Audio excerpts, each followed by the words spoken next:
Komið sæl og hjartalega velkomin að Rauða borðinu. Í kvöld kennir ýmissa grasa við borðið góða og það með mér hér, Maríu Lilju, Oddný Eir. Oddný, það líf og fjör við borðið í kvöld eins og venjulega? Já, það alveg eldheit umræða held ég svona hjá okkur. Bara á ýmsum sviðum en þó það er alltaf einhverju svona ljósir og lindir þræðir á milli umræðefnana. Já, það þráðurinn í kvöld myndi ég segja væri kannski Trump og þessi svona harðilínu hægri stefna sem að verðist hafa gripið sig í hinum vestræna heimi. Já. Þannig að það áhugavert, en það einmitt við ætlum að ræða hérna í lok kvölds.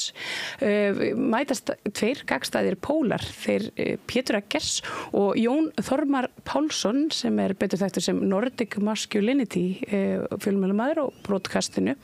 Og þeir hafa verið að takast aðeins á í netheimum en við leidum þá hérna saman og til þess að hvort það væri nú ekki hægt að finna svona eitthvað svona snertiflöt sem að væri hægt að saminast og þetta var æsispennandi og mjög heitt samtal var ég að segja. Það var ég þurfti að hafa mig hér alla við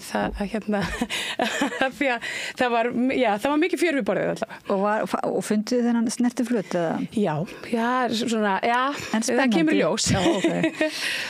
En hann, þessi Jón Þormar, hann sko svo kallar Trumpisti eða svoleiðis? Sko, já, ég held hann sé nú ekki yfirlýstur sem slíkur en hann hann vill horfa aðeins öðruvísi á hlutina og vill meina að Elon Musk og Trump séu ekki vandamálið. Okay. Það sé hægt að finna, það sé eitthvað annað heldur en þessir tveir valdamiklu menn. Það líka líf og fjör við í bókarspillunum hjá þér í kvöld? Jú, það reyndar ekkert sko mikið talað bara sem betur ekki talað neitt Trump þar. Við fáum útgefanda að borðinu. Það ekki oft sem að maður eiginlega fara að heyra í sjálfum útgefundunum og þeim sem að eru á bak við tjöldin í bókaheiminum og hún er kölluð Úa og heitir Hólmfríður Matthíasdóttir og hún sko útgáfustjóri Forlagsins sem nú svona stærsta útgáfufyrirtæki á Íslandi. Og hún hefur unnið í mörg ár á þessum bókaheimi. Hún bara bókaunnandi mikill en hún líka var svona brautdeila blað í svona kynningarstarfi fyrir rithöfunda á sínum tíma. Og þannig að hún mjög svona ástríðufullur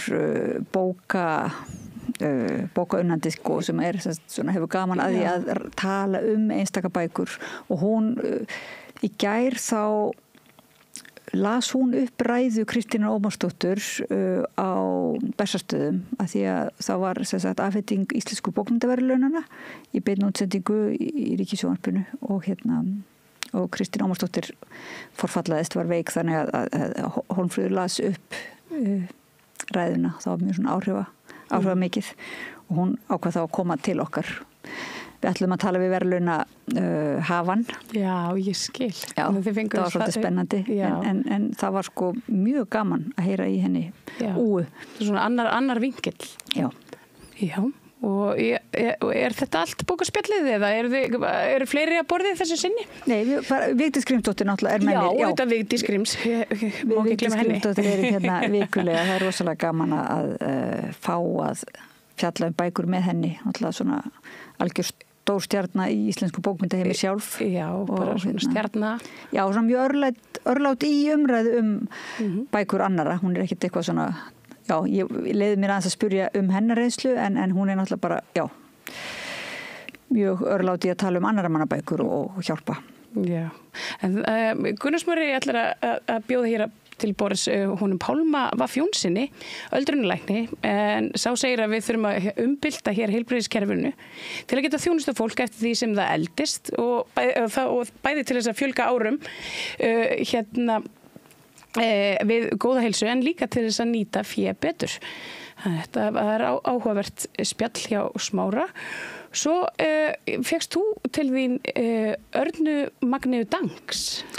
Já, í tilefni af greinum hennar undanfarið, blaðagreinum og svona framkomu málefni hinsegin fólks og trans svona eftir valdatöku Trumps. Þannig að þetta eiginlega svona Trumpismin gegn transfólki, sko, sem rosalega Já, þetta bara svo, hann hefur verið svo herskár og þetta er svo alvarlegt og hérna, hún að gagnrýna líka íslensk sko, stjórnvöld. Já, að bregðast ekki við einhvern veginn. Manni finnst einhvern veginn svolítið skrítið að það einhvern veginn gusast yfir mann svona alveg svona og bara einhvern veginn, þú vil ekki segja viðbjóður, en viðbjóður bara er hreinlega úr þessari átt, frá þessari banda þjóð Íslendinga, en það heyrist ekki píp í forsætisráðherra sem að, segir, eina sem hún sagði þegar hann hérna var svarinn í embætti var að hún bauð hann velkomin og óskaði eftir góðu samstarfi áfram, en það var ekki nein gagnrýni. Þannig að þetta er svolítið svona ofbeldið þrífst í þögninni. Já, ég held að einmitt, hún var að skrifa það sko, ofbeldið þrýst í þögninni og við verðum að líta á sem sagt baráttu allra minnihlutahópa og okkar bara raunverulega allra, mannréttinda baráttu okkar sem við verðum að standa saman í hérna, af því þetta er svona raunverulega ógn og hún hættir ekkit bara, hún er bara rétt að byrja sko. Já, og við hérna, hér handan við hotnið þá fyrir við, það er aðeins meira Trump en Krister Hrafnsson kemur hérna til Smára rétt eftir auglýsingar og þeir ætla að ræða hér NATO og svona þennan vanda sem að NATO stendur frammi fyrir núna með tilliti til mitt Trumps og Grænland og Danmörkur og allt þetta. Þetta er heitt mál og ég mæli með að þið sperrið eyrun og sitjið sem fastast því, og hérna handan við hotnið höldum við áfram. Það er Gunnar Smári og Krister Hrafnsson. Gerist áskrifendur á samstöðinni og taki þátt í að byggja upp öfluga og róttæka samfélagsumræðu. Allt það besta er ókeypis. Knúsaðu vini þína.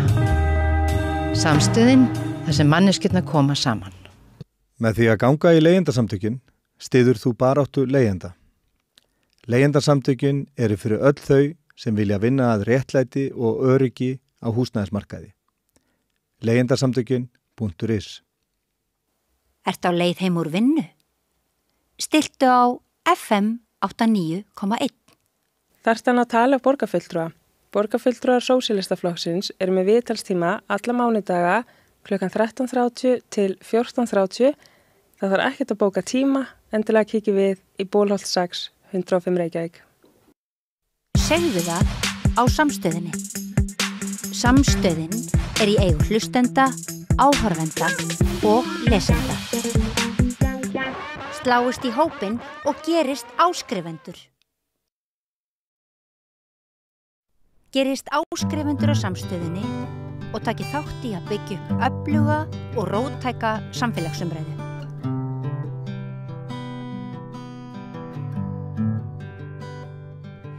Það er krísa í NATO og það er eiginlega krísa í heimspólitíkinni.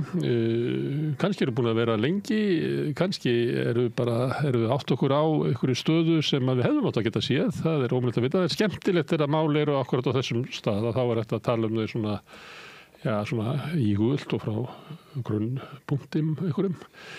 Við ætlum að gera það hérna og höfum svo sem verið að þessu undanfarið að reynda að fjalla svona til dæmis Úkraínustríðið og Gaza út frá svona heimspólitíkinni og hver staða okkar er og mikið rætt öryggismál á Íslandi, verið svona hálfgerð svona ósk hér og krafa að Íslands stjórnvöld þurfi að endurmeta öryggishagsmuni Íslands því að svona gömlu forsöðunar eru augljóslega einhver leyti brostnar en það er ólíkt hvernig menn nýta það.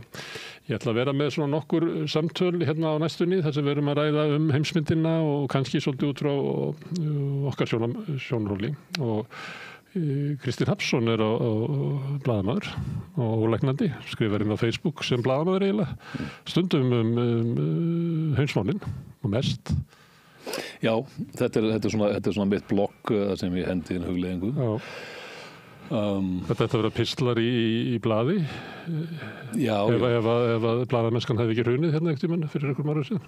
Já, eflaust geti hún að fengið þetta byrt eitthvað staðar en ég ger þetta þarna bara vegna þess að það var allar aðgangað, þetta er opið og ég er í launuðum starf annars staðar þannig að þetta er ekki spurningu tekjur.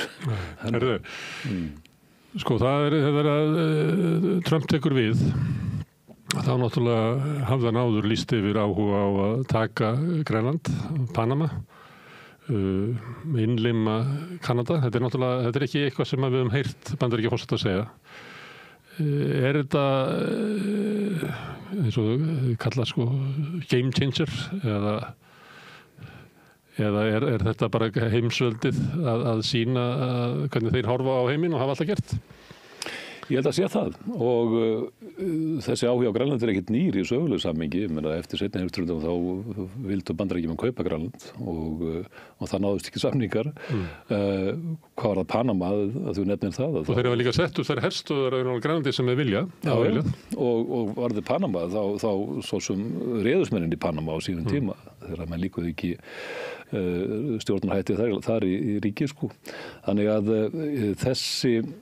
þú nefnir einnig upp af inngangnum að það var í krísa í NATO, það var í krísa í heimsmálunum og ég hallast aldrei að því að við verðum að fara að skoða þetta sem dálítið krísu í hugum okkar, sérstaklega hérna á Íslandi.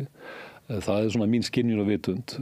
Sú krísa sem að sprettur af því að við höfum ekki fylgst með og það hefur ekki verið athygli á þennan málaflokk. Þetta hefur ekki verið á dagskrá að hugsa öryggis- og varnarmál, utanríkismál í stóru samhengi í þessari óbúslega breyttu heimsmynd sem að sérstaklega hefur verið að mótast eftir 11. september og þetta er orðið aldarfjórðungur næstu því.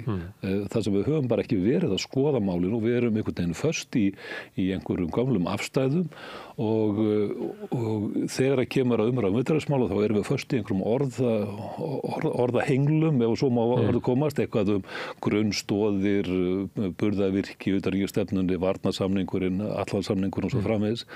Og okkar gildi, Bandaríkir sem oddvita hins frjálsa heims, við erum að berjast fyrir frelsi út allan heim. Að maður tala ekki þetta viðurstyggilega orð vinaþjóðir sem að eru, veit ekki hvað maður á að fara að hamra því en oft sem að held ég að verið Palmerston Lávarður, forsætisráðherra í Bretlandi miðja 19. öld sem sagði skýrt og klárt þjóðir eiga ekki vini og eiga ekki óvini. Þjóðir hafa hagsmuni og það er það sem að ræður samskipti ríkja og það er eitthvað sem við ættum alltaf að hafa uppi hvort að tala vina þjóðirnar á hinnum norrænu ríkjunum eða Bandaríkin sem við erum í varnarsamningi við. Og hagsmunir ríkja, það eru öryggishagsmunir eru ofar öllu. Segir sagan okkar. Já, það er nú bara grunnverkefni ríkisvaldsins sem að er að gæta að öryggi þegnanna og á grundvelli þessara hugsunar erum við að afsölu við okkar valdbeitingar getu, ef svo má segja, til ríkisvaldsins og í staðinn á ríkisvaldi að gæta okkar hagsmuna. Það er eitt af grunnstóðunum í því að lifa í samfélagi þar sem að þú tekur frá þennan möguleika. Allavega, þetta er grunnstóðin. Það er ekkert verið að ræða þetta hér og það var til að mynda fyrir síðustu kosningar að mér er sagt ég var ekki hérna á landinu þegar fylgjast mikið með kosningabaráttunni, varla eitt einasta orð sem fór í það að ræða öryggis- og varnarmál eða utanríkismál yfir höfuð. Fyrir utan Evrópusambands aðild sem að var svona eitthvað hreyft og nú ætla ég ekki að þú varst ekki að segja þetta var örugglega hér að einhver myndi. Nei, ég var ekki alltaf ekki að fara að tala um það, við gerðum það reyndar sko. En ég til bara RÚV og svona almenna umræðu að þá var Evrópa lítið á dagskrá þegar að sjálfstæðismenn voru að reyna að koma því á dagskrá að Evrópusambandsflokkarnir voru ekki að leggja þetta sínu frumkvæði, heldur var þetta mest komið inn í því að sjálfstæðismenn voru að segja að Viðreisn ætlaði að koma okkur inn í Evrópusambandið.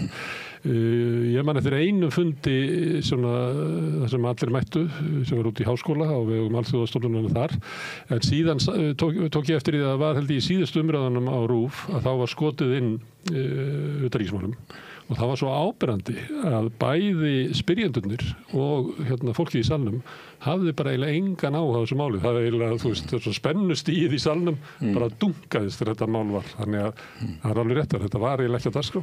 Þegar þetta var borið fram að það var þetta kaldur og ólistugur réttur. Já, þetta er líklega það er meira vantarlega að skapa meiri spennu og tensjón í samfélaginu að þú ferð að rífast lúpínuna með á móti en utanríkismál. En nú er þetta Krísa hugarfarsins, já, sem veldur því að við höfum ekki verið að fókusera á þetta málasvið og það ég heyrði sá brot úr einhverju þætti þar sem að kona á innsoginu sagði bara að nú hefur heimsmyndin bara turnast og breyst á einu vettvangi þar út af þessu Grænlandsmáli og yfirlýsingum Trumps og mér var hálf brugðið því að í mínum huga erum við að sjá ákveðna þróun þessa öld þannig að þetta ákveðna stig á að geta koma óvart. Trump á heldur ekki að koma óvart, hann var við völd í 4 ár, hann ekki að koma algjörlega sem nýr inn í umræðina og að beita taktík sem að að mínu viti alveg úthugsuð, svona Mad Men theory, hann hendir fram einhverju digubarkalugum yfirlýsingu til að stuða því hann ætlar sig að fara í samningaviðræður. Þannig að menn mega heldur ekki rökkva á límingunum yfir yfirlýsingum að þessu tægi sem voru eitthvað í það átta þegar hann var spurður hvort að hann útilokaði beitingu hervalds til þess að ná undir sig Grænland og þá sagði hann, nei, ég útiloka ekkert. Þannig að það var svona sosum á að taka alvarlega. Ég bara, þú myndi taka það alvarlega. Ég sagði, ég útilokaði ekki að koma hérna með byssu og þvinga þetta til að skrifa undir einhvern samning. Það ofbeldishótun í per se. En hann hendir þessu þarna inn og ber að taka alvarlega en ég held að við eigum mátulega að fara í svona óttaflog yfir því að hér komið til stríðsátaka Núk og Grænland. Sko. En þó, ekkert útilokað. En ég held að við verðum að hefja þessa umræðu. Hún verður að vera löng og stundum þarna leiðileg því að við þurfum að fara í svona mikla baksögu í þróun mála, sérstaklega þessa öld, varðandi þróun mála í varnarsamstarfinu innan NATO. Ég einhvern veginn svona að vekja athygli á því að eðli og inntak bandalagsins einfaldlega að verða ljóst og koma på yfirborðið með þessum yfirlýsingum. Og hvert eðli NATO? Já, sko, falsmyndin, við byrjum að henni, hún einhvern veginn á það leið að þarna koma að borðum vinaþjóðir. Hina frjálsu þjóða gildi, heilu gildi sem eru frelsi og lýðræði og mannréttindi. Seinna hefur verið svona dálítið lauma það inn náttúrulega hagsmunum kvenna, sérstaklega þegar að koma Afganistan og þessar þjóðir sverja þessi eið að sé ráðist á eitt skuli það jafngilda árás og öll, þar að segja 5. grein Atlantshafsbandalagssamningsins. Veruleikinn hins vegar á bakvið það náttúrulega einfaldlega þessi að bandalagið hefur alltaf verið og í auknum mæli tæki bandarískar utanríkisstefnu sem að hefur verið nánast eingöngu beitt út frá hagsmunum og skilgreindum hagsmunum Bandaríkjanna hverju sinni og yfirvalda þar. Allt annað, öllum við sín að mínum viti blekkilegur og þetta opinberaðist náttúrulega eftir árás og Tvíburarturn 11. september það sem að glæpa hópur fremur þetta skelfilega hryðjuverk og drepur 3.000 manns að það í fyrsta og eina skipti sem að þetta 5. grein samningsins virkjuð. Bandaríkjamenn lítur svo á að þetta væri árás á Bandaríkin og þar með var þetta árás á öll NATO-ríkin og þar með voru öll NATO-ríkin og við þar með þvinguð eða urðum að bregðast við sem við og gerðum, sendum meðlans herafla til Afganistan 2004 heimarétt og en það voru urðákveðin vatnaskil þar. Auðvitað var þetta umdeilt því að það hafði held ég alltaf verið skilningurinn þessi að það væri verið að tala árás þjóðríkis á þjóðríki. Hvernig var tólkað það þegar að glæpahópur, ég kalla Al-Qaida glæpahóp, það ekkert annað. Þetta er alltaf ekki þjóðríki. Ekki þjóðríki og það var það rætt að þetta væri mjög frjálsleg og teygjanleg túlkun og en opnaði þarna alveg nýja veruleika og síðan náttúrulega þekkjuð framhaldið að það lítið á sig réttlætt að ráðast inn í Afganistan vegna þess að Al-Qaida hafi verið þar í skjóli Talibanastjórnarinnar og þar með væri Afganistan samsekt í glæpnum og svo framvegis og það tekur við þar lengsta stríði í sögu Bandaríkjanna sem endaði mjög snögglega og mikilli niðurlægingu Bandaríkjanna 20 árum síðar. það sem að Taliban löpuð aftur til valda eins og ekkert hefði skorist og tóku við taumunum. En þarna urðu ákveði vatnaskil að ég tel og öll saga eftir 11. september er mörku þessu, en á samaskapi hefur blekkimyndin viðhaldist og hefur kannski styrst því að menn hanga eins og hundar á roði á þessari falsmynd inntak og eðli NATO. 2003 þegar að fara inn í Írak að þá næst ekki samstæða þar, Frakkar neituð að trúa lygunum gereyðingavopni í Írak og Al-Qaida stöðvar þar sem var líka lygi og þá var farið þetta ólögmætt innrásarstríð. Þetta hefur síðan í vaxandi mæli verið svo að NATO hefur bara verið notað í þessu skyni, dálítið í hlutverkakrísu en Bandaríkjamenn bara fara sínu fram. Þessi innsóksviðbrögð núna sem að guðnalvottur alltaf Trump að taka Grænland, þetta brot á alþjóðalögum og það verið að rústa alþjóðakerfinu. Viðbrögðin er náttúrulega nú snýstan gegn því vinaþjóðunum. Já, en það er bara ekkert nýtt.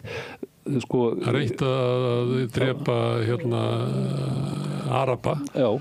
Eða múslima, en nú ætlar hann að snúast að gegn Danmörku. Já, en býta aðeins við þetta, klárum hitt. Sko, það er svo að á þessum tíma, þessa öld, að þá hefur ekkert annað ríki gert eins mikið til að grafa undan alþjóðakerfinu og Bandaríkin. Markvisst innan stofnana og með beinum aðgerðum. Í næsta sæti þar og eftir er Ísrael. Rússar koma með stuðningi Bandaríkjanna. Já, með stuðningi Bandaríkjanna og stundum er það þannig að þetta er skotti sem dillar hundinum þegar það kemur að Ísrael og utanríkisstefna Bandaríkjanna helgast stundum óskaplega mikið af ísraelskum hagsmunum og síonista. Og í þriðja sæti náttúrulega koma Rússar með ólögmætri innrásin í Úkraínu sem að einhvern veginn allir fórnuðu höndum yfir en var ekkert nýtt í samhengi þessar sögu sem við höfum dálítið verið að hundsa. Já, auðvitað. Það er síðan, Grænland. Ég held að við ættum að skoða aðeins breytingan á öryggishagsmunum skilgreindum Bandaríkjanna með tilkomu Trumps, hvernig hann sér heiminn. Við verðum að skilja reyna að skilja svona þá hugarheim sem að baki þessum galgópahætti sem ekki galgópaháttur heldur einhver samningatækni sem svona bílasalaleg þú ert tilbúin til að borga 1 milljón fyrir bílinn en kemur og segir skal taka þetta fyrir 200 skall og þá ætla að verður seljandinn óbóðslega móðgaður og bara verður reiður en þarna byrjar einhver tækni. Galgópahátturinn eitt en undirliggur svona breytt skilgreining á öryggishagsmunum Bandaríkjanna sem að helgast náttúrulega því að við verðum að ná norðrinu, hugsa þeir. Norðrinu og það er náttúrulega að hugsa til lengri tíma varðandi beina öryggishagsmunni þegar að kemur að opnum siglingarleið og kínverskum hagsmunum þar sem að þeir hafa verið að fókusera á það að sjá framtíðina þar. Einnig náttúrulega bara beinir viðskiptahagsmunir, nýr viðskiptaráðherra í Trump-stjórninni á beina viðskiptahagsmuni af námuvinnslulegum á Grænlandi til að mynda, en þar eru líka möguleikar á vinnslu málma sem erfitt að ná í, sérstaklega ef Kína dettur út af myndinni og svo framvegis og meira sé úraníum þar. En þannig að þetta eru viðskiptahagsmunir, öryggishagsmunir sem að spilast þarna inn í. En sko út frá sjónarmiðum Bandaríkjamanna þetta engin stórkostleg tíðindi að fara í samningaviðræður að kaupa landsvæði. Ég hef verið að rifja alltaf upp að síðasti business dealin sem var gerður milli Bandaríkjanna og Danmerkur var að kaupa dansku jómfrúðareigarnar í Karibahafi fyrir $25 milljónir árið 1917. Það heita núna bandarísku jómfrúðareigarnar. Það var svo sem ekkert verið að spyrja einfalt að því hvort það verið tilbúin að fallast undir þennan díl. Danir höfðu reynd að losna þess að eigar í langan tíma hérna í Karibahafinu og síðan í andrými fyrir heimsstyrjaldarna þar sem var talið að Þjóðverjar myndu kannski fara inn í Danmörk og ná yfir eigunum og þá fallast Bandaríkjamenn á að kaupa þessar eyjar mjög dýru verði að því tala var þá. Líka nýbúnir á Panamaskurinn 2014, þetta var í 1914, þetta var í siglingaleið og hagsmunir aðrir. Þeir eru þverrita fyrir að kaupa þetta í samningaviðræðum í áratugum undan. En þó að íbúarnir væri ekki spurðir, þeir eru í dag komið 100.000, þá eru þeir voru lifandi fegnir að losna við undan yfirráðum Dana konungs og halda upp á það sérstaklega 31. mars ár hvert að skiptidaginn mikla, þar sem þeir losnuð undan ánauð nýlenduveldisins og þrælahaldarana í Kaupmannahöfn. Og fyrir 4 ára síðan þá var þetta mikið debatt á hvað að taka niður styttuna af Kristjáni 9. þarna á einni eyjunni, St. Thomas. Það sem þóttu bara ekkert við hæfa, hafa Danakonung hérna vomandi yfir og svona miðpunkti eyjarinnar, maðurinn sem sko var við völd þegar að verkalýðsbarátta fyrrum þræla var barinn niður með vopnavaldi danskra hermanna. Og leiðtógum uppreisnarinnar sem var aðalega konur og eingöngu konur var fleygt í fangelsi það sem var döguð upp í útjaðri Kaupmannahafnar. Þeir myndu ekki þola að hafa skjaldarmerki kóngsins á sínu þinghúsi? Nei, og heldur ekki sama konung sem að, eins og ég benti á dögunum, er beint fyrir utan skrifstofu glugga forsætisráðherra með útrétt dagblaði eins og menn gera grínað, stjórnarskrána. En það sami Kristján 9. og menn voru að taka stall í bandarísku jómfrúaríunum og hélda upp á skiptudaginn. Það munur svolítið á þessu að þetta hefði getað gengið 1917. Af því að frelsi nýlendana framundan þá og það ekki fyrir en eftir seinna stríð. Þannig að þessi hugmynd að eitt stórveldi kaupi nýlendu af einhverju nýlendu veldunum er meira ankannaleg í dag heldur en var þá. Já, ef að gengið fram að vilja þeirra sem þar eru. Skulum aðeins hraðspóla aftur til nútíma, því að síðastliðið sumar hafði ég aldrei heyrt Norður Maríana eyjur og þú örugglega ekki heldur, þú ekki það fullir það. En sko Norður Maríana eyjur eru sko vestast í Kyrrahafinu, í grendu Guam, sem að menn kannski geta staðist þetta á korti. En ástæðan fyrir því þetta fletta þessu upp var að Bandaríkjamenn stungu upp á því að þar yrði millilent í frelsisflugi Julian Assange og hann mætti fyrir bandarískan dómara og játaði á sig sakir blaðamennsku áður hann flýi í beina suður átt til Ástralíu.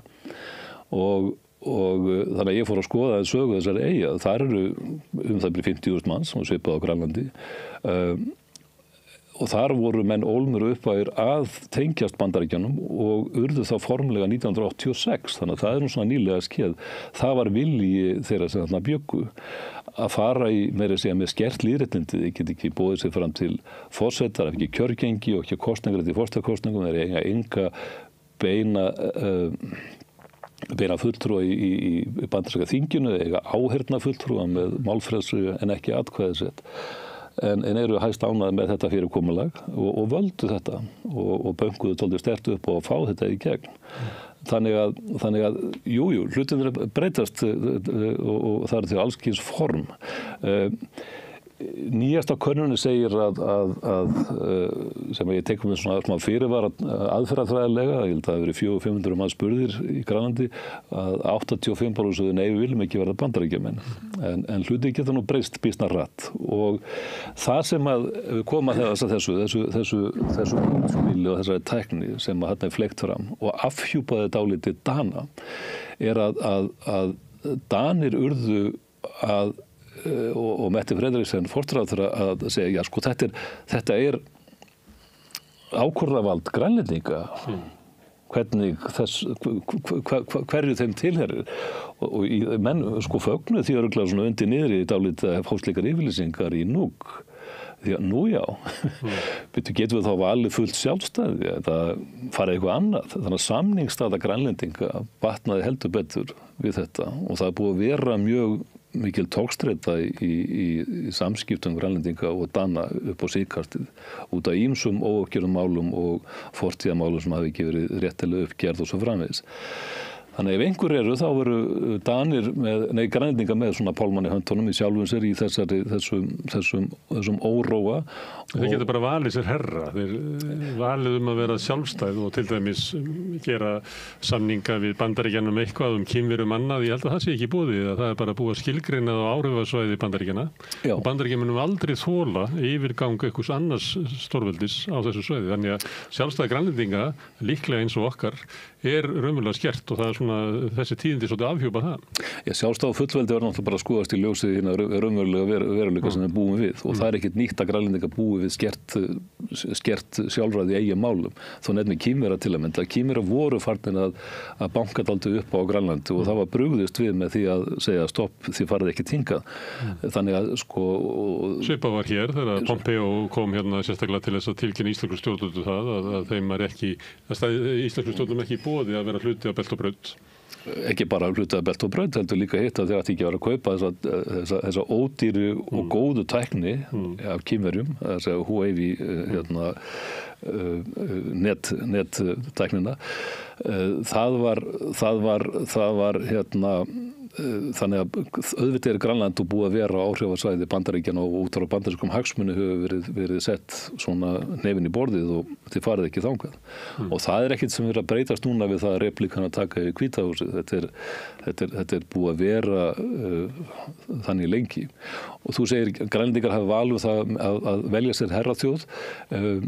Það að mörguleyti sá veruleiki sem að kannski svona optimal í þessu nútíma kerfi sem að við búum við. Það bara veruleikin. Ég meina við höfum ekkert það að segja í sjálfum sér ef að það einhver áhuga því að taka hér yfir okkar hagsmuni og við erum búin að afsala okkur þeim að miklum hluta. Ég held að sé þegar að menna að tala varnarsamningin að það skiptir engu máli hvort þessi samningur eða ekki ef að Bandaríkin telja að sé þannig ástand í heiminum að þá munu þau koma hingað og taka út frá sínum eigin hagsmunum. Út frá sínum eigin hagsmunum, já, og það í viðauka varnarsamningsins sem var gerður hérna í september 2006 að þá er svona lúppað inn dálítið samráðselementum í gegnum NATO-batteríið í mat á aðstæðum og þörf. En þá nánast í formsatrið, þú ert að koma í smáaletrið í viðauka við frumsamningin sem að mun aldrei halda, það verður ekkert samráð haft og þannig að þegar og ef... Það var ekki þegar herri fór, þá vildi Íslendingar hafa hér viðveru, þannig að það var ólíkt mat á öryggishagsmunum og það var öryggishagsmunir Bandaríkjanna sem réðu.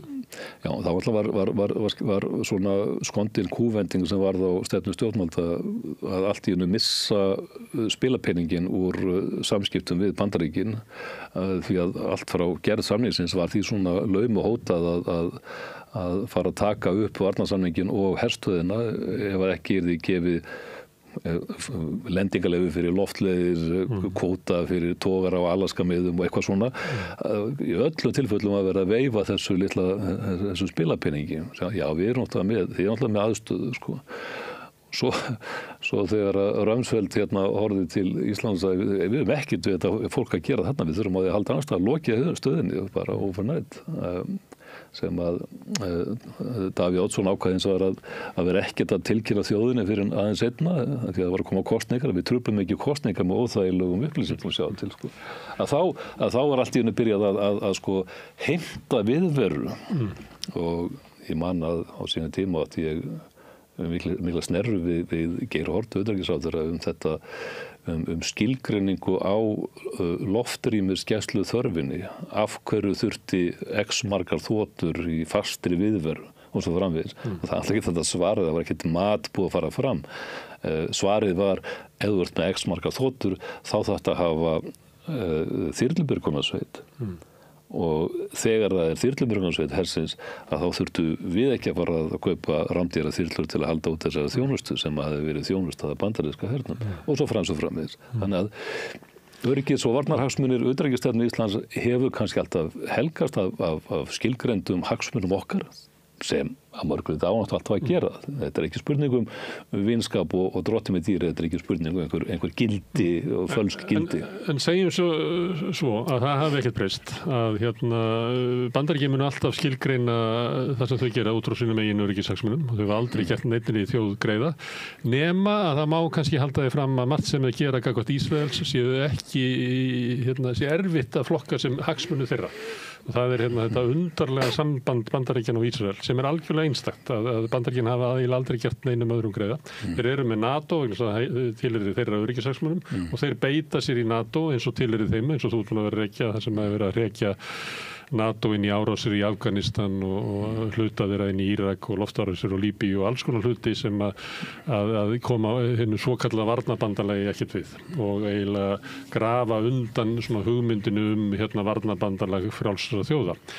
En þeir sem inn í þessu, meðal annars Íslendingar, vilja þessum frekar óþægileg hugmynd að við séum í skjóli af einum búlíunum á skólalóðinni og þess vegna viljum við halda að við séum einhvern veginn í rétta liðinu og tölum einmitt frjálsa þjóðir og þar hundi gotanum.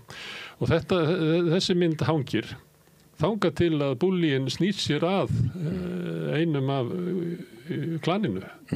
Og segir heyrðu, ég vil fá jakkas út í og byrjar. Og þá kemur í ljós að allur þessi leikur var raunverulega það sem hann að skilgreina sína öryggishagsmuni og Rumsfeld taldi að Norður-Atlantshafi væri ekki mikilvægt. Hann taldi að átökin væru í Miðausturlöndum og seinna síðan í Suðaustur-Asíu. Núna Bandaríkin föst inn í Evrópu í stríðinu þar. Og telja sig hafa hagsmuni á því að halda Rússlandi niðri, að kljúfa á milli Evrópu og Rússlands. Ég býst við að það sé skilgreindi sem öryggishagsmunir í Bandaríkjunum. En við það að þá verða norðurslóðirnar svo mikilvægar og þá segir Trump og endrómar raunverulega bara breytingar á skilgreindum öryggishagsmunum Bandaríkjanna að við þurfum helst að fá Grænland og við þurfum meira það, við þurfum eiginlega að fá Kanada. Af því að við getum ekki verið að mæta í einhverja samninga norðurslóðir bara með Alaska og Rússland með helmingin af öllu landi sem liggur á norðurslóðum. Við þurfum meira, við þurfum að vera þessar samningar, þurfum að vera samningar milli okkar og þeirra. Og við nennum ekki að hafa Kanadamenn og Dani og eitthvað svona með. Ég meina þetta bara, og ég meina þetta það sem að Bandaríkjamenn ætla sér. Já. Trump fann þetta ekki upp, hann bara endurspegla Pentagon. Þetta nefnilega ekkit, þú bendur á kjarnamálsinn sem einfaldlega þetta. Það bara í fyrsta skiptið þá fellur gríman svona með í svona stórkostluðu sjói eða Potemkin-tjöldin.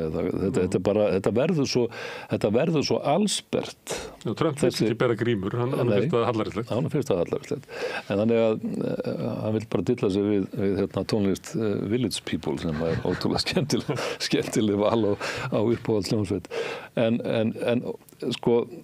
þannig að það blasir við þessi veruleiki. Þannig að við getum ekki, við höfum ekki blekkimyndra lengur. Þess vegna verðum við að horfast auðvita og það, ég stundum gantast með það að Trump ætti að fá velun Transparency International fyrir mestu afhjúpun blekkiveruleika og gegnsæi.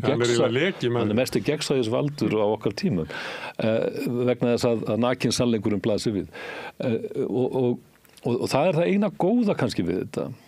Og það erfitt, það alltaf erfitt og menn þekkja úr fjölskyldu harmleikjunum að það oft erfitt að díla við sannleikann brot einstakra fjölskyldumeðlima gagnvart fjölskyldunum sem framvegis.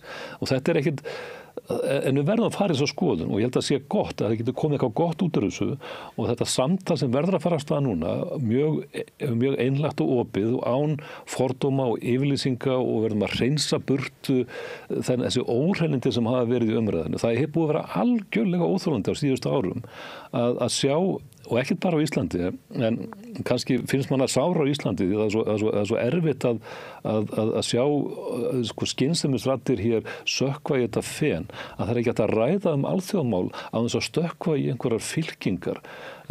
Úkraínustríðið var eitt, það var verið að æsingsheilkennið í umræðinu þann atburð innrás Rússa í Úkraínu var sko skelfileg.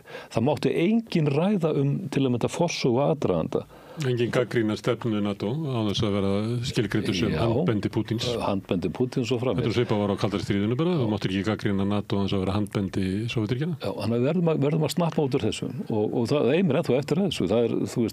Það er svo að við fáum engin tíðindi í fjölmiðlum og öllum vestræðum fjölmiðlum og líka íslenskum fjölmiðlum af raungangi átakanna í Úkraínu og það er vont. Það er vont og það er svo mikið skekkja, ég veit ekki hvort við munið til því fyrir nokkrum mánuðum þegar að það er sókn eitthvað inn í Kursk frá Úkraínu og það var bara blásið upp eins og þeir var það bil að taka Moskvu sko. Þetta væri svo mikil svakalegu sigur fyrir Úkraínumenn. En í dag eru Rússar að naga sig inn í Donbass og önnur hér á þess að þessi nokkuð ræði það. Og auðvitað, hvað var á þau átöku? Ég ætla bara að segja það. Það verður að finnast einhver endi á þessu og það voru, skynsamt fólk sagði þessu upphafi, það verður að semja þetta, enda þetta. Því að við erum að hugsa hag almennra borgara og þeir sem að upplifa það að vera á stríðsvæðum, börn á alast upp á stríðsvæðum, það er hörmung. Þannig að það verður að vera þetta tempó að inni, að hugsa friðin.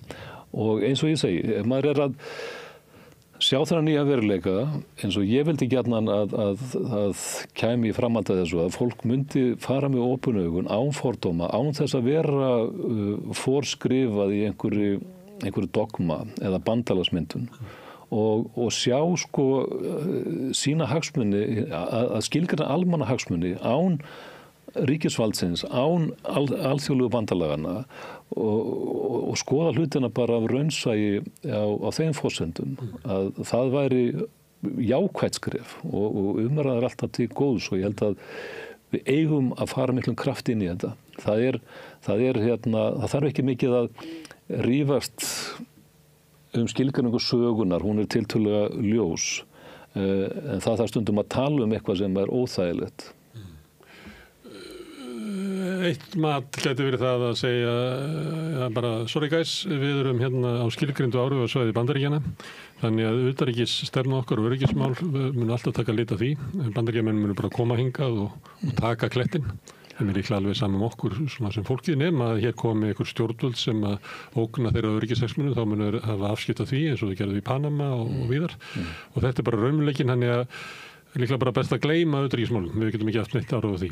Ef við viljum ekki beygja okkur til þennan heim, þá verðum við að segja sem svo, nú verðum við að nota þetta tækifæri til þess að mynda eitthvað bandalag með öðrum smáum ríkjum og þá er ég ekki að tala svona örríki eins og okkur, heldur kannski eins og Norðurlöndin og fleiri, sem ekki sætta sig við að vera algjörlega undir bara lifi í heimi stórvelda pólitíkur og að til þess að losna undan því, að til þess að geta hamið stórveldin, að þá verði þá önnur ríki að binda eitthvað bandalag til þess að halda upp einhverju svona alþjóðlegri reglu og vera eitthvað mótvægi við það.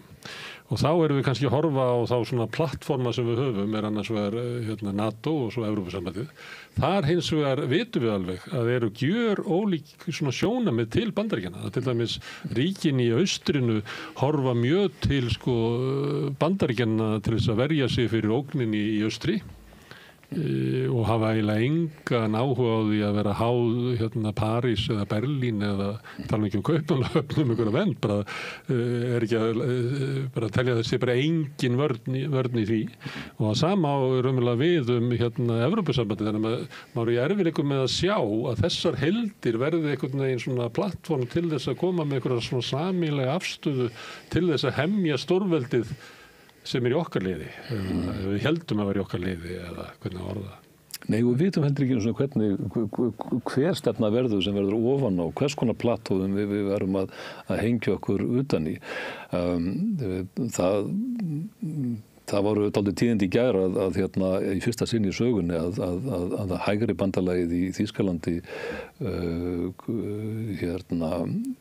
gerði díl við fasistana AfD og náði í gegn innflytjenda frumvarpi var þvert á vilja minnihlutatastjórnar Schulz Ólafs sem mér fannst þetta að vera algjör vatnaskil. Þannig að það eru kosningar í Þýskalandi núna í 25. febrúar og ég hugsa með sjálfum ok, þetta vísbending það að AfD og hægri blokkin myndi meirihluta eftir kosningar. Þá ertu komið með þarna afl til valda sem að mátti ekkert gefa eftir fyrir og landslæði getur breyst all hratt. Þannig að hver þessi blokk? Ég sá að Þorgerður Katrín var nefna þegar viðtali að við erum að hugsa okkar viðskipti líka, við erum að hugsa viðskipti sem að og viðskipta hagsmuni og það annað sem við ekki rættu núna sko beiting viðskipta sem vopna sem í ekstrím tilfellum með náttúrulega algjört viðskiptabann sem vissulega sko eitt að getur verið dauðlegra en nokkur vopnabeiting. Við sáum það í Írak á milli flóabardaga og innrásanna 2003. Við sáum það í Venezuela sem er barið til niður til fátæktar viðskiptabannum. Gleymum því ekki þegar Sameinuðu þjóðirnar komast að því 1995 eða 6 eða maður rétt eftir 5 ára viðskiptabanni að 500.000 barna í Írak hefði dáið ótíðanbærum dauða út af beinum vegna viðskiptabannsins á Írak sem var ótrúlega hart og hún sagði eitthvað þá leiða sem sendi þeirra Bandaríkjanna á Sameinuðu þjóðirnar í maður rétt að þetta hefði verið algjörlega þessi virði að slátra þessum 500.000 börnum. En sko neðar í skalanum viðskiptabann hernaðaraðgerð og við höfum alltaf lítið svo. Það líka tolla ákvarðanir eru hernaðaraðgerðir og það nokkuð sem að Trump alltaf sér greinilega beita sem svipu. Gerði það í Kólumbíu í vikunni? Já, gerði það í vikunni og ég fylgdi alltaf vel með því að því hittu nú Gustavo Petro forseta Kólumbíu 100 dögum eftir það kjörin þarna fyrir 2 árum og bara alltaf eftir þessum umskipti sem voru að verða í landinu frá því að vera náttúrulega algjört satellite-ríki í Bandaríkjanna í því að reyna að spyrna þessu fótum en þó óskaplega varlega sem að menn voru að reyna að rugga ekki bátnum mjög mikið út af þessum viðskiptahagsmunum. En það tók ekki annað heldur en hótun að skella þá hámarkstollum fyrir Petro til þess að bakka með þessa ákvörðun að leyfa ekki innflug með herflugvélum á hlekkjuðu fólki sem var ekki leyft á klósetti í innflugi þar að segja ólöglegum innflytjendum sem var verið að selflytja tilbaka í nýrri stefnu Trumps. Þannig að slíkum svipuhöggum verður beitt og það gæti verið býsna alvarleg aðgerð ef við fáum það. Það hefur hótað tollum á Evrópusambandið sem eru félagar hans í NATO. Nákvæmlega. Og hver okkar hagsmunir þar eru búin að meta það. Ég sá að Þorgerður Katrín hafði mikla áhyggjur af því að tolla refsinga Evrópusambandið mætti ekki flæða yfir á evrópsku efnahagsvæðið. Þannig að þar voru komin við þá stöðu, heyrðist maður henni að nei, við erum ekki Evrópusambandið, við erum bara auka aðilar. Umsóknarríkið. Sem er bara, þannig að verða ríki að skilgreina hagsmuni, ég er ekkert að segja þessi ránt, eins og Færeyingar þegar þeir undan skildu sig viðskiptabanna á Rússlandi, það var bara alltaf mikla hagsmunir að selja fisk þangað. Þeir töldu sig ekki hafa efni á því að missa veiðar í Barentshafinu. Nei, við sáum það hérna í okkur þegar að Gunnar Bragi var utanríkisráðherra í Mariett að 2014 að þegar að Evrópusambandið ákvað að bregðast við yfirtöku á Krím á Rússlandi með því að skella smá viðskiptabanni segi ég, svona frekar mildum aðgerðum, viðskiptaþvingunum eða aðgerðum gagnvart Rússlandi og við ákvaðum einhvern veginn að hengja okkur á það sem ég held að mögulega verið bara óvart eða vanhugsað og Moskva náttúrulega bara, já, býtu hvað eru þið að sperra ykkur og skelltu á algjör innflutningsbanni á Rússland. Það var þurrkað 30-40 milljarðar af útflutningstekjum landsins sem einu vettvangi. Fiskútflutningi sem mátti rekja marga áratugi aftur í tíman og mjög blómleg viðskipti í Íslands við Sovétríkin. Já, að vísu fundum við hjálið gegnum hér landlugta ríki Hvíta-Rússland sem allt í einu var mikið útflytjandi á ferskfiski úr Atlantshafinu. En ok, við slum ekki farið í þá sólma. En nákvæmlega þessi forsaga okkar, það sem við náðum býsna góðum árangri að búa til einhvern balans í kalda stríðinu með að halda viðskiptum við Sovétríkin og bæði fiskútflutningi og olíuinnflutningi og svo fengum við löturnar og svo framvegis. Held ég sýnir ákveðna forskrift af því hvernig við verðum að hugsa okkar stöðu í þessum breytta heimi. Það ekki víst að við komumst upp með það þótt að við komumst upp með það í kalda stríðinu, þá meðan við svona tóni frá Trump og svona, þá ætlar hann að þröngva ríki til þess að bara hætta viðskiptum við Kína. Já. En við erum dálítið útsjónarsöm þegar við erum að hugsa eigin hagsmuni og erum ekki að láta einhvers konar falskra og inntakslausra hugtaka trufla okkur. Það að segja, hugsum bara okkar eigin hagsmuni. Gerum okkur grein fyrir því að við erum örþjóð fyrir það fyrsta og við erum í ákaflega þröngri stöðu. En við höfum náð því, og það okkar fossa okkar styrkur mörgu leyti, að hafa oft á tíðum náð alveg ótrúlega góðum árangri sem þessi örþjóð á alþjóðavettvangi. Þannig að Við erum þess með fríverslunarsamning við Kína. Við erum með fríverslunarsamning við Kína sem er alveg makalust fyrir bara, það skulle vera þarna inni. Við getum talað þorskastríðin, við getum talað ýmislegt í þessu samhengi. Og viðskiptin við Sovétríkin sem eru merkilegur hluti af íslensku utanríkisstefnu. Mjög merkileg. Þannig að við eigum tækifæri, þannig að við skulum ekki vera að tala okkur niður og höfum enga möguleika, en við erum hérna lítið peð í skák þar sem að en peð getur rétt spila verið býsna öflugur. Þú myndir skilgreina öryggishagsmuni okkar þannig að í heimi vaxandi stórvelda átaka þá er það lykilatriði fyrir smátt ríki að eiga í góðum samskiptum við alla. Það er lykilatriði fyrir Ísland að skilgreina sína stöðu rétt og raunsætt og skilgreina umhverfið rétt og við erum ekki einu svona komið þangað. Við erum ekki einu svona búin að teikna upp sviðið fyrir okkur og hvaða hlutar við ætlum síðan að leika þar inni. Þannig að í guðanna bænum förum að ræða hlutina af einhverju skynsemi. Það er það sem að þú byrjaðir á að tala um. Já. Og það er það til dæmis uppbygging bandaríska hersins í Keflavík hefur eiginlega ekki verið í almenn umræðu, var ekki umræðu á þinginu. Líka framlög ríkisins til hernaðaruppbyggingar í Úkraínu og vopnakaup og annað slíkt var ekki í umræðu áður en það var ákveðið í almenn umræðu og ekki heldur á þinginu. Og ég var alltaf að leitað og ég hef ekki ennþá fundið raunverulega þessa fundi utanríkismálanefndar þar sem að stjórnvöldum var eiginlega gefið umboð til þess að vera með þessa yfirlýsingar eða þessa samninga.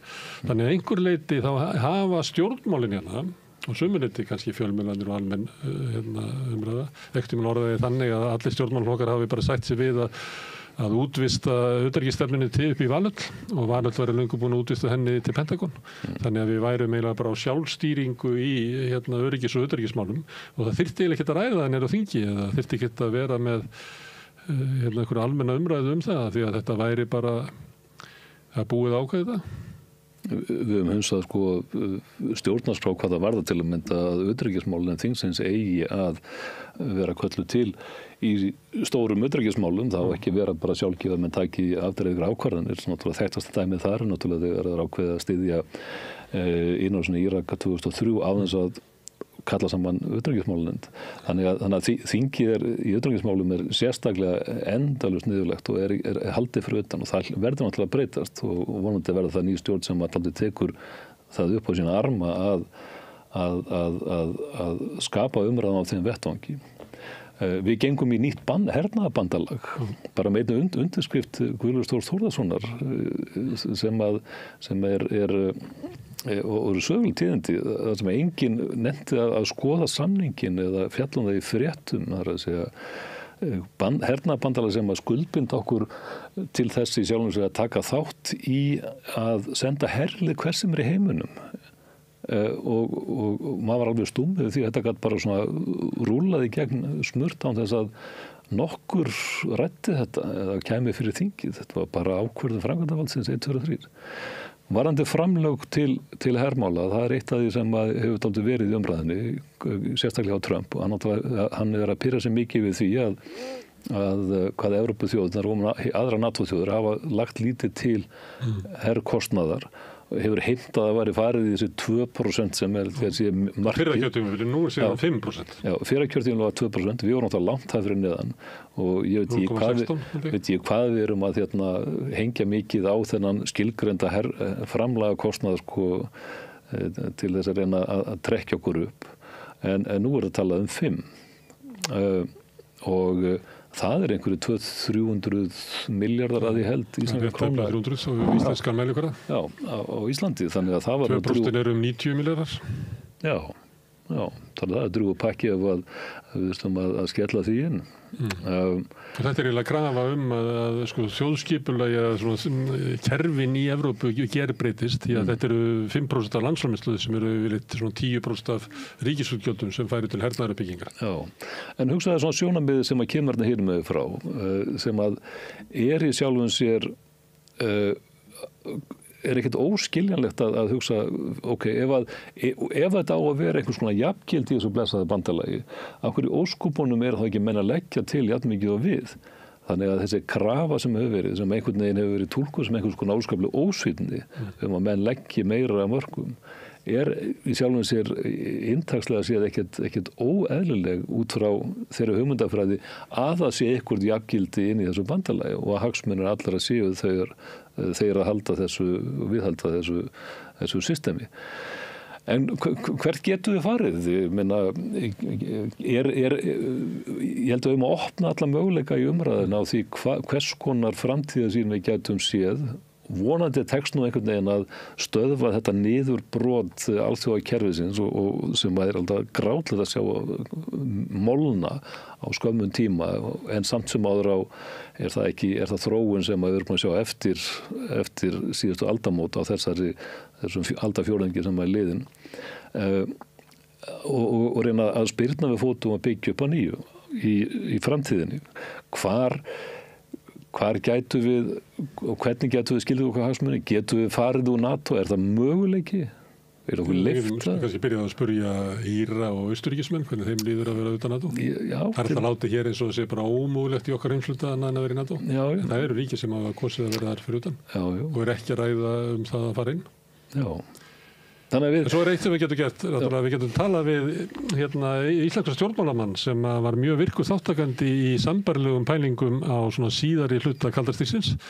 Þegar fer að byggja upp svona þriðja valkostin í heimi sem er stýrt af stórveldum. Og það er Ólafur Ragnar Grímsson sem fór víða og sömuleyti að því við nefndum fríverslunarsamningi við Kína er að mörguleyti afleiðing af því starfi sem hann var í seint á 8. áratugnum og snemma á þeim 9. þar sem hann var vilji meðal annars Indverja og fleiri að byggja upp einhvern valkost í heiminum sem er fyrir utan þessa stórveldapólitík en nú eru þau ríki öll komin í aðra blokk sem er stundum kennd við Brexit sem er náttúrulega ekki einn skipuluð blokk eins og Bandaríkin hafa í kringu sína hagsmuni. Þannig að það er mikil degla í heiminum. Já, ég held að þetta alveg að líða Ólafur Ragnar Grímsson og hans rödd og aðra sem hafa verið í alþjóðastarfi og náði í góða reynslu. Og þar verður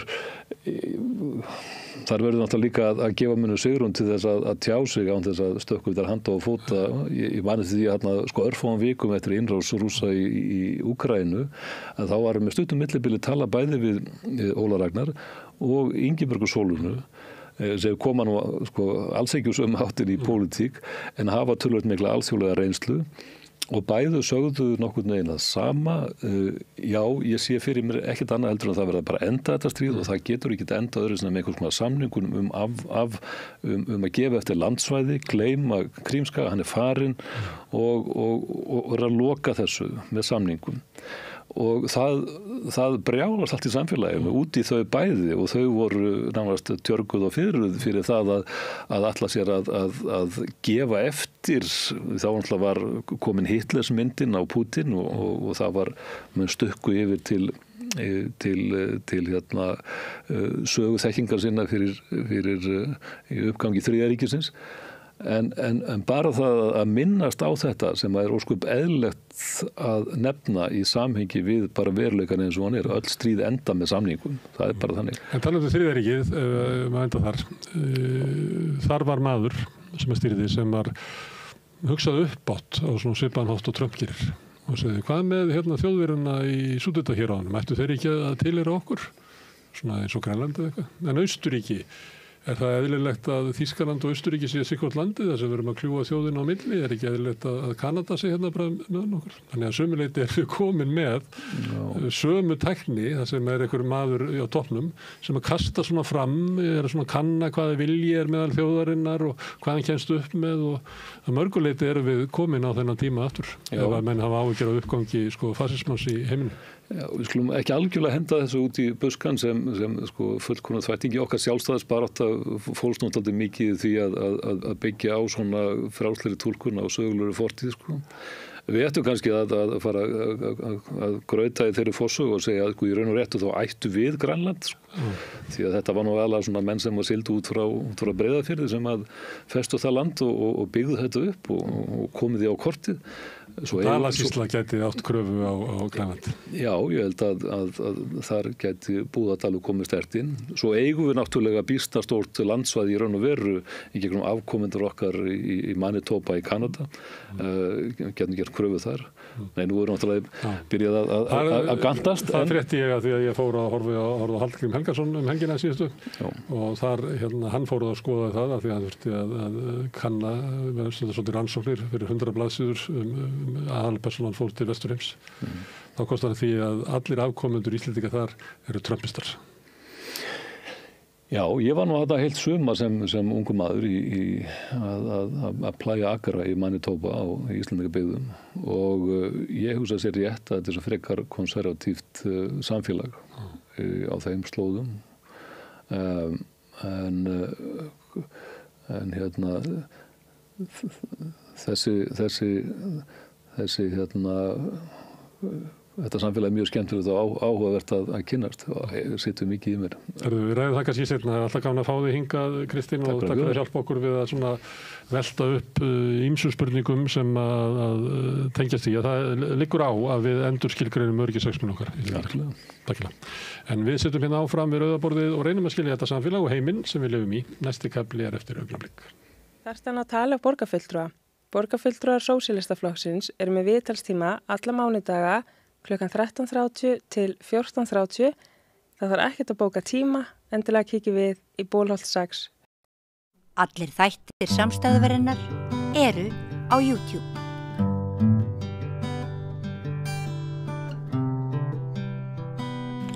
Komið sæl og verið velkomin í spjall við rauðaborðið svolítið hitamál. Til minni komin Arna Magnea Dangs, leikkona, kennari og áhættuleikstjóri og sumir segja mannréttinda aktivisti.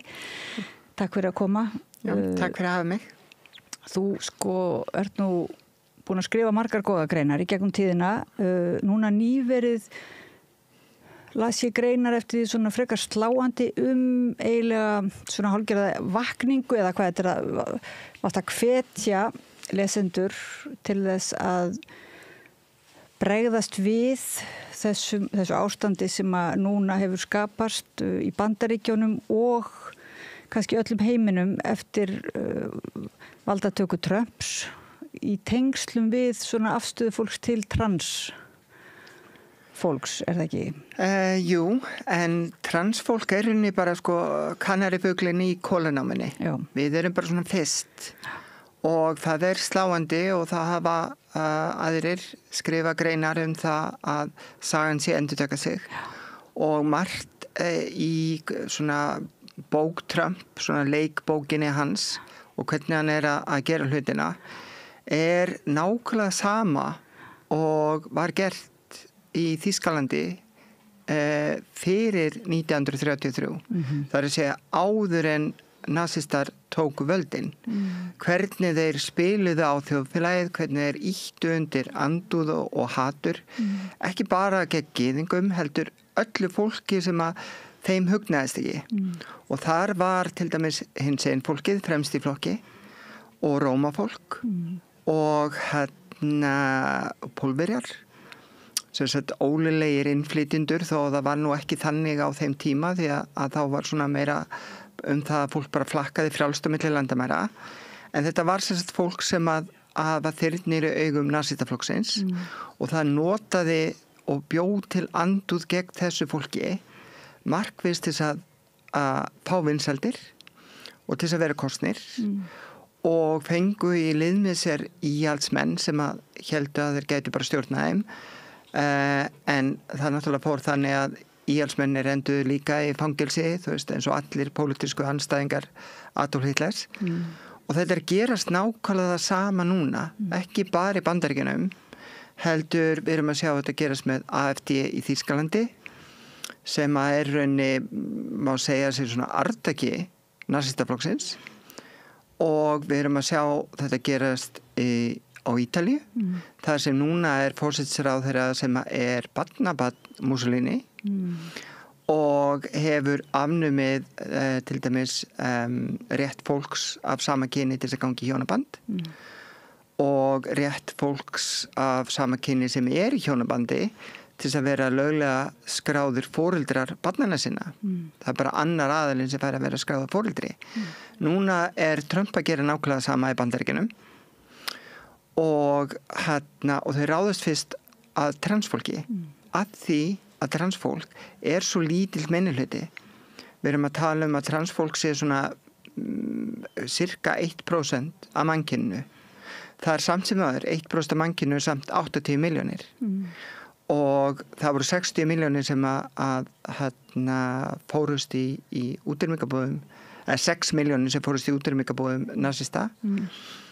En við erum að tala að núna markvisst verið að reyna að útrýma 80 milljónum einstaklinga á heimsvísu sem graf alvarlegt. Og þetta byrjar með þessari lagasetningu, það ekki? Hann bara sett hann ekki lög eða hvað gerði hann til? Hann gerði forsetatilskipun sem í Bandaríkjunum þannig að forsetatilskipun lög sem að þingið yfirleitt staðfestir og svona, hvað maður segja, það svona ákveðnar bæði lagalega forsendur en líka svona ákveðin hefð fyrir því að þessar tilskipanir eru látnar standa. Það hefur ekki gerst að forseta tilskipanir hafa verið alveglega mótmælt, þó svo að það var aðeins það í síðustu stjórn Bidens að republikanar lögðu sig upp á móti 2-3 tilskipunum sem hann kom með. Þannig að þessar tilskipanir munu án efa standa. En ef við segjum hlustendum og áhorfendum sem ekki kannski fylgjast það vel með að þá snýrist þessi tilskipun það að það væru einungis 2 kyn í Bandaríkjunum, það ekki? Lögleg, það væri bara að vera 2 lögleg kyn. Já, það bara núna viðurkennt karl og kona út frá og eins og lögin orðuð út frá getnaði. Nú eru vísindin ekki alveg á einu máli það, en þau eru öll samt sammála það að það ekkert kyn sem nákvæmlega ákvarðað við getnað. Það ekki til. Vísindamenn vilja sumir meina að öll fóstur séu kvenkyn þangað til kannski 7. viku. Aðri vísindamenn vilja meina að það sé bara raunni ekki neitt kyn að ræða fyrir 7. viku. En það allan ekki hægt að ákvarða að neitt einstaklingur sé kall eða kona við getnað. Með því að setja þetta í lög þá reyna að segja að annarkvort séu allir einstaklingar konur eða allir einstaklingar intersex og trans. Þannig að þetta mjög skrítið hvernig þetta sett fram. Það væri náttúrulega óskandi að þetta myndi snúast í höndunum á honum og ef hann heldur sig við, ef hann væri eldur uppi með þetta sem sagt að þá hefði hann að vera að gera þá myndi þetta sem sagt ekki snúast þá myndi lögin ekki snúast gegn trans heldur með eða hvað. En málið hann er ekki að hlusta á vísindin. Hann hlusta ekki á vísindin þegar koma COVID.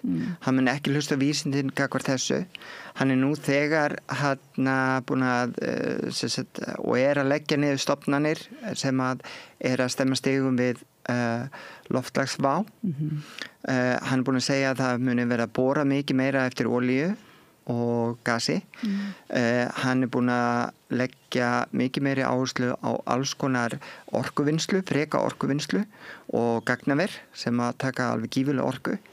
Hann er búin að leggja áherslu og leggja fleiri 100 milljarða bandaríkjadollara í þróun á gervigreind á samaskapi og hann er búin að leggja niður alfarið allar svona mannréttinda stofnanir innan opinbergeirans sem að kalla DEI sem að stendur fyrir Diversity, Equity and Inclusion og stundum er að DEIA og A stendur þá fyrir Able Body og þannig að það runni, hann er að leggja niður mannréttindi allra minnihlutahópa, ekki bara transfólks.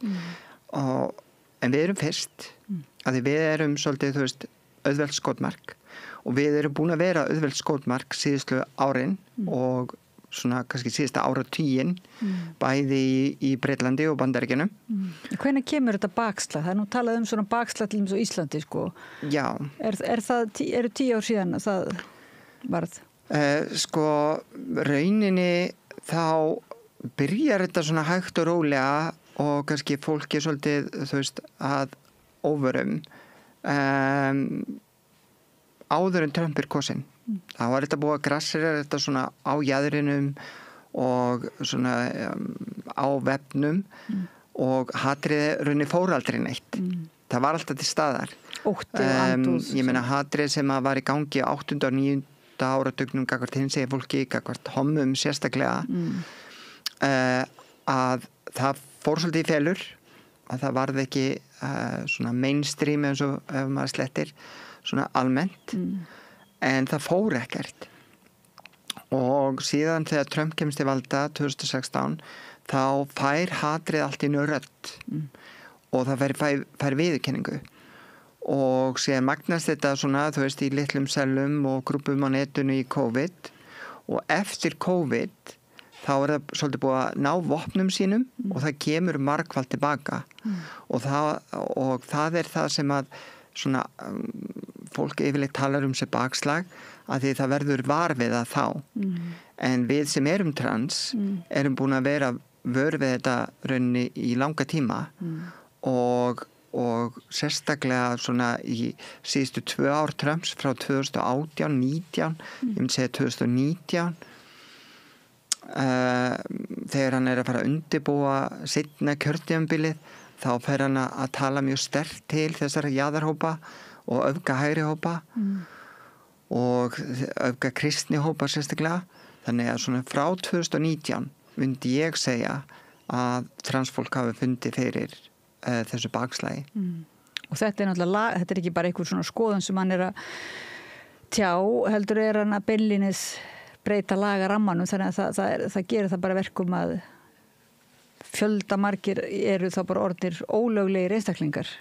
Já, þeir eru ekki viðkennd sem að viðkennd þannig að við sem erum trans, intersex, kynsegin að við sem að föllum kannski ekki alveg inn í þessa kynja tvíhyggju sem er svo kölluð að við erum bara lagalega ekki til. Nei. Og þegar þú ert lagalega ekki til að þá er mjög auðvelt að beita þig ofbeldi vegna þess að þú ert ekki að beita manneskju ofbeldi því að manneskjan er ekki til í lagalegum skilningi þannig að það er náttúrulega hægt að beita þig ofbeldi sem manneskju en þú getur ekki sagt þetta er út af því að ég er trans þú getur ekki sagt þetta er hatursklæpur og þannig að það minnkar lagalega vernd transfólks og síðan er hann að tala og er þegar byrjaður að leggja drög að því að stoppa alfarið heilbrigðisþjónustu við transfólk. Nú þegar er hann búin að leggja drög að því að heilbrigðisþjónustu við transfólk yngra en 19 ára verði bönnuð á alríkisvísu og þegar fólk sem að þarf á lyfjum að halda, meðulum að halda, hvort sem það transfólk eða eitthvað annað fólk, þegar það fær ekki lengur aðgangur lyfjunum sínum, þá stutt í svona þetta andlega myrkur. Og nú þegar eru bara stóra stofnanir, svona hliðstæða stofnanir á við Pieta í Bandaríkjunum og Breitlandi og víða, farin að tala beint til transfólks. Bara ekki, það von, það ekki gefast upp. Og óttin að bara mikið af þessu unga fólki, unga transfólki, kynsegin fólki sem að passar ekki á einhvern hátt inn í þessa kynjatvíhyggju, það muni gefast upp. Já, og ég vil taka líf sitt. Já. En sko, hvernig það með málsvara þegar að fólk kannski í slíku vonleysi, eru sterkir málsvarar í Bandaríkjunum, veistu það svona, eins og réttinda baráttan? Já, það eins og Human Rights Organization og GLAAD og fleiri stofnanir sem eru að berjast fyrir réttindum alls hins einn fólks, bæði lagalega og bara með svona, með fræðslu vegna þess að fordómanir koma náttúrulega frá fáfræði og fáfræðin gífuleg. Ekki bara í Bandaríkjunum, heldur bara heimsvísu hvað varðar transfólk. Það fullt af fólki sem heldur að við ákveðum að vera trans. Flest okkar fundu það frá blautu bassbeini að við pössuðum ekki. Ég sem fædd 1970 vissi að ég var ekki strákur þegar ég var 4 ára. En ég vissi ekki hvað ég var, að ég hafði ekki orðaforðan, ég hafði ekki fræðina bak við mig. Þannig að eina sem að ég fekk að vita var bara að ég var skrítin og furðuleg og var eitthvað svona frík. Þannig að sem að olli náttúrulega ákveðni vanlegan og tók mörg ára að raunni berjast til þess að verða ég sjálf. En með aukinni fræðslu þá eru náttúrulega transbörn að koma út fyrr að þau vita hvað þau eru. Þau eru ekki bara með spurningamerk hangandi yfir sér að reyna að finna einhverja skýringar sem að getur hugsanlega verið. Ég held að ég væri álfabarn, geimvera og líka út af áreiti þá held ég á tímabili að ég væri bara eitthvað skonar bara púki eða djöfull af því að það var svona þetta kristna ofbeldi sem að ég fekk en núna með aukinni fræðslu og aðganga að internetinu, því internet ekki alls slæmt að þá fullt af transbörnum að koma út fyrr en það engin fjölgun. Ég meina ég á frænku sem var, hún rúmlega 70 og þegar hún var í barnaskóla hún örfend að þá var hún neitt til að skrifa með hægri og borða með hægri. Vinstri hendin á henni var bundin fyrir aftabak. Og þetta ekki lengur síðan, hún rétt rúmlega 70. Þegar við hættum að koma svona fram við örfenda sem að þá var talað væri milli 1 og 3% af mannkyninu, þá allt henni skausta upp í 30% og hefur haldið þar síðan. Það að þessi fjölgun á meðal transfólks bara með meiri upplýsingu að þá fleiri að koma út. Fleiri sem að hugsanlega fyrir kynslóðum dóu inn í skapnum. Þannig að það að búið til einhvern óttaka hvert 1% mannkyns náttúrulega fárlegt í stóra samhenginu. Þegar það svo margt sem að við sem bara tegund þurfum að berjast við. Eins og hnattlínun að við skulum vera að eyða öllu þessu púðri, öllu þessu hatri, allir þessari orku í að ráðast á hennan pinkulitla minnihlutahóp sem að vill bara fá að lifa sínu lífi, sínu besta lífi í friði. Það það sem maður skilur ekki hvar ógnin og talandum nasismann og þá sem voru sendir í útrýmingabúðir, að þú nefndir það áðan, þá voru náttúrulega örfendir þar að meðal og það einhvers staðar mann ég eftir lista, hann lengri listin yfir þá sem voru taldir vera sem sagt rétt dræpir. Já. En þá kannski fjallar það ekkert svo mikið það að þetta sé raunveruleg ógn eða sé ógn í einhverju raunveruleg heldur þetta kannski bara þetta vald eins og þú segir, þetta auðvelt skotmark að því óöryggið til staðar bæði hjá hópnum og hjá öðrum sem veit ekki alveg hvernig að taka þessu sem öðruvísi, einhverju sem öðruvísi og þá sé það bara raunverulega hluta af einhverju valdníðslu aðferð að snúa sér fyrst eins og núna, eins og þú ert að segja Trump hann fyrsta skotmark er transfólk. Já, ég meina að það ekkert sem saminar þjóð og bara við sjáum það í gegnum söguna. Það ekkert sem saminar þjóð eða hópa fólki eins og einhver sameiginlegur óvinnur.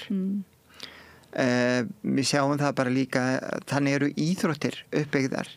Þú veist, að ekkert saminar þú veist, íslensku þjóðina jafn mikið eins og handboltaleikur þar sem að það eru við gegn einhverjum öðrum og það að búa til við og þið þú veist, það næra veiða atkvæði og þetta eitthvað sem populistaflokkar hafa skilið og gert mjög vel og populistaflokkar hér á landi að gera líka með bara mjög hvað ég segja ég vil ekki segja góðum árangri vegna þess að það ekkert gott við þetta en þeir eru að ná árangri með því að ýta undir ótta og hatur hér á Íslandi hefur það aðalega beinst gegn innflytjendum og hælisleitendum samt sem áður þá eru sko staðreyndirnar bara út frá hagfræði segir okkur að hagvöxtur síðustu 10 ára kerður meira minna af innflytjendum þannig að þú veist en fólk sem að af einhverjum ástæðum ósátt út af alls konar hlutum því finnst gott að geta kennt einhverjum og geta bent á einhvern.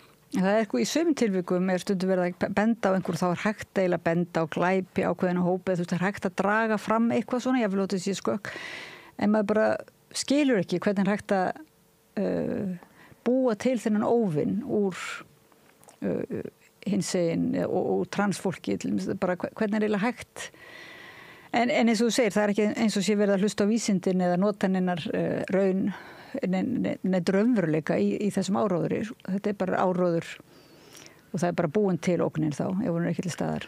Ég meina sko Berlín frá 1920 til 1930 var svona mekka hinsegin fólks það var hvergi annars staðar í heiminum þar sem var jafn mikið frelsi að vera hinsegin eins og í Berlín á þessu tíma og þar voru fyrstu aðgerðinar gerðar þar sé kynstaðfestandi aðgerðir á transkonum og þær voru þó nokkrar miklu fleiri heldur en fólk svona veit almennt það allavega núna talið að þess aðgerðir séu skipta sko allavega svona 10-20 jafnvel fleiri sem vitaðar en málið að stofnunin þar sem þessi aðgerðir voru framkvæmdar Magnús Hirschfeld stofnunin að þetta var eina fyrstu stofnunum sem nasista réðust á fyrsta bókabrennan var sem sagt að brenna hinsegin bókasafnið þar sem allar þessar rannsóknir komið fram þannig að þeir reyndu að eyða sögunni og þeir reyndu að eyða öllu vísbendingum þetta fólk. Fyrsta fólkið sem að eiginlega fór í útrýmingabúðir var hinsegin fólk en bara vegna smæða sinnar þá einhvern veginn í mannkynssögunni að því að það okkur óar fyrir fjöldanum af gyðingum sem að fóru í útrýmingabúðinar en ef við horfum á það hlutfallslega þá tókst nasistum nærri því að útrýma hinsegin fólki í Þýskalandi alfarið og það bara gífurlegt að ná næstu því 100% árangri á einum litlum hóp En náttúrulega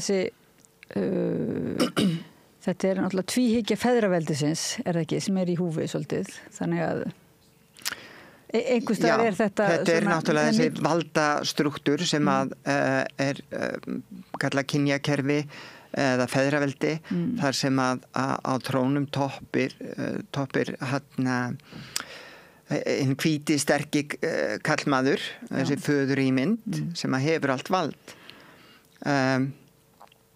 Og hann þarf náttúrulega að vera gagnkynhneigður og hann þarf að vera ófatlaður og allir aðrir eru honum óæðri.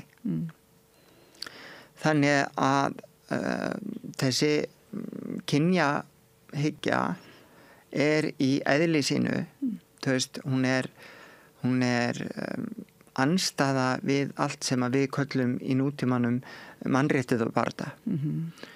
Og feminismi er ekkit annað en mannréttindabaráttu. Þetta snýst mannréttindi rauninni allra jaðarhópa, kvenna þar á meðal. Og náttúrulega áherslan er á konur af því konur eru helmingur mannkyns. Þannig að þetta er rosalega stór hópur sem það er að berjast fyrir. En það eru mannréttindi allra hinna jaðarhópana sem að fylgi með. Og ef við náum að svona vinda ofan af þessu kynjakerfi, þessu feðraveldi, að þá náum við miklu meiri árangri þegar kemur að mannréttindamálum. Og það er alveg klárt mál. En leið og við náum einhverjum árangri, þá finnst þeim sem að hafa notið góðs að þessu kerfi, þeim vera ógnað og jafnvel eins og þau sé að missa réttindi. Já. En þú segir einmitt í greinin að hvetja fólk til þess að sjá raunverulega ykkar mannréttindabaráttu sem mannréttindabaráttu í heild, eða sjá það heildrænt og vísar þá í þessa frægu dæmisögu, þessi frægu orði ljóð, þetta er ljóð. Þannig að fyrst komur eftir sósíalistunum og ég sagði ekki neitt. Að því ég var ekki sósíalisti. Já, að því ég var ekki sósíalisti. Já, þetta er sko svo komuður eftir þessum og ég sagði ekki neitt að því ég var ekki þetta og svo komuður og sóttu mig og það var engin til þess að segja neitt að því að það var engin til þess að hjálpa mér. Já, það var engin eftir til að hjálpa mér. Já, að því það var engin eftir til þess að hjálpa mér. Já, þetta er þetta ljóða á við sko bara alveg hræðilega mikið í dag og það sem við erum að upplifa í dag í heiminum.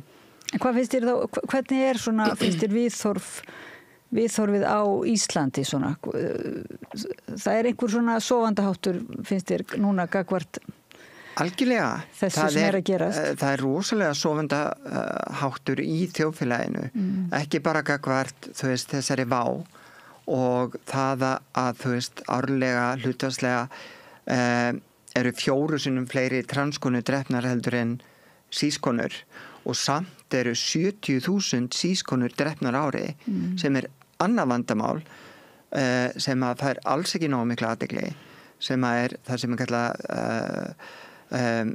kvennamorð og tíðkast út allan heim og það virðist bara sem að svona mannréttindabaráttu minnihlutahópa kvenna þar á meðal sé oft í öðru sæti svona í þessu samfélagslega tilliti og í tali á milli manna og kvenna og kvára. Þannig að þú veist við höfum meiri ágjör af því að einhver pólitíkus ringir í einhver skólastjóra. Við höfum meiri ágjör af því hvernig okkur gengur í handbolta. Við höfum meiri ágjör af því að halda vinasambandi við einræðisherra hingað og þangað heldur en að standa í lappirnar og segja við stöndum með mannréttindum og það er það sem að greinin er að vísi í. Sagan mun dæma okkur alveg eins og við sem ólust upp við að læra seinni heimsstyrjöldina og skildum ekki akkur fólk gerði ekki meira og sagði ekki meira og akkur fólk var svona meðvirt með nasistum í seinni heimsstyrjöldinni að við erum að horfa upp á nákvæmlega sama í dag. Fólk er meðvirt eða bara hreinlega sofandi gagnvart þeirri vá sem að er að gera beint fyrir framann nefið á okkur. Þannig að þú hvetur náttúrulega stjórnvöld til þess að beinlínis gefa út yfirlýsingar stuðning eða fordæma til dæmis þess aðgerð Trumps. Já, Þorgerður Katrín utanríkisráðherra nú þegar búin að gera það og bara þú veist við öll sem erum henni afskaplega þakklátt fyrir að hafa gefið út þessa yfirlýsingu. En það ekki nóg að utanríkisráðherra að gera þetta. Ríkisstjórnin þarf að gera þetta, þú veist, samhent. Og við erum ekki að sjá forsætisráðherra að gefa út neina yfirlýsingu. Eina yfirlýsingin sem hún hefur gefið út að hún ætlaði að hringja í Trump og hún vonast þess að vera áfram gott ríkjasamband á milli þessara vina þjóða, þú veist, sem að mér finnst bara undirlagi háttur. Og hún hefur smá ágjör að Grænlandi og hún ætlar að spjalla það, en þú veist, við höfum rödd sem þjóð og við höfum sýnt það svo oft í gegnum tíðina að við höfum rödd og Íslendingar eiga fótspor út allan heim. Eins og ég segi í greinni, við eigum fótspor á Suðurskautinu, við eigum fótspor í hverju einustu heimsálfu á þessari plánetu og við eigum að nýta þessa rödd og við getum ekki bara fala okkur bak við það að við séum lítil þjóð og lítil þjóð getur ekki gert neitt. Alveg eins og einstaklingur getur gert helling, þá getur lítil þjóð gert helling. En hvað getur við gert hvað myndur ráðleggja bara hlustendum og áhorfendum að gera? Hvar hægt að byrja að svona sína stuðning í verki? Til dæmis fordæma á samfélagsmiðlum, í fjölmiðlum, annars staðar þegar hatursorðræða á sér stað. Ekki leyfa þessum bergmánsröddum að vera bara einar. Styðja við bakið á hinsegin fólki og sérstaklega ef þú átt hinsegin ættingja. Hlusta á það, sýna skilning. Það fullt af hinsegin fólki og sérstaklega ungu hinsegin fólki sem bara mjög hrætt núna. Og bara ég meina það enginn sem hinsegin og sérstaklega ekki transfólk sem að hreinlega bara þorir að fara í heimsóti Bandaríkjanna núna. Og ég hef sagt að sem transkona ég öruggari í Teheran heldur en ég í Texas. Bara svo dæmi síðutekkin. Og samt ástandi ekki, þú veist, gáfulegt þar heldur. Þannig að við þurfum alla raddir upp á dekk. Og við tölum okkur sem, þú veist, svona og notum oft samlíkingar þegar kemur að sjósókn og sjómennsku og við séum hugrökk og fylgin okkur og þess vegna, þú veist, finnst mér bara mjög viðeigandi að við bara, þú veist, siglum í sömu átt, svo við notum þær samlíkingar, að enginn okkar segja lúra í kojunni, að við mætum öll upp á dekk og við tökum til hendinni og við stöndum samhent gegn fordómum, fáfræði og hatri og við sendum út þær tilkynningar. Að við ætlum ekki að styðja við eða vera að meðverk með ríkisstjórnum sem verða ekki mannréttindi. Á móti hatursorða, því nú er það ekki eiginlega staðreynd að svona, það svolítið aukin hatursorðræða á Íslandi bara, svona á samfélagsmiðlum og í umræðinu eða hvað?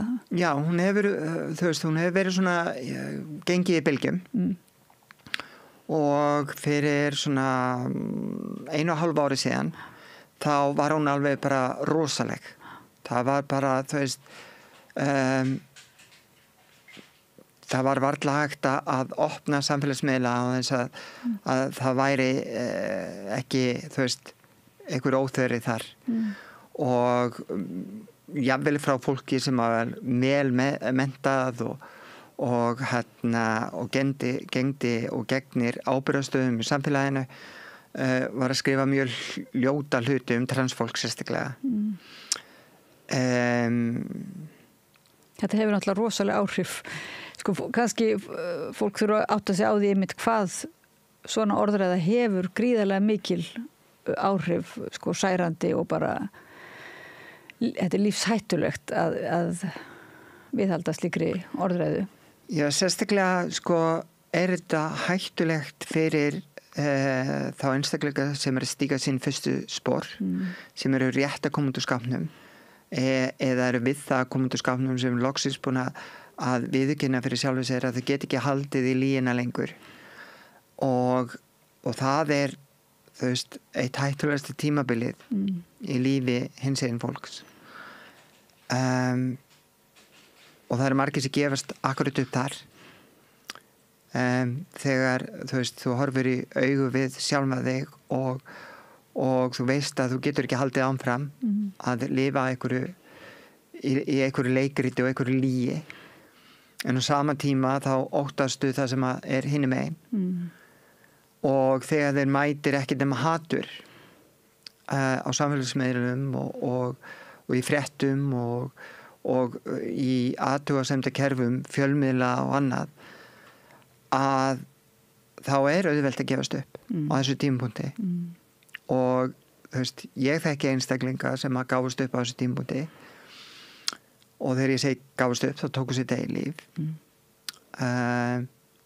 og fyrir ungt fólk, ég vil sem að komið út úr skápnum og komið út úr skápnum þegar það taldist vera örugt fyrir bara örfáum árum allt inn að upplifa að það þurfa að fara að fela sig aftur fólk að tala að fara aftur inn í skápin þannig að þetta hræðilegur tími fyrir hinsegin fólk sem sýnilegt komið út úr skápnum búin að uppgöta hvað það dásanlegt að vera þú veist, ekki að lifa í líginni hvað það mikið léttir hvað það svo miklu einhvern veginn fallegra að vera til sem það sjálfur heldur en í einhverju leikriti að þá vitum við að það skiptir engu máli hvað einhverju aðri segja að það alltaf best að vera bara þú veist að lifa í sínum sannleika heldur en að fela sig og þess vegna segi ég það þú veist að núna í dag að vissulega þú veist ég hef ágjör af hvað áhrif þetta hefur á syni mína ég hef ágjör af því hvernig þú veist þessar birtingamyndir birtast í gegnum þá en ég sjálf það skiptir mig engu máli hvað þú segir við mig ég veit hver ég ég veit hvað ég og það ekkert sem þú segir sem breytir því. En ekki einhver miskilningur af fólk til þess að veita þennan stuðning sem sagt bara raunverulega að fordæma hatursorðræðu og raunverulega sína stuðning að þá þurfi fólk endilega að skilja það eða skilja þig af hverju þú trans eða hvernig, mér oft svona fólk segir bara trans það eitthvað svona sem ég bara skil ekki og næ ekki utanum en sko þá hugsa maður bara ekki kannski þess þá heldur að bara eða sem sagt hvort heldur sem þú skilur það ekki eða sjálfur skilur, maður ekki erum við ekki alltaf að biðja þennan bara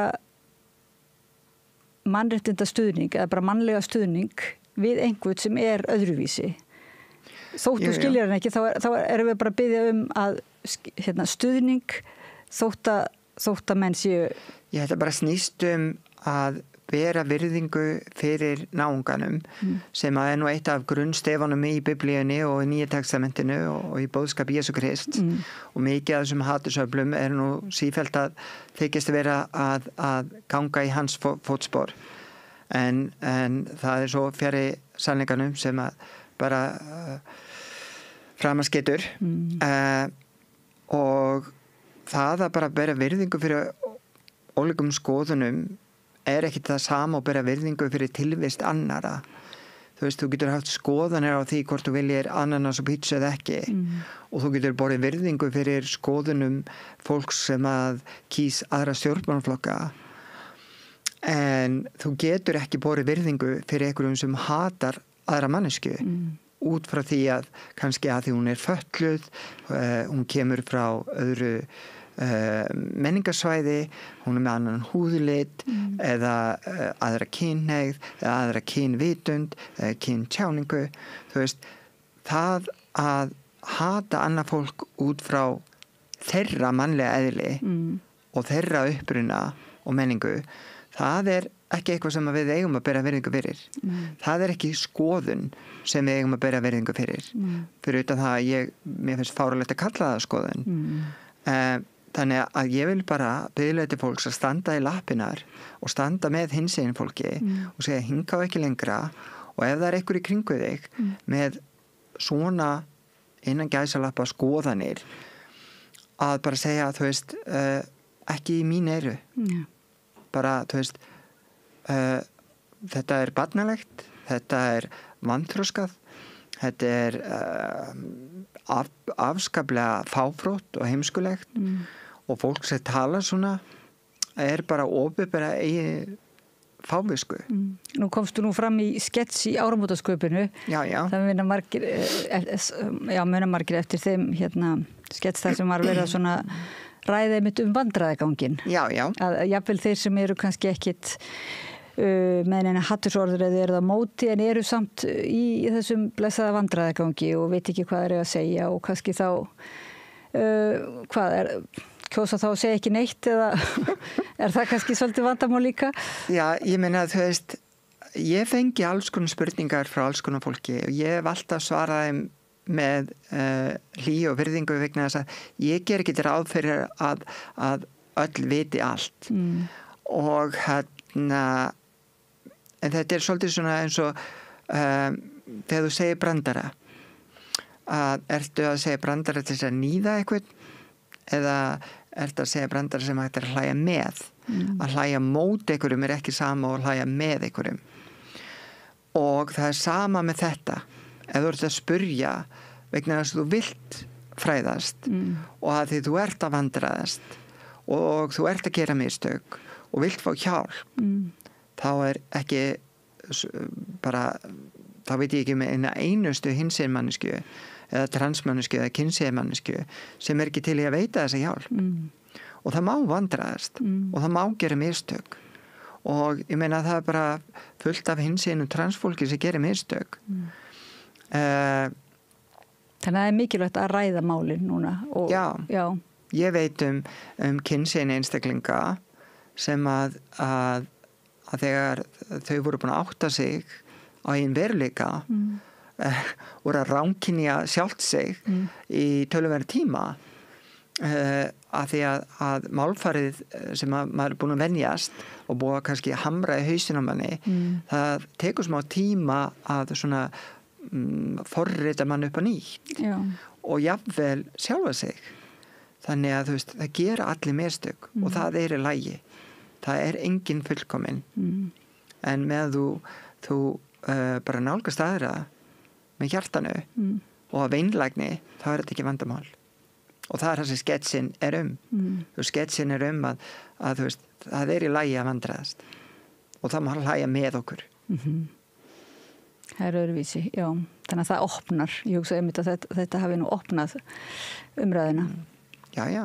En þú ert nú bara sinnir ýmsum verkum, en finnst þér núna eins og kallar það á þig bara út af þessu aðstæðum að bara þú verðir að fara að beita þér meira og svona eins og fara meira út í fræðsluna og aktivisman og svoleiðis? Já, ég meina, ég get ekki ætlast til þess að þú veist, restina af þjóðinni berjast með mér ef ég ekki til að gera það sjálf. Og ég hef ekki, þú veist, eins og Kristrún Frostadóttir, þú veist, ég get ekki tekið upp síman og tala við Trump. Ég alveg boðinn til þess að gera það.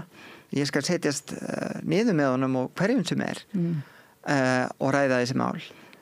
En svo framalega sem fólki þá tilbúið að hlusta, því náttúrulega ekki að ræða við fólk sem að bara mætir, þú veist, með hatrið í farteskinu og ekki tilbúið að hlusta á eitt eða neitt. En þannig ég með rödd og ég ætla að nýta hana og eitt af því sem ég get gert, það að skrifa. Ég ætla nú ekki að skrifa hverju einasta degi, en ég mæti þar sem eru boðið að mæta eins og hingað, og ég skrifa þegar andinn kemur yfir mig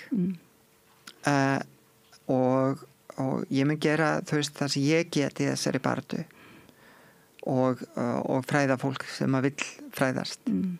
takk fyrir greinarnar, ég verð að segja að þær eru mjög bara góð lesning og upplýsandi og kæra þakkir fyrir að koma hérna að Rauðaborðinu á Samstöðinni og tala við okkur hlustendur og áhorfendur. Arna Magnea Danks, leikkona og kennari, áhættuleikstjóri og mannréttinda aktivisti. Kæra þakkir fyrir. Takk sömuleiðis, takk fyrir að hafa mig. Við tökum smá frímínútur og höldum svo áfram í samræðinu við Rauðaborðið. Takk. Þarftan að tala af borgarfulltrúa. Borgarfulltrúar Sósíalistaflokksins eru með viðtalstíma alla mánudaga klukkan 13:30 til 14:30. Það þarf ekkert að bóka tíma, endilega kíkjum við í Bólholt 6, 105 Reykjavík.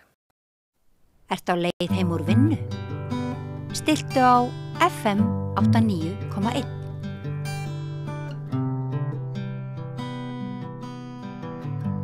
Við ætlum aðeins að staldra við í heilbrigðiskerfinu, þannig vilt til að Pálmi Már Jónsson, öldrunarlæknir, hann var með erindi daginn, þar sem að, eins og ég skildi að hann vildi að við kannski horfum á heilbrigðiskerfið svolítið öðruvísi en við höfum gert, líklega út af öldrun þjóðarinnar eða hvað það sem að þú vilt, Pálmi?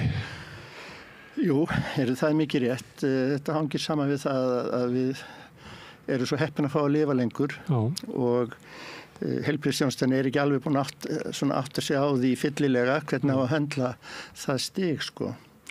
Þannig að það sem ég myndi kannski vilja segja upp af því það mjög margt, mjög vel gert í heilbrigðisþjónustan. Ég vil nú halda því til haga.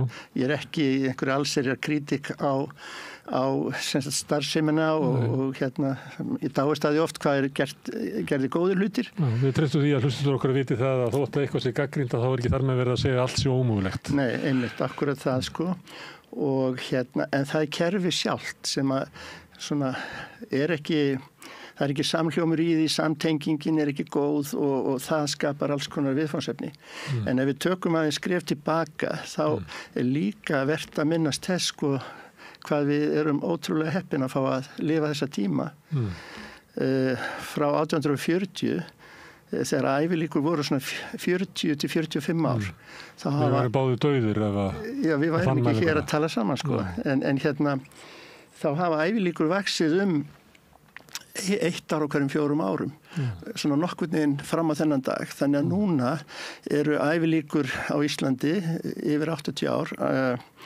80,9 ár fyrir karla og 83,8 ár fyrir konur árið 2022 sem ótrúlegt í raun og veru ef maður hugsar aftur. Þetta ekki nema 5 kynslóðir eða svo og tvöfalda ævin okkar. Já, það búið að gera það og það sem áhugavert að okkar ævilíkur sem sagt við fæðingu þær teljast vera 7. bestu í heimi en karlar hafa bestu ævilíkur í heimi það nálægt í og munurinn á milli karla og kvenna minnstur í heiminum á Íslandi.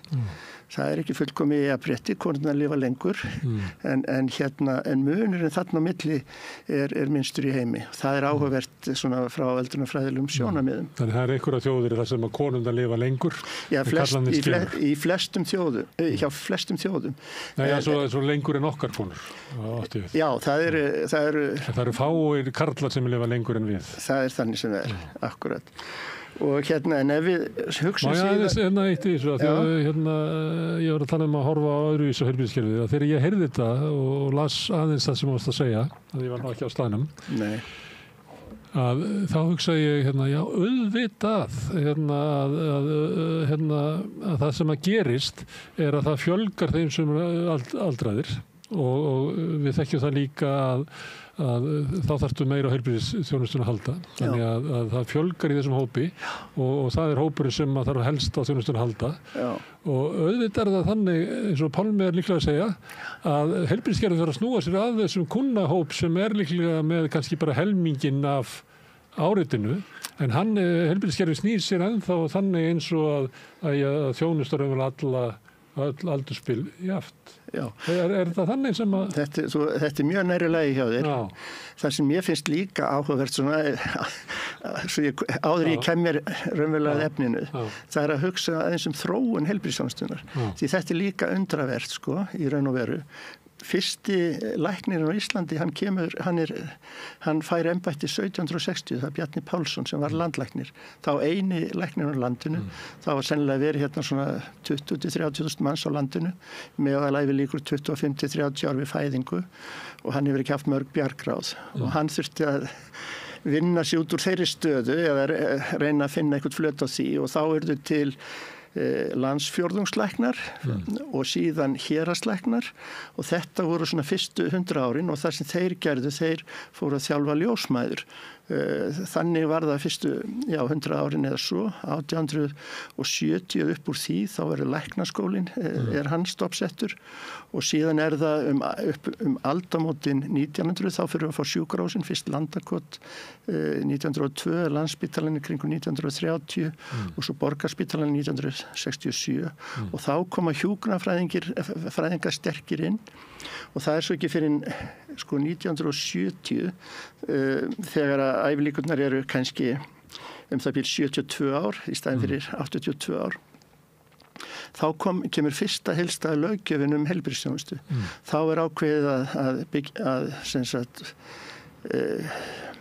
byggja á heilsugæslunni og útfæra hana á landsvísu og þá fáum við aldeilis frábæra ungbarnavernd og mæðravernd og þetta hérna þá þjónustu formi sem við höfum í raunveru í dag en áfram halda ævilíkurnar að vaxa og það sem að ég þá að vekja athygli á að eldra fólk ekki bara, þetta ekki bara fjöldin, heldur í eðli sínu eldra fólk í grundvallar atriðum ólíkt miðaldra fólki.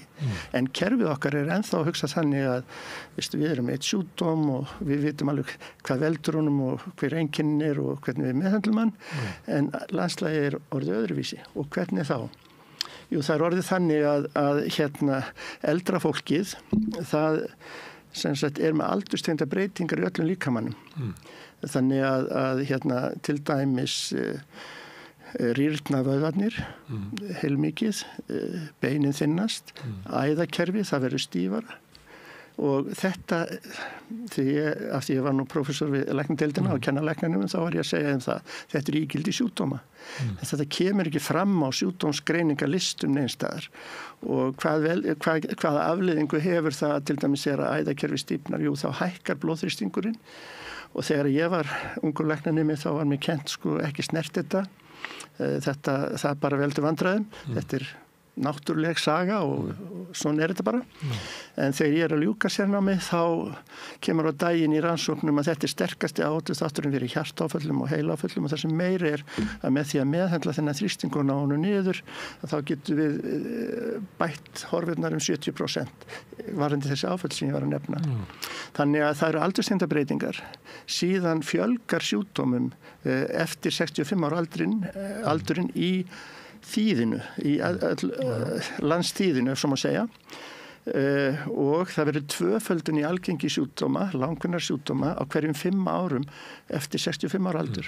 Þannig að til dæmis, ef við myndum líta á mjaðmabrot og ef algengið væri 2% við 65 ára aldur, þá væri það komið upp í 32% við 85 ára aldur á 15 árum. Það svona margfeldis áhrif, tvöföldunar hverjum 5 árum. Þetta náttúrulega gríðarlega mikið og þetta virðist vera náttúrulegum og það sama hvort það brot á mjöðum eða vitræn skerðing eða heldni vandamál. Þetta svona viðfangsefni sem að hrjá fólk og þetta vex svona stigastigi. Og þar í felst líka tækifæri ef við getum unnið með þessi viðfangsefni og með forvörnum með einum öðrum hætti þá getum við og ef við getum minkað þetta 1-2-földun þannig að segjum að væri 1% algengi á mjaðmabrotum við 65 ára aldur þá væri það bara þá það fyrirgefið þá það ég ekki alveg með töluna á takteinum en í staðis að vera 3. hver kona, þá verða 7. hver kona við 85 ára aldurinn. Þetta mikils áunnið. Það væri mikil ávinningur af þessu, bara forvörðum. Þannig að í þessu öllu saman eru tækifæri að maður hefur skilning á því hvað að gerast. Og þú ert að segja að ef við settum á ungbarna eftirlit 1970, þá ættum við að sitja á öldrunar eftirlit núna. Algjörlega. Og búa til eiginlega svona öldrunarlækningar sem að ná út í samfélagið. Já, og það verða, allir læknar allir aðri læknar en barnalæknar og læknar í mæðravernd þurfa að vera öldrunarlæknar að hluta til, vegna þess að það ekki til nægilega margir sérfræðingar í öldrunarlækningum fyrir allt eldra fólk. Heldur þurfa, þetta er hið daglega brauð í læknisfræðingu. Heilsugæslan snúi sér að öldruðum. Já, á þeim forsendum sem aldraðir gefa sér til kynna. Oft er það þannig í alls konar að 20% af fjöldanum er með 80% af þörfinni, eitthvað sliðs, og við erum með eitthvað slíkt og við segjum að það sé svona til allra einföldunar. Að þá kannski ef við förum bara 50 ára aftur í tíman að þá er þessi 20% af fjöldanum var ekki nema kannski bara 7% af fjöldanum. Og þar er maður getur séð að hvað hefur mikil áhrif á þörf óskir til heilbrigðiskerfisins þjónustu. Og þú ert að segja að heilbrigðiskerfið hafi ekki brugðist við þessu, að við höfum ekki aðlagað að kannski bara megin þorra þeirra sem að koma til okkar og þurfa þjónustu sem eru aldraðir. Já, ekki ennþá. Við erum ennþá dálítið föst í þessu gamla módeli. Ég hef náttúrulega reynslað þessu því að báði foreldrar mínir náttúrulega urðu gamlir og þurftu á þjónustu að halda. Ég var með pappa og stundumömmu inni á bráðadeildinni og þegar COVID kom, þegar göngudeild COVID var til og allt í einu sneri heilbrigðisþjónusta sér að fólki sem að þjónusta heima, stundum að róa fólk bara, já þú ert með þetta og þetta kemur eitthvað svona, þá hugsaði ég hljóta að fatta að breyta þessu yfir í þjónustu fyrir aldraða. Því þetta er akkurat þjónusta sem að mamma hefði helst þurft. Ég skil þig. Sem að væri eitthvað myndi ringja bara daglega, spyrja hvernig hún hefði það og reyna að grípa inn í sem að væri eitthvað. En það gerist ekki, þessu var bara lokað. Já, nákvæmlega.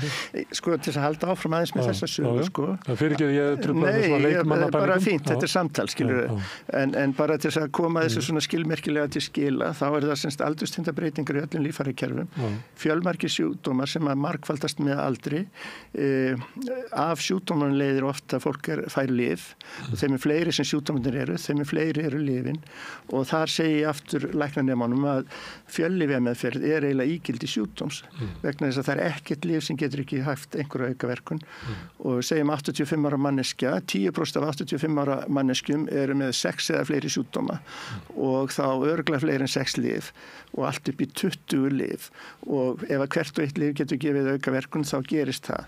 Og getur orðið á svona víxlverkun á milli og kannski er enginn sem að getur svaraði alveg hvernig þessi 20 lyf fara saman? Það getur alveg verið og það getur verið að aukaverkanir vilja á sér heimildir. Fólk haldi þetta séu sjúkdómar og fari jafnvel að meðhandla aukaverkunum með öðrum lyfjum. Þá myndar svona vítarhingur eiginlega eða spírall niður á við. Og þetta er alveg raunverulegt vegna þess að við gerðum könnun á því fyrir nokkuð mörgum árum reyndar en ég held að hún sé alveg gildi í dag.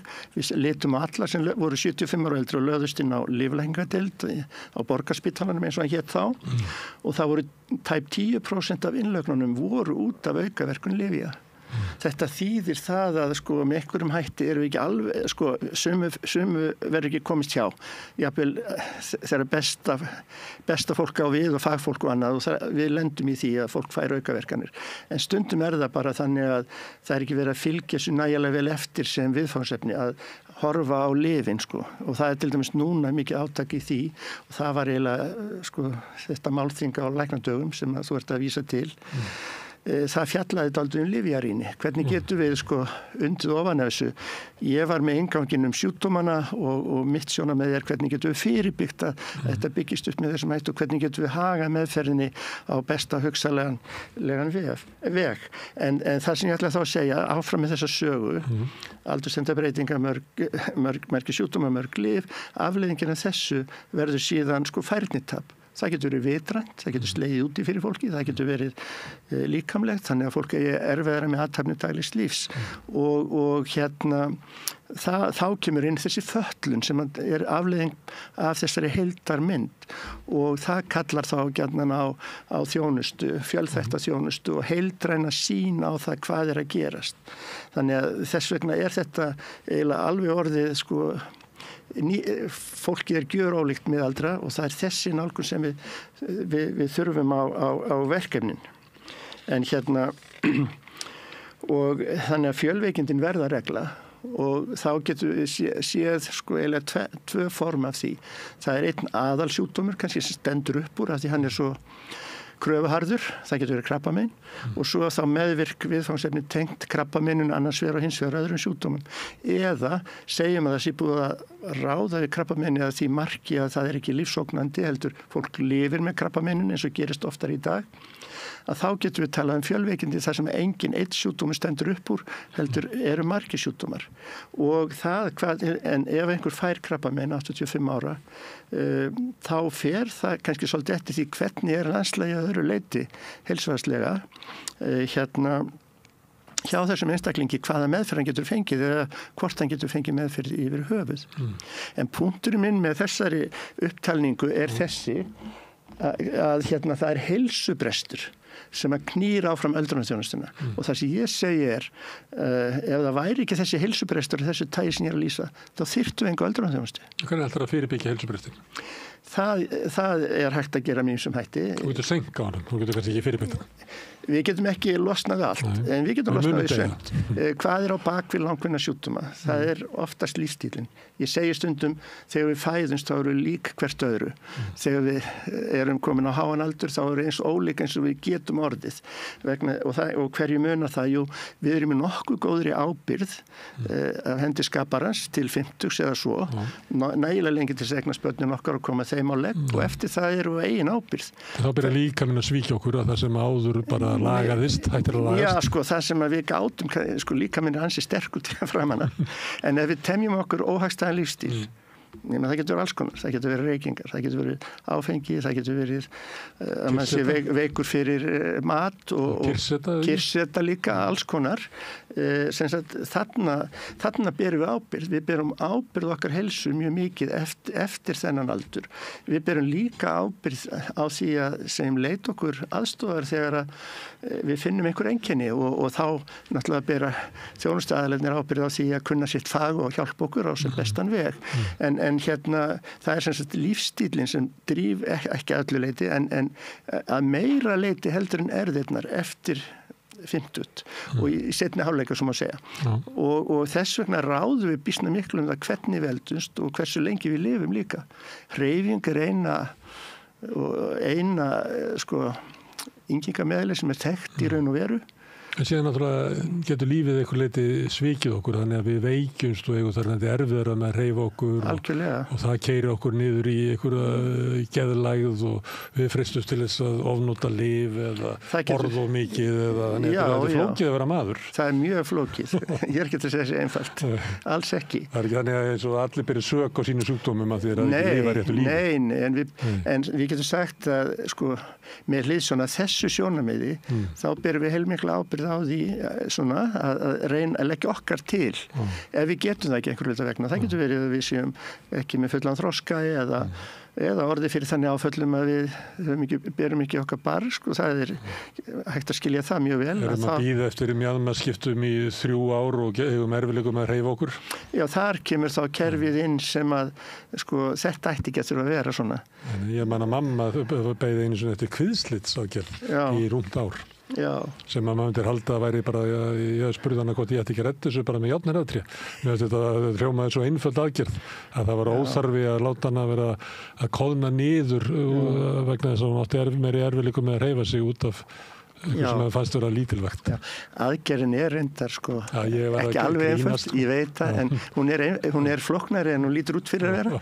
En þetta er alveg hárrétt. Þarna þarf þá heilbrigðisþjónustan hún þarf að bregðast við og þá komum við kannski að því að þessum langvinnu sjúkdómum sem að stýra mest á efri árunum ef við haldum okkur við það hver og einn, við getum talað um hjartasjúkdóm, hjartabilum, við getum talað um öndunarbilum, við getum talað um nýrnasjúkdóm og þessi langvinnu sjúkdómar eru svona í nokkrum stigum, það er oft ekki alltaf en það er oft talað um svona 4 stig. Fyrsta stig er greiningastigið þegar þú færð sjúkdóminn, svo koma svona hveitibrauðsdagar og lífið er ágætt þrátt fyrir allt á viðeigandi meðferð, jafnvel bara með þjónustu eins læknis til dæmis.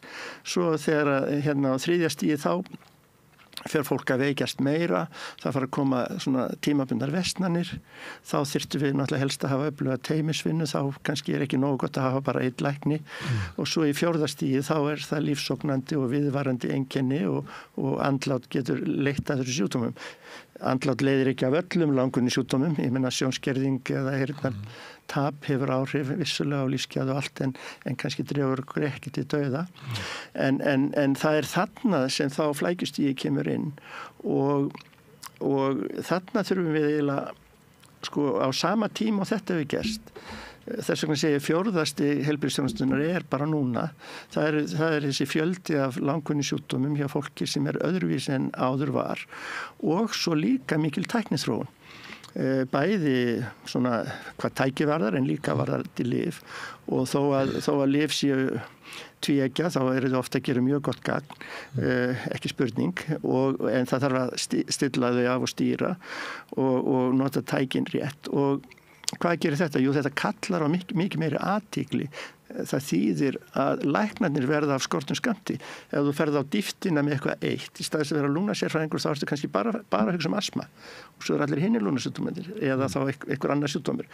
Þannig að og í krabbameinunum þá þarf fólk að fara að sérhæfa sig í lúnakrabbameini, brjóstakrabbameini eða öðru krabbameini. Þannig að þetta toga læknana í ýmsar áttir og læknahópurinn er takmarkaður. Þess vegna þarf þá líka að huga því ég meina þetta er ekki einsmannsverk þegar fólk er fjölveikt eða fatlað og annað. Þetta er teymisvinna. Þá þarf að skipuleggja teymisvinnuna og þá má kannski búa til verkferla sem leyfa öðrum heilbrigðisstéttum að gera svo mikið. Þetta er útfært á vandaðan hátt og við læknar með í myndinni en það er aðri sem að taka þátt í því að láta hlutina ganga upp. Þetta er ákveðnu leyti ógert, ekkert allstaðar. Það er alveg góð dæmi frábæra vinnu eins og í göngudeild sykursjúkra og einhverjum heilsugæslum þeir búið upp á viðtal við hjúkrunarfræðing sem býst til að gefa út hreyfiseðil fyrir þig. Já, sem er mjög gott. Ég er bara að taka dæmi algjörlega. Maður hefur heyrt af. Já, og þetta er byrjað en þetta er ekki orðið nógu klárt og það sem þá kem ég að þessum með skipulagsmálin í sambandi við læknisþjónustuna að það er kannski sagt að allir eiga að vera hjá heimilislækni og það er mjög mikilvægt fyrir alla, sérstaklega eftir því sem verður eldri að hafa heimilislækni. En hvað á heimilislækni nákvæmlega að gera? Hvað getur sérfræðingur sem starfar utan sjúkrahús gert og hvað getur sjúkrahúsi gert á göngudeildi eða svona? Og þarna held ég að við þurfum í raunum veru að taka hverju einustu sérgrein læknisfræðinar og það þarf að semja það. Hver annars greining á hjartasjúkdómi og þegar greiningin er komin, hver gerir eftirfylgdan? Getur hann þá farið tilbaka í heilsugæsluna ef það er sérfræðingur á stofut í bæinn sem það er kallað eða sérfræðingur á göngudeild spítalans sem gerir þetta? Hvenær verða þessi skipti? Þannig að það þarf að tryggja það að hver einstaklingur sé á réttum stað á réttum tíma fyrir rétta þjónustu og þarna getur þetta þurfum við að skoða og ég held að það þurfi líka að semja þetta. Þess vegna tel ég til dæmis semja, hvernig áttu við? Já, ég held að til dæmis heilbrigðisráðuneytið og sjúkratryggingar gætu farið í greiningavinna á hverju og ef ég tala um sjúkdóma þyrpingar í hverju einustu sérgrein í samtíð hjartasjúkdóma, lúnasjúkdóma, nýrnasjúkdóma, bæklunarlækningar og svo framvegis og það kæmi þá fulltrúi frá sjúkrahúsinu, frá starfandi læknum sérfræðingum utan stofnunar og svo frá heilsugæslunni og þetta væri hreinlega svolítið kortlegt eins og hægt er. Það er náttúrulega aldrei hægt að skipuleggja allt í þaula en það er hægt að gera betur nýr í dag og ef þetta er gert fyrir hverju einustu sérgrein þá getum við líka fengið frið með þetta og frið frá hverju?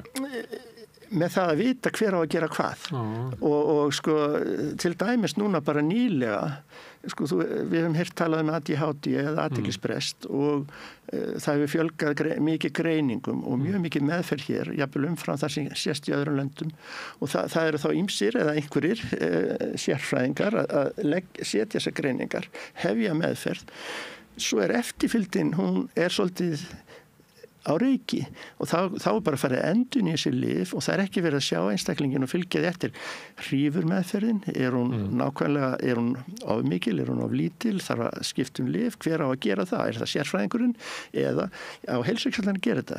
Heilsugæslulæknar voru nú að rétta upp hönd og segja þetta ekki nógu gott, við höfum ekki þessa sérþekkingu.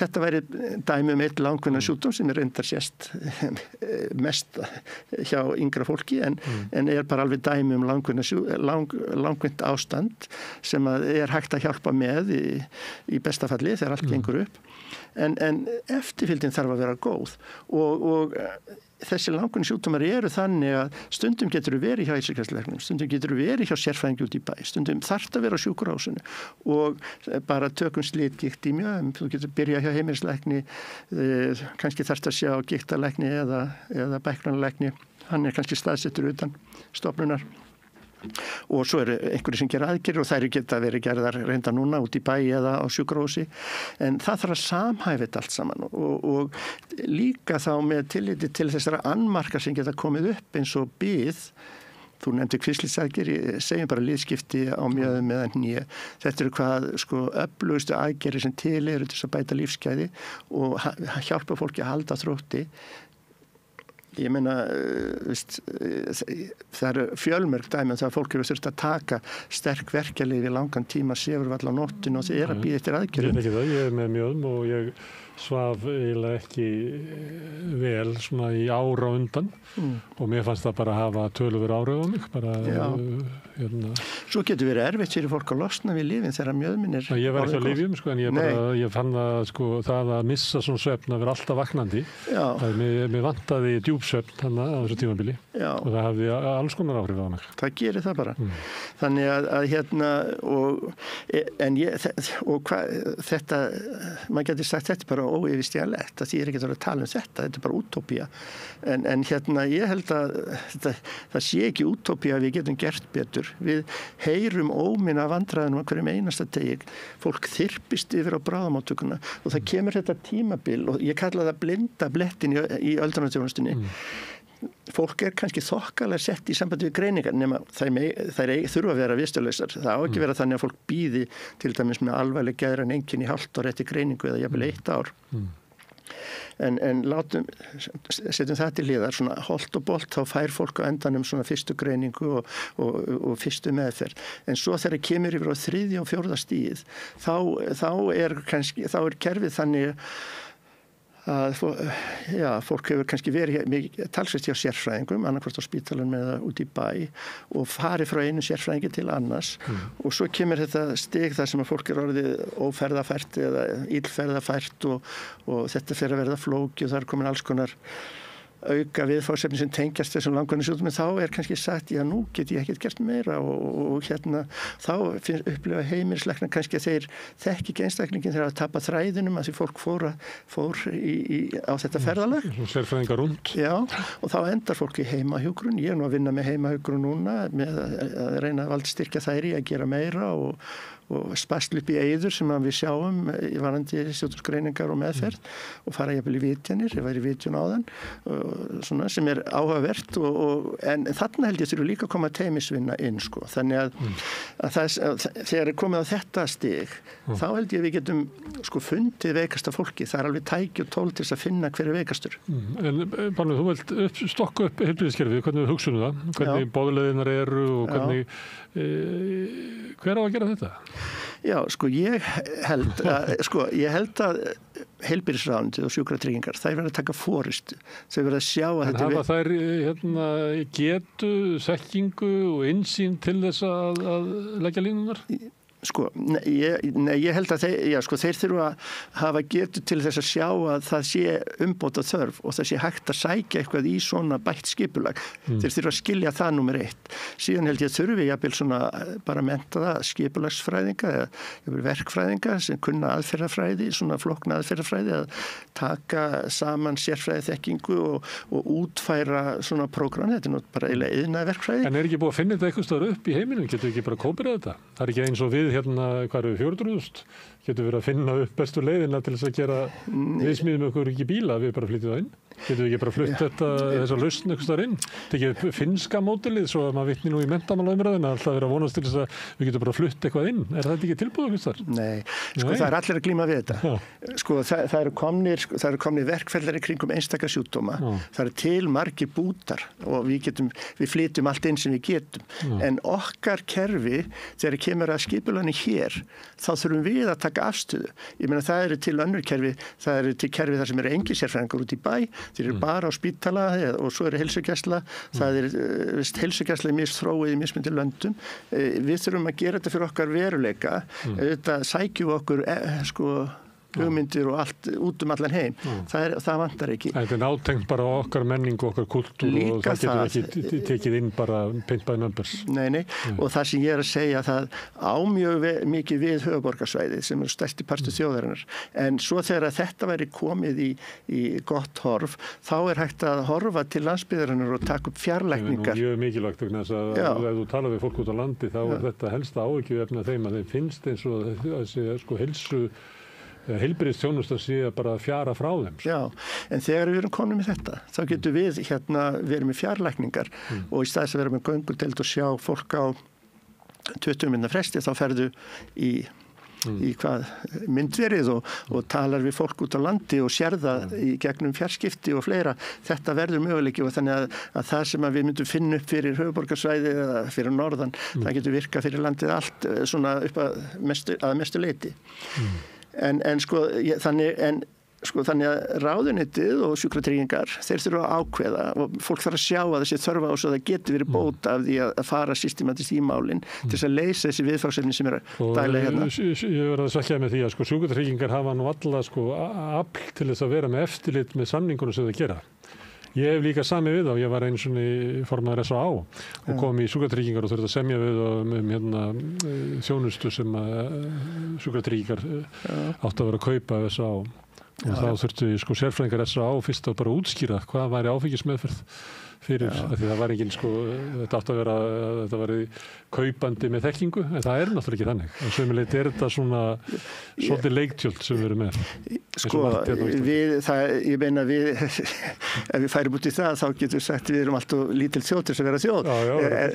Við þurfum að leysa, við þurfum bara að reyna það og það sem ég ætlaði þá að segja, en það þarf þá að taka fagfólkið inn í myndina, það þýðir ekki heldur fyrir einhverja skrifstof eða skilur einhverja stjórnendur og annað á hæsta level að gera þetta.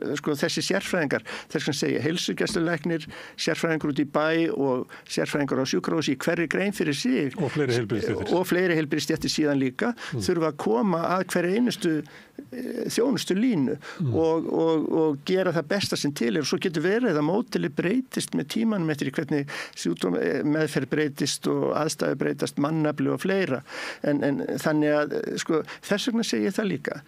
Ég held að þetta sé jafnstórt verkefni eins og endurnýjun á þjóðarsjúkrahúsinu hér við Hringbraut og ég meina það vitað allir.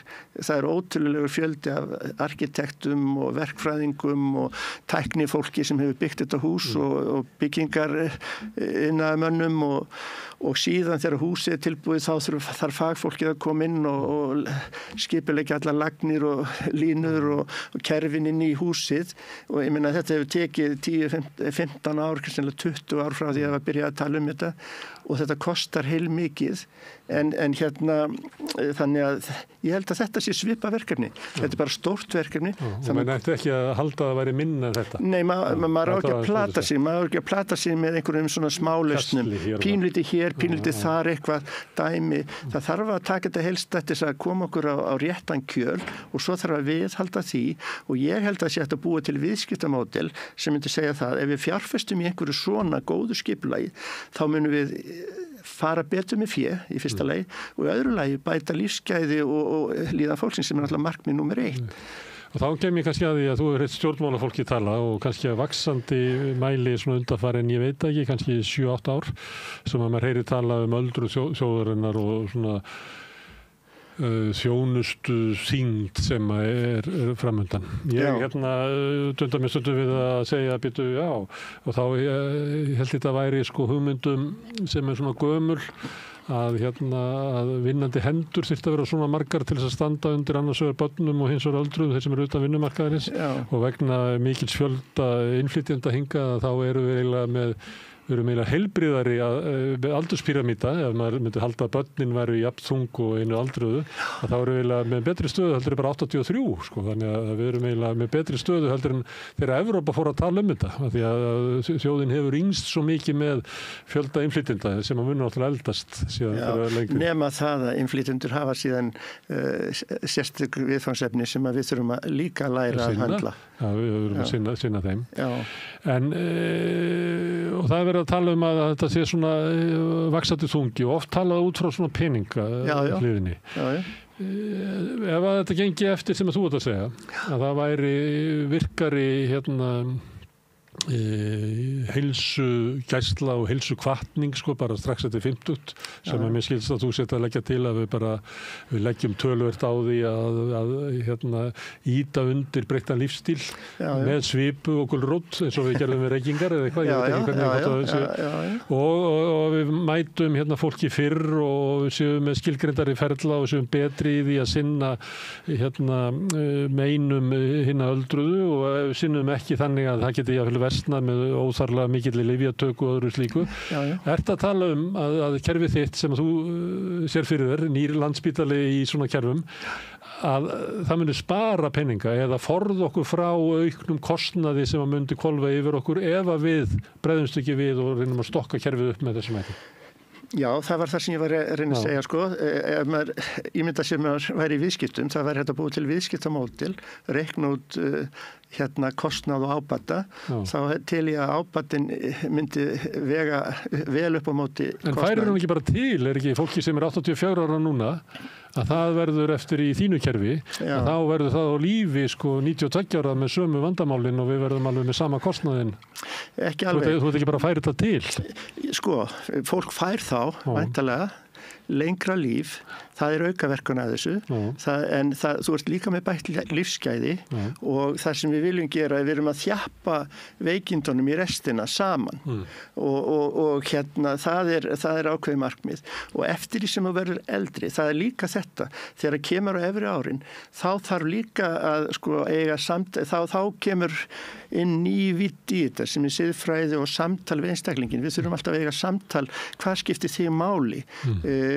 Kannski getum við gert þetta eða kannski þurfum við ekki að gera það hver er þín sjónarmið og svona, eftir því sem fólk er eldra þeim minni kröfur gerir það oft til dæmis hátækni og þess vegna held ég að lífsskráin sem að ég myndi vilja sjá komast á lækjarnar og Alma Möller sem landlæknir vildi taka upp aftur, það er lengri saga, ég fer ekki út í hana og nú er hún orðin ráðherra, ég vona að hún komast á lækjarnar þannig við getum búið til eins konar lífskrá þar sem við tilnefnum umboðsmann okkar ef verið mikið veik og getum ekki tjáð okkur, veljum maka eða eitt af börnunum eða vin eða eitthvað, vinkonu.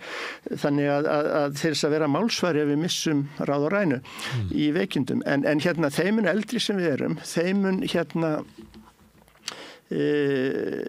þeimun minni kröfur gerir fólk og ef við lítum svona bara raunsætt á hlutina eins og þeir gerast, þá er dýrasta árið í lífi hverja mannesku er síðasta árið sem það lifir og dýrustu mánuðirnir er síðustu 3 mánuðirnir en allt síðasta árið er tiltölulega kostnaðsamt miðað það sem áður hefur verið.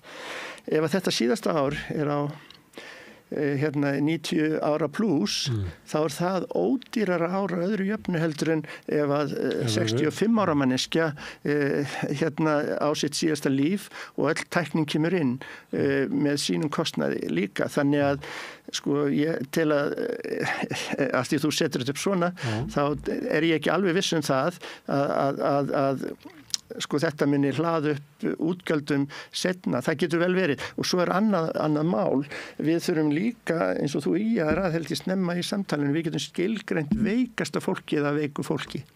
Og á hverjum tíma það bara 10% af fólki sem hvað veikast af eldra fólkinu. Og þetta fólk stendur á bakvið 60% af útgjöldunum á hverjum tíma, en 60% af eldra fólki stendur á bakvið 6% af útgjöldum. Þannig að ef við getum haldið fólki frísku, þá það minni útgjöld. Og svo ef við getum líka með því að grípa svona systematist inn í á hverjum tímapunkti og sett líka heimaþjónustuna. Við þurfum það alveg kapitul út af fyrir sig. Við getum bætt sólarhringsþjónustu heima fyrir fólk og þannig að fólk geti líka dáið heima ef það vill það. Ég held að það séu alltaf því 70% fólki ef það spurt sem að myndi gjarna vilja geta dáið heima ef þess væri kostur. Og það til í því að það sé hægt en það ekki unnið kerfisbundið að því að finna veikasta fólki og setja eins og ég myndi kalla sagaklass þjónustu í kringum veiksta fólkið og vera með 24 tíma þjónustu af lokuðum hópi sem þekkir þessa veikustu einstaklinga. Þannig að þegar að vestnun verður þá hringt í einhvern úr því teymi, hjúkrunarfræðing sem með síman og svona lækni getur verið tilkallað sem þekkir til. Þarna það eru sóknarfæri líka í heimaþjónustunni.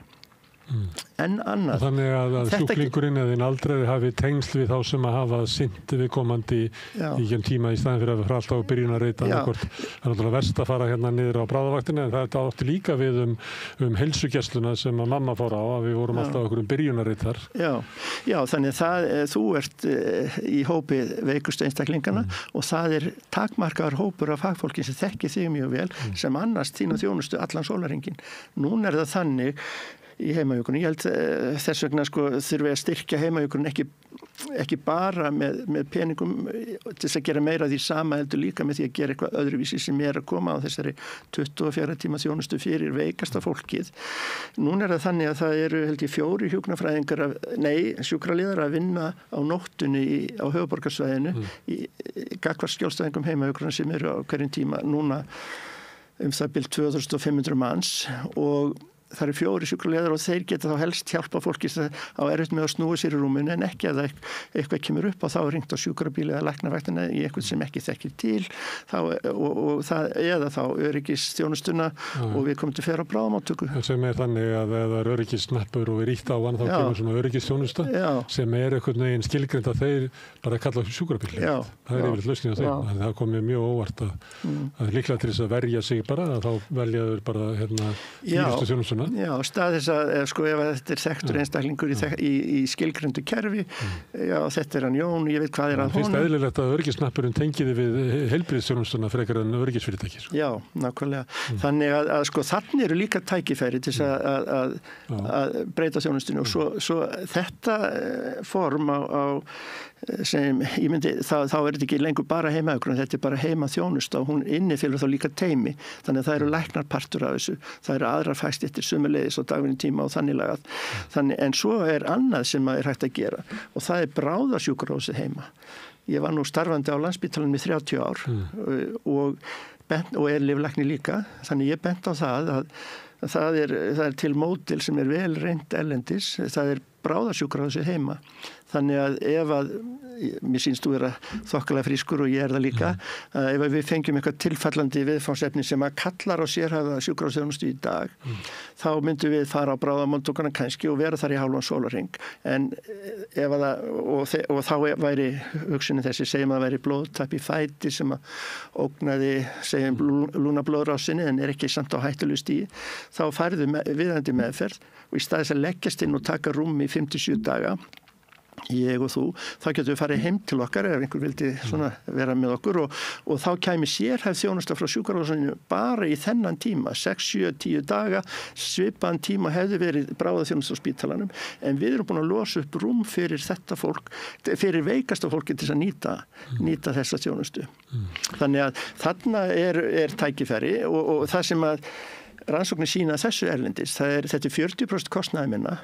Fólk upplifir þetta sem betri lífsgæði fyrir þá sem að þekkjast þessa þjónustu og það er ekki spítalarsýkingar þarna, þú ert heima hjá þér, þú ert í þínu þekkta umhverfi og þeir sem að fara á annað borð í þessu þjónustu því að fólk getur sagt nei ef það vill ekki eða hefur ekki aðstæði til þess, er enginn heima til að hjálpa svona og vera á vaktinni með fólkinu.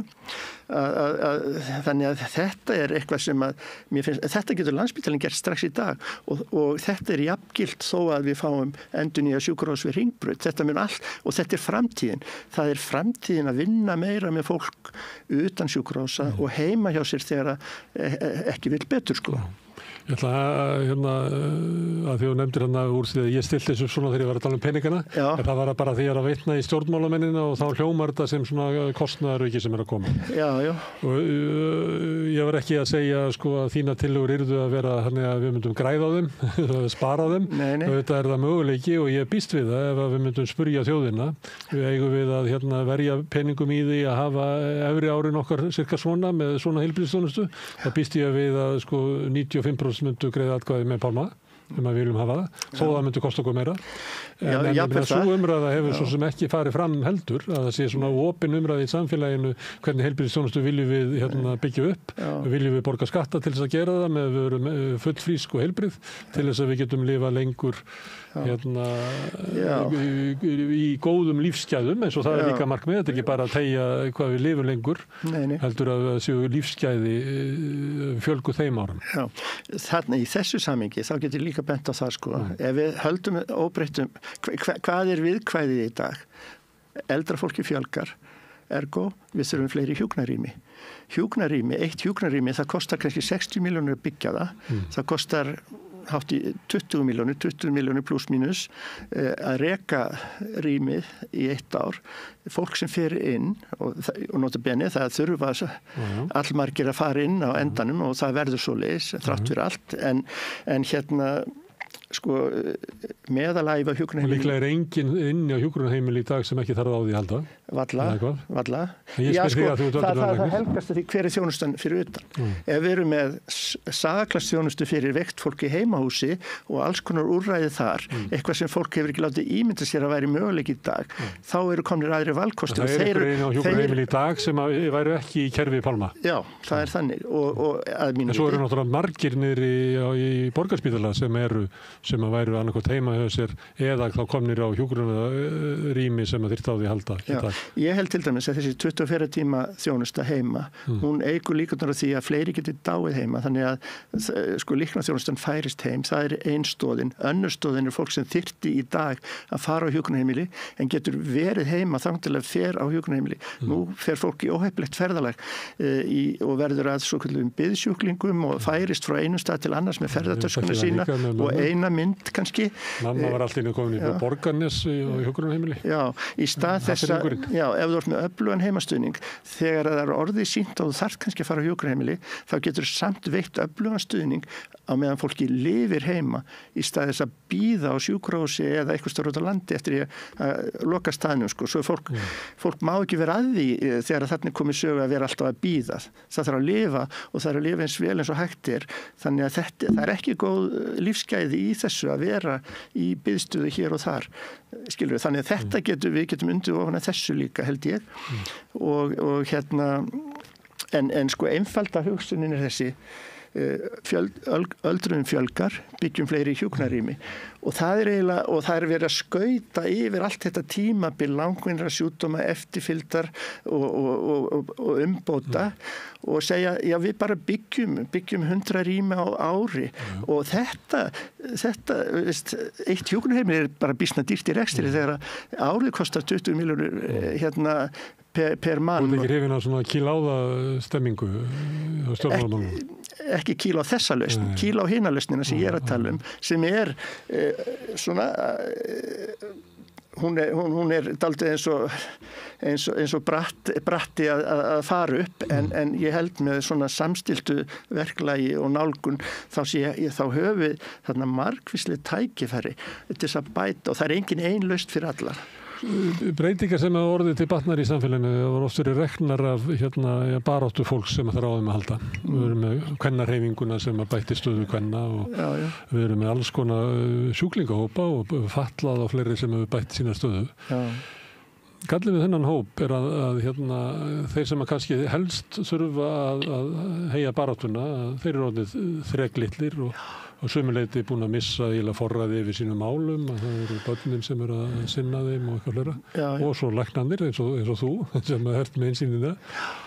Það er kannski hætt við að við förum ekki í þessar aðgerðir vegna þess að hópurinn sem að myndi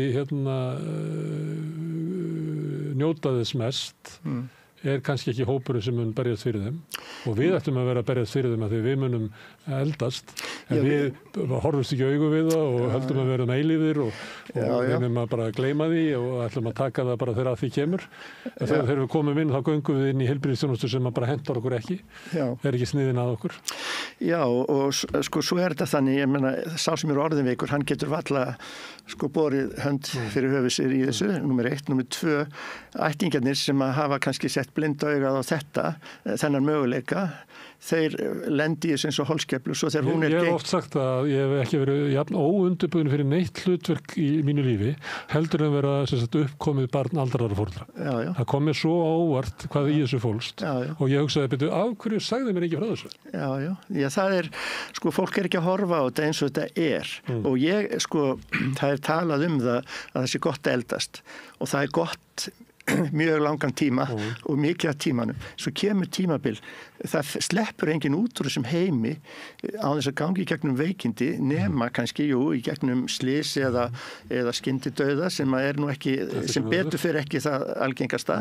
Hitt er það venjulega. Það góður, við vitum ekki hvað það verður og hvernig og það allt saman. Þannig að, en þetta er staðreynd í lífinu og þannig að, en við þurfum þá bæði sem sagt heilbrigðisþjónustan og félagsþjónustan og þeir sem ráða, þeir þurfa eiginlega sko að finna til ábyrgðar og pingjan,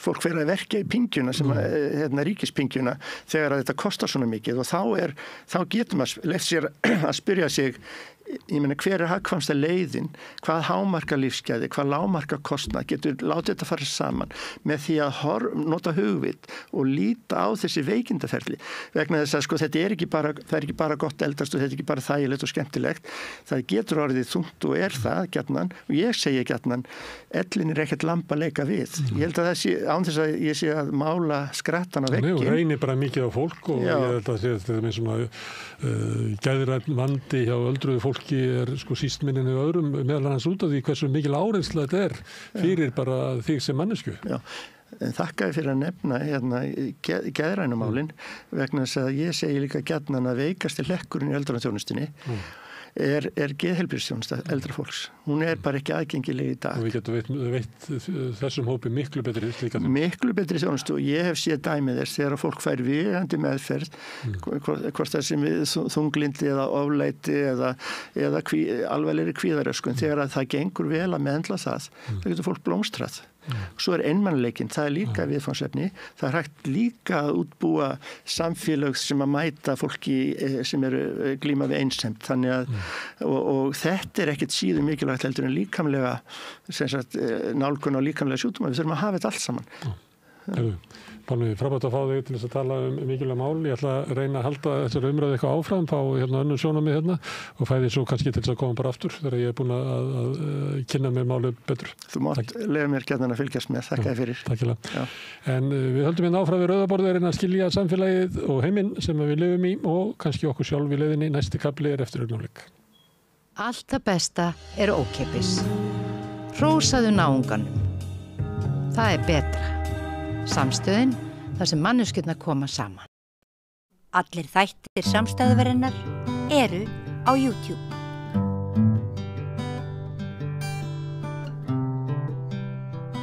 Komið sæl og verið velkomin í bókaspjallið við Rauðaborðið. Með mér Vigdís Grímsdóttir og ég heiti Oddný Eir og gestur okkar í dag eiginlega stærsti útgefandi Íslands. Það Hólmfríður Matthíasdóttir sem kölluð Úa. Vertu velkomin.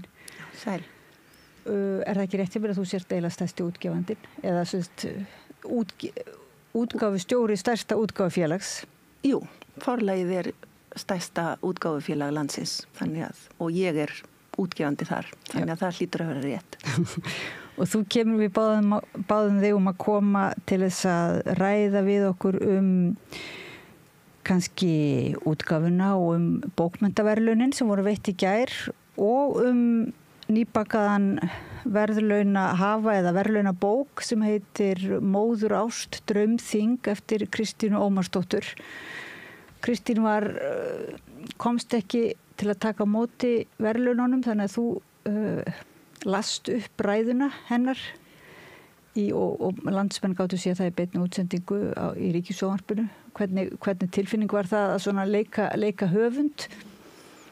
Ég náttúrulega bara reyndi að standa mig Kristína vegna því það mikil heiður og traust að fá að lesa upp ræðun hennar en svo fannst mér þetta bara svo frábær ræða. Mér langaði eiginlega mest að heyra hana lesana og úr því það var ekki hægt þá náttúrulega gerði ég bara mitt besta. En það þurfti ekki minna en 2 konur til þess að koma í staðinn fyrir Kristínu á þessa athöfn því að systirinnar Yrsa tók svo á móti verðlaunagripnum í hennar nafni. Já, þetta var mjög eiginlega hátíðlegt. Já, mjög, og skemmtilegt og ég nú segja þegar ég fæ nú ekki oft kökku í halsinn, bara svo kaldlynd en ég fekk það þegar þú fluttur ræðuna. Og ég þekki Kristínu það vel, ég ekki sem ég hef fengið þegar hún flutt hana, nei, alveg, þetta var mjög... Það var kannski hátíðlegra þegar einhver annar flutti þetta en ég nokkuð vissum að hún hefði flutt hana mjög skemmtilega og mér fannst þetta frábær ræða hjá henni. Já, hún var mjög falleg. En það var eitthvað fallegt við þessa fjarlægð og þú, sem sagt, að þú værir að lesa og með lestrinum einhvern veginn náðuru að gera Kristínu samt mjög svona nærverandi. Ég var að reyna að streyma. Já, ég var að reyna að streyma henni. Þú streymdir henni. Já. Og þú svona hlýtur eiginlega vera dálítið þá góður útgefandi eiginlega. Þú ert að veita útgefundurum einhvern farveg, alltaf verða ekki í þínu starfi.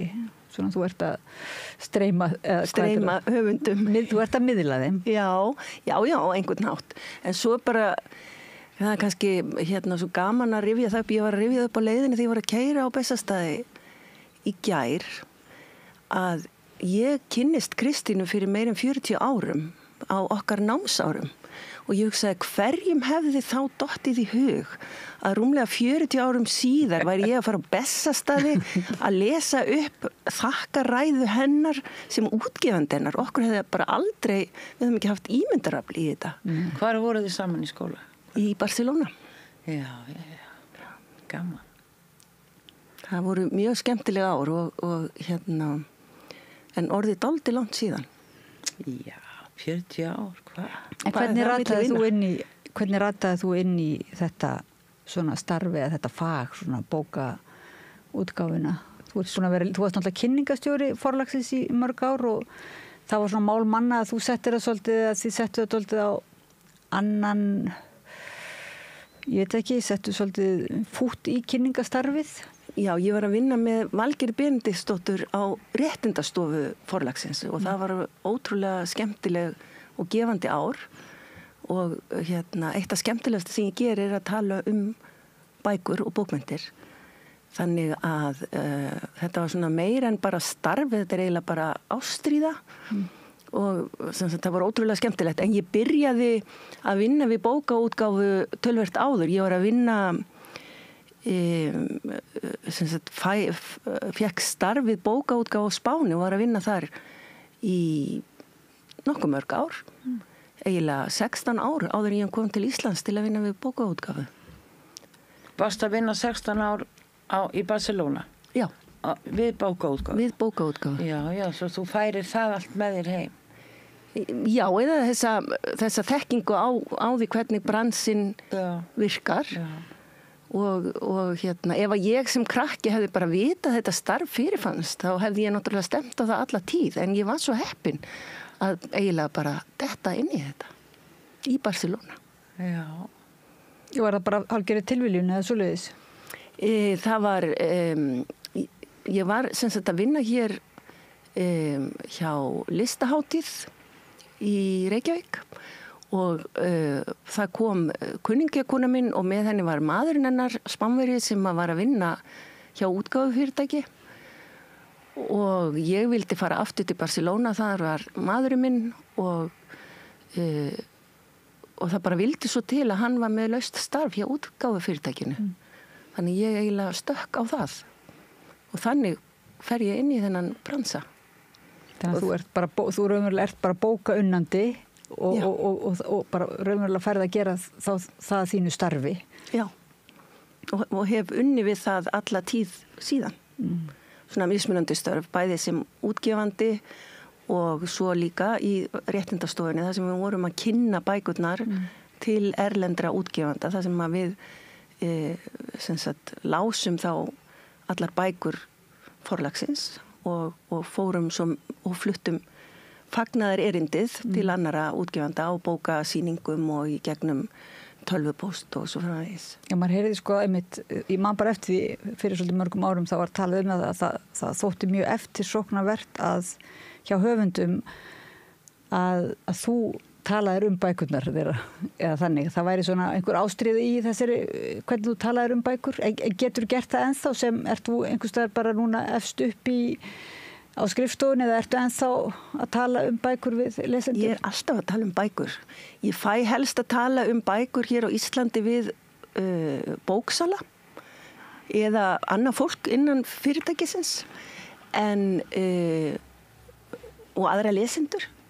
En svo náttúrulega fer ég á bókasýningar erlendis og þar hitti ég aðra útgefundur og þar getum við talað borið saman bækur okkar. Og þá fæ ég að segja frá því sem að mér finnst skemmtilegast og best. Segðu okkur þá núna, það minnst að falla svo vel inn í. Þarna frá bókinina Kristína. Hvernig finnst þér sko? Nú talar bara satt. Já, já. Engu orði ofekið og engu logið. Hvað finnst þér bókinina Kristínar? Ég ætla bara að segja það, mér finnst hún alveg dásamleg. Mér finnst svo fallegt andrúmsloft í þessari bók. Það einhver galdur í bókinni og hún býr til svona seiðandi andrúmsloft. Það sem hún er að fjalla þessa unglingsstúlku sem er á mörkum þess að hætta að vera barn og verða fullorðin.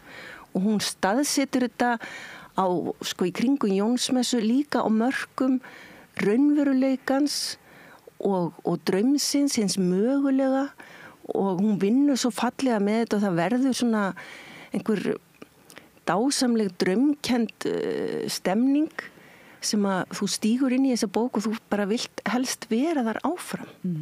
Þannig mér finnst hún þetta er ótrúlega vel heppnað hjá henni og sko mikið list að búa til svona draga upp þessa stemningu og teikna upp þessa personur svo ljóslifandi. Hún segir sko frá Oddníu stúlkunni og hún dregur fram líka þessa þætti hjá krökkum á þessum aldri og manni sjálfum bara sem maður mann eftir og tengi við svona já, hvernig maður getur stundum verið öfugsnúin í sjálfum sér og sagt hluti sem maður meinar ekki og reyndað sko horfa öðruvísi á umhverfið og það sem í kringum hann og þessi stúlka hún verður á Jónsmessu verður hún fyrir einhverju upplifun sem svo dásamleg að hún eiginlega vill spara hana með því að sko tala ekki hana eða hugsa ekki hana, hún hugsar í kringum hana til þess að halda henni einhvern veginn feskri og mengan ekki og það eitthvað svo, þetta er alveg mögnubók. Hún talar líka þarna, þessi reynsla lýsir hún því ekki einhvern veginn þannig að hún sé einhver fjarlægð í henni, það var einhver svona hún kallar hana fjarlægðina og sko bara hreinlega Já, kallar hann fjarlæðina. Já, og þá hugsa maður, og það er svo margt sem að það býður upp á. Bæði sko, hugsa maður, kannski er þetta eitthvað orð sem henni finnst bara fallegt og til þess að, og orð sem hún notar ekki, þetta er eitthvað nýtt orð sem hún er að nota þessa nýju reynslu. Og svo líka þetta, þessi reynsla er fjarlæg hennar upplifunum fram að þessu.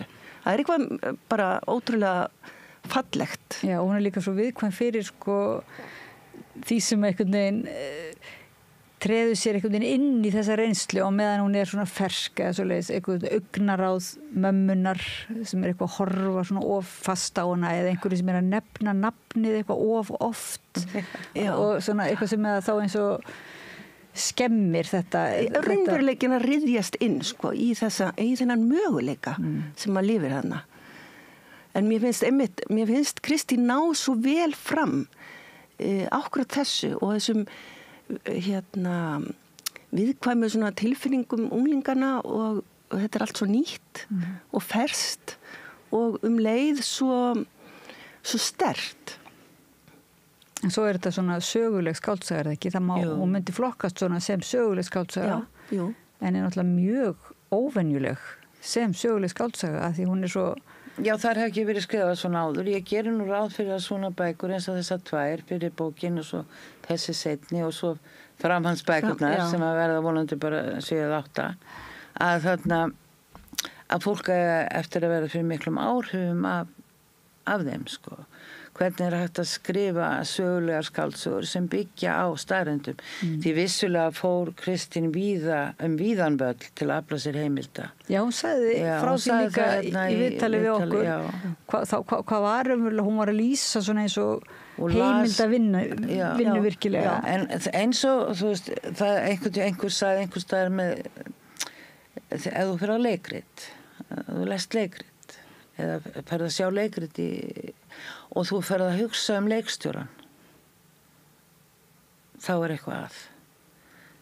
Þá hefur leikritið ekki lifnað fyrir þér. Það er eins og með heimildavinnu og ofsalega vinnu sem liggur á baki þessum bókum, tveimur, að þú verður ekki vör við hana. Nei. Og persónuna lifna alla við, en grundvöllurinn, þessi heimildavinna, hún er þarna. Það er jörðin, sko.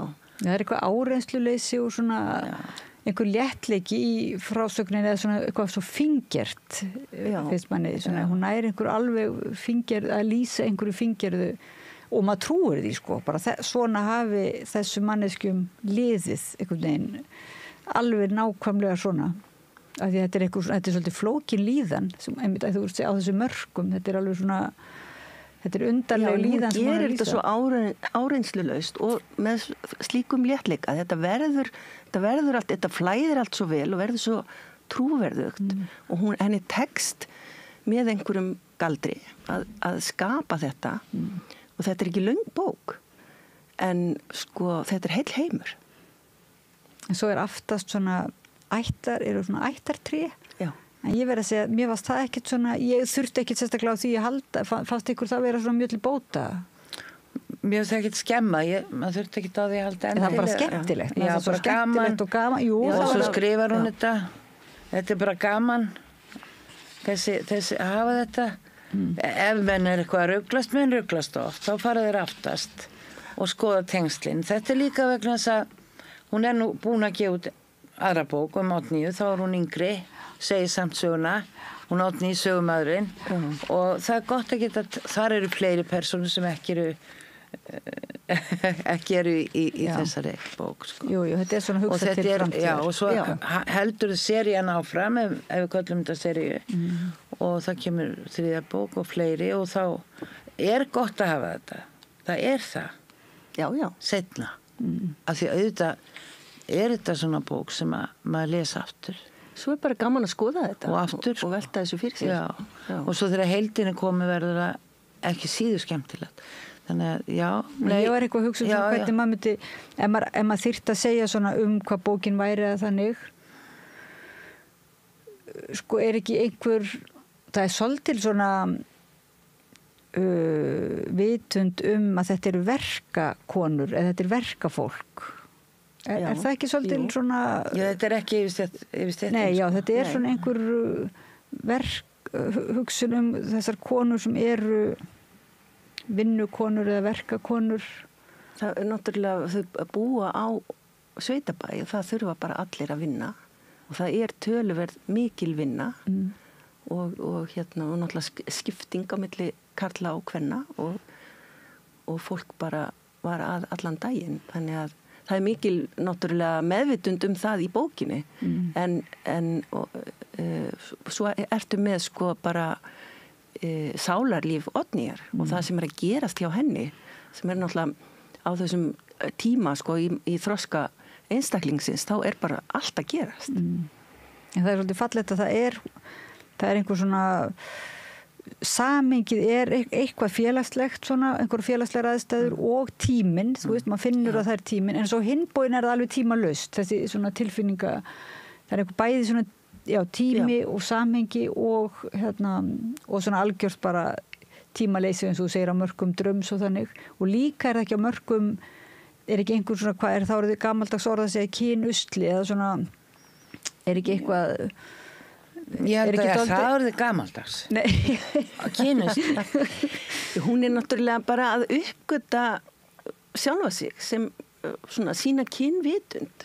Já, en það ekki svolítið svona á mörkunum hvort að hún og jafnvel Ívar sko hvort að af hvaða kyni þau hrífast eða er það ekki líka bara svona mjög fljótandi? Það er mjög fljótandi, jú. Það var kallað hérna kynusli, það ekki ennþá? Ég veit ekki. Ég veit það ekki heldur. En þetta er alltaf skemmtilegt orð. Mjög. Það ekki bara? Skemmtilegt orð. Við skulum bara kalla það kynusla. Kynusli skal það vera. Þessum þætti. Finnst ykkur ekkert svoleiðis í bókinni?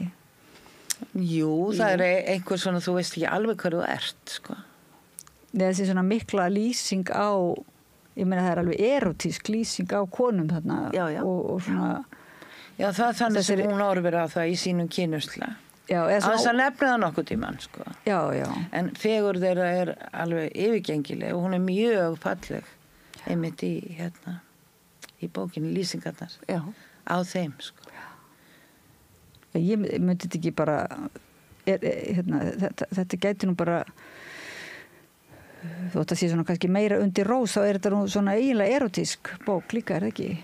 Eða er það kannski ómikið að segja það? Nei, ég meina, maður getur talað bara lýsing á fjöllum og ám og vöttum er líka erotískar eftir hvernig þú upplifir það. En þú upplifir þetta greinilega erotísk lýsingarnar á konum í bókinni. Eins og Oddný, aðalpersonan. Já.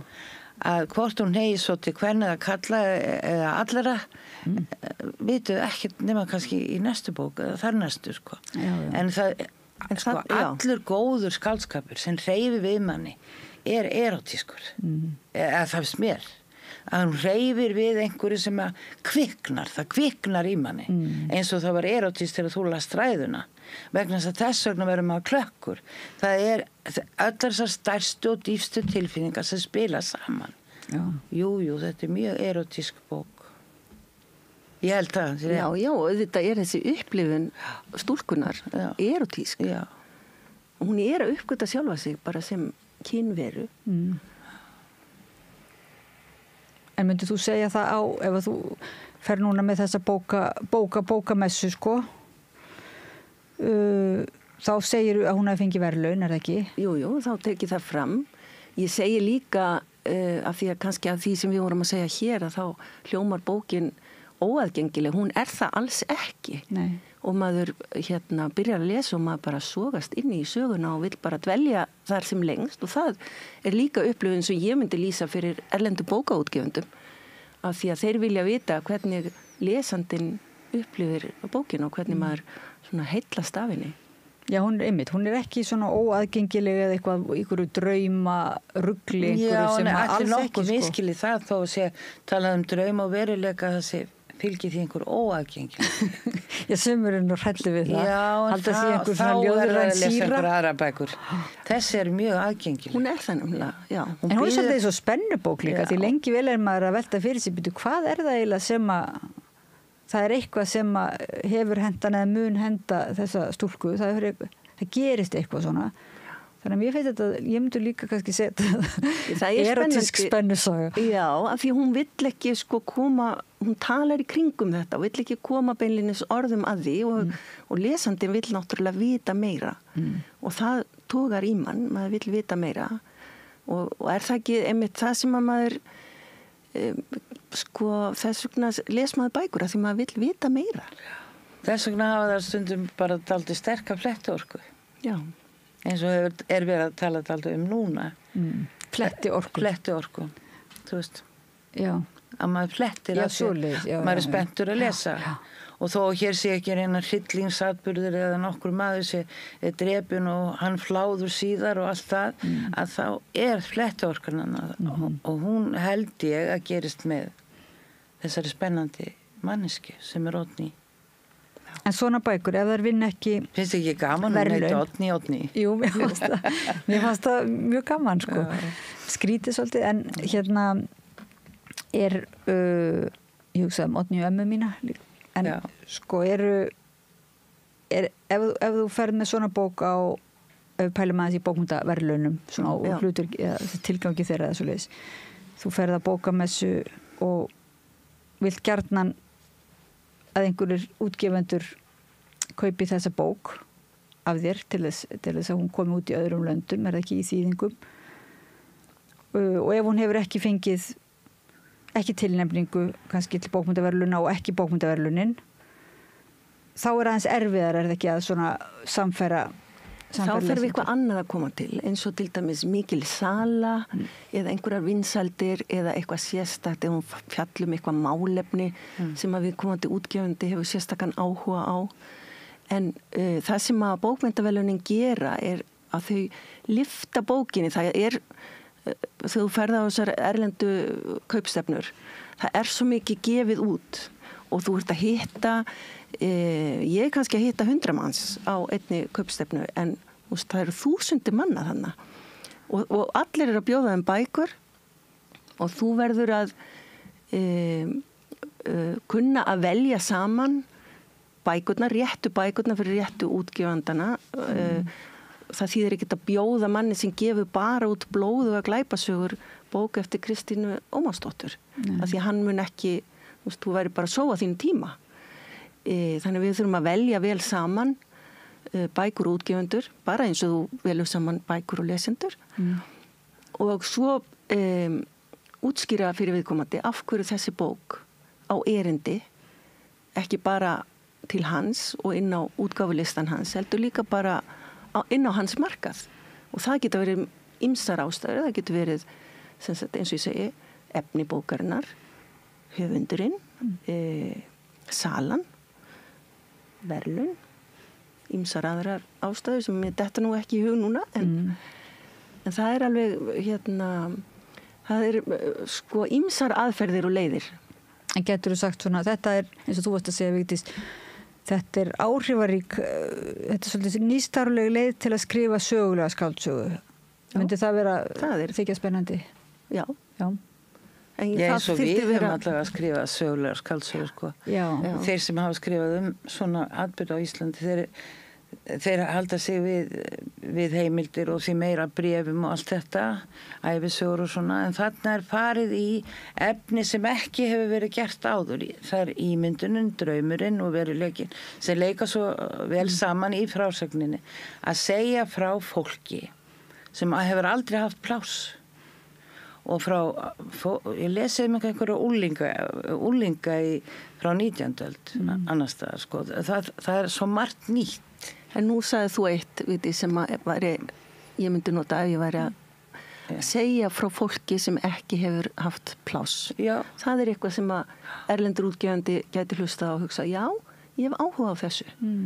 Og það sem að maður reynir að gera að koma með ástæður og rök og svo líka miðla þeirri ástríðu sem maður sjálfur hefur fyrir bókunum af hverju ég hrifin af þessari bók hvað það í bókinni sem höfða til mín og hvernig það getur nýst viðkomandi og svo reynum við að tengja að því að sko skref númer 2 að fá viðkomandi til að lesa eitthvað úr bókinni En þá er það ekki eitthvað þýtt og svona... Jú, við látum oft þýða eða svo eru líka eru margir með bara fólk á sínu snæru sem að kann að lesa íslensku og getur lesað og sagt frá bókinni og skýrt frá henni og það þá fólk sem á engra hagsmuna gæta þannig að útgefandinn hugsar ég trúi nú engu sem Úa segir, hún alltaf að reyna að selja mér eitthvað en þessi náungi, hann á engra hagsmuna gæta, ef hann líka hrifinn af bókinni þá veit ég að hún virkar. En hjálpar það alltaf að fá höfundinn á staðinum ef þetta fólk sem að hugsa hvort að þessi bók sé áhugaverð hittir höfundinn, getur það stundum bara spilt fyrir að því höfundurinn segir bara eitthvað, kann ekkert að segja neitt jákvætt sína eigin bók og svara bara út í hött og hefur upplifað það svona að það sé bara raunverulega verra. Ertu þá að tala á erlendum bókamessum og svo leiðis? Já. Sko þegar við erum á þessum bókasýningum þá þetta er mjög staðla form, við höfum bara hálftíma. Það er takmarka magna bókun sem þú getur kynnt fyrir öðrum á hálftíma. Ertu að tala fyrir ekki hálftíma með hverjum og einum? Já. Panta tími fyrirfram og hálftími einu. Þetta er svona eins og speed dating. Já. Panta fyrirfram og þú býr til dagskrá og þú hefur hálftíma með hverjum og einum og þú ert búin að undirbúa þetta rosa vel, velja bækuna sem þú ætlar að tala svo kannski stundum talar eitthvað allt annað því að það líka gerist. En allir eru uppteknir og eru með full bókaða dagskrá.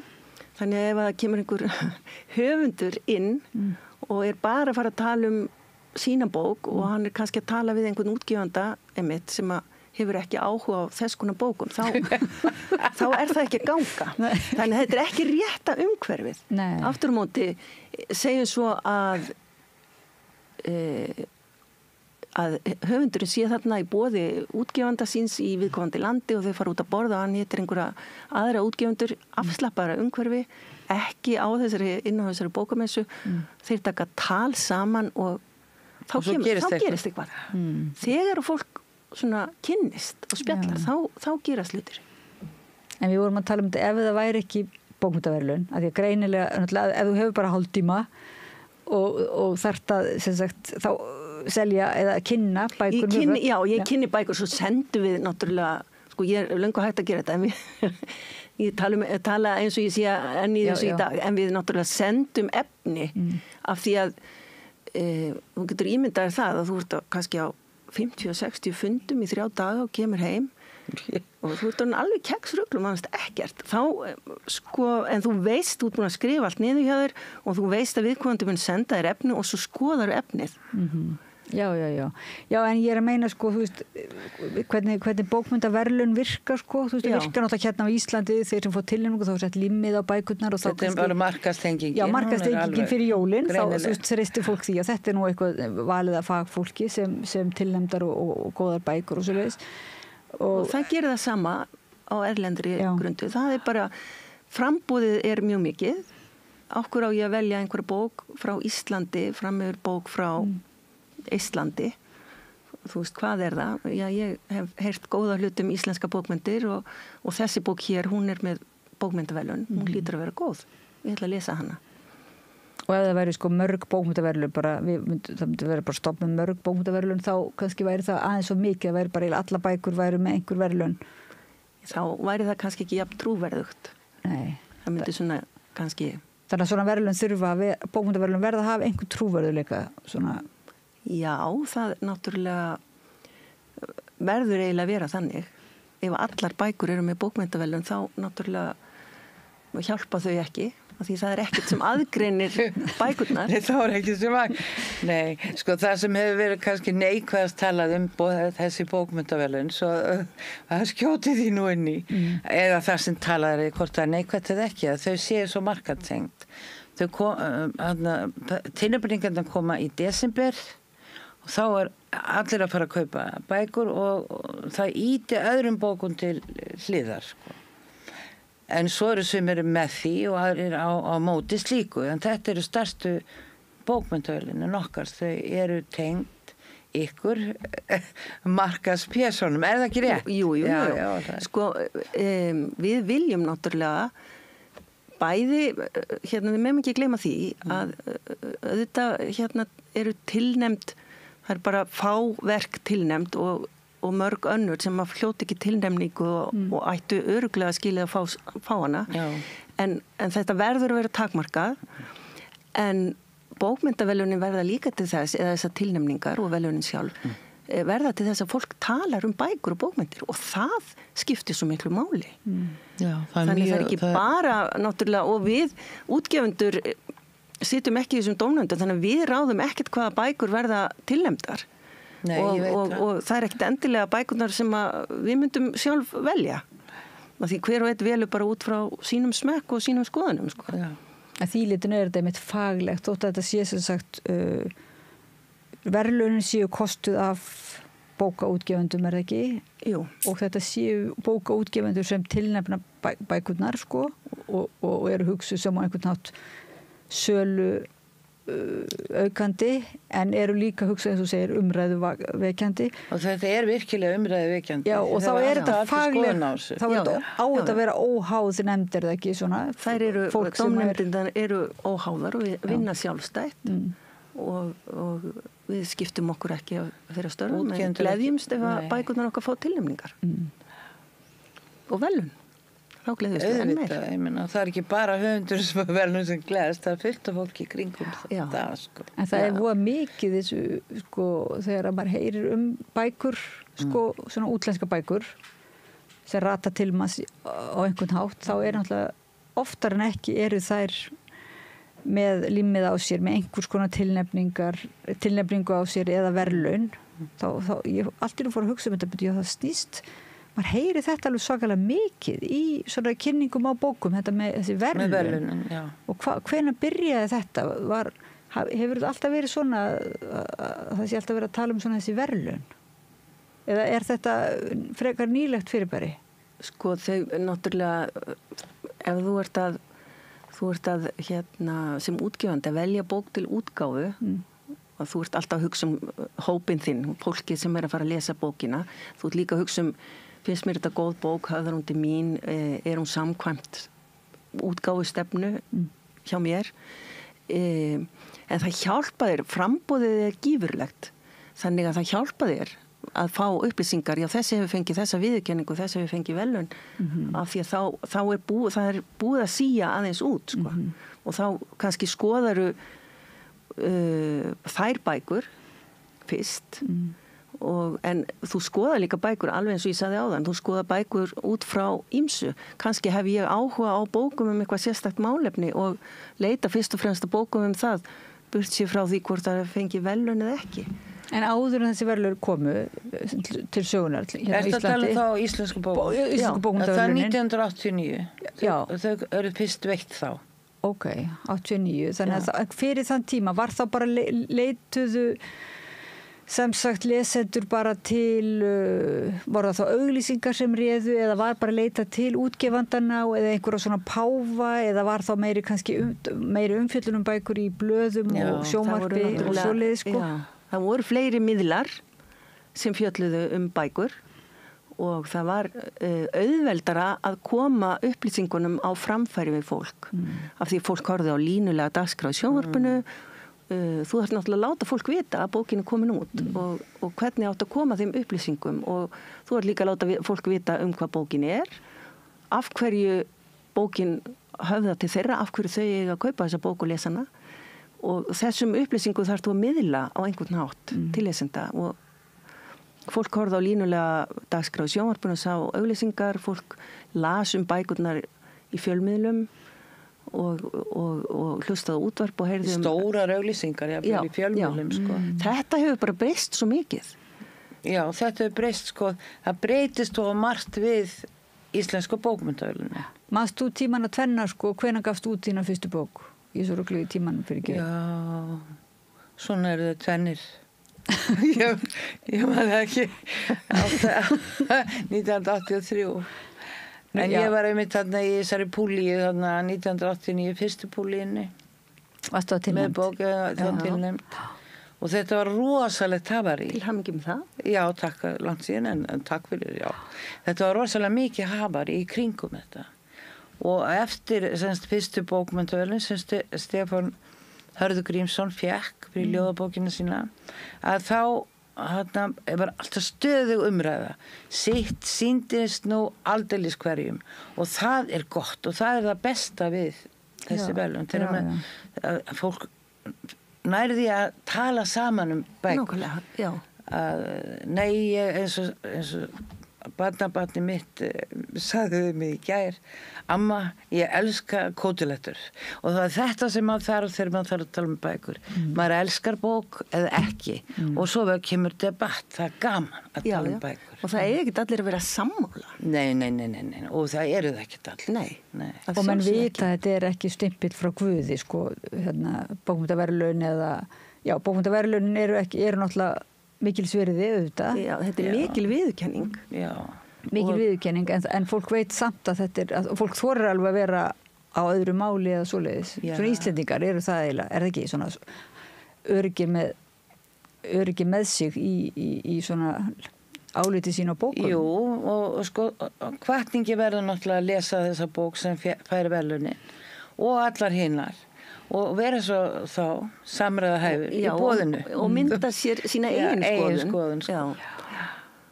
En þá kannski ég man eftir einni bók sem ég ætla ekki að nefna, en ég man eftir einu sinni þá fekk einhver bók verðlaun og það snerist líka við svona gegn bókinni að hafa fengið verðlaun af því að það voru svo margir á því að aðrar tilnefnda bækur hefði átt að fá frekar verðlaunin og þessi sem fekk verðlaun hefði nú bara ekkert verið sérstök og svona.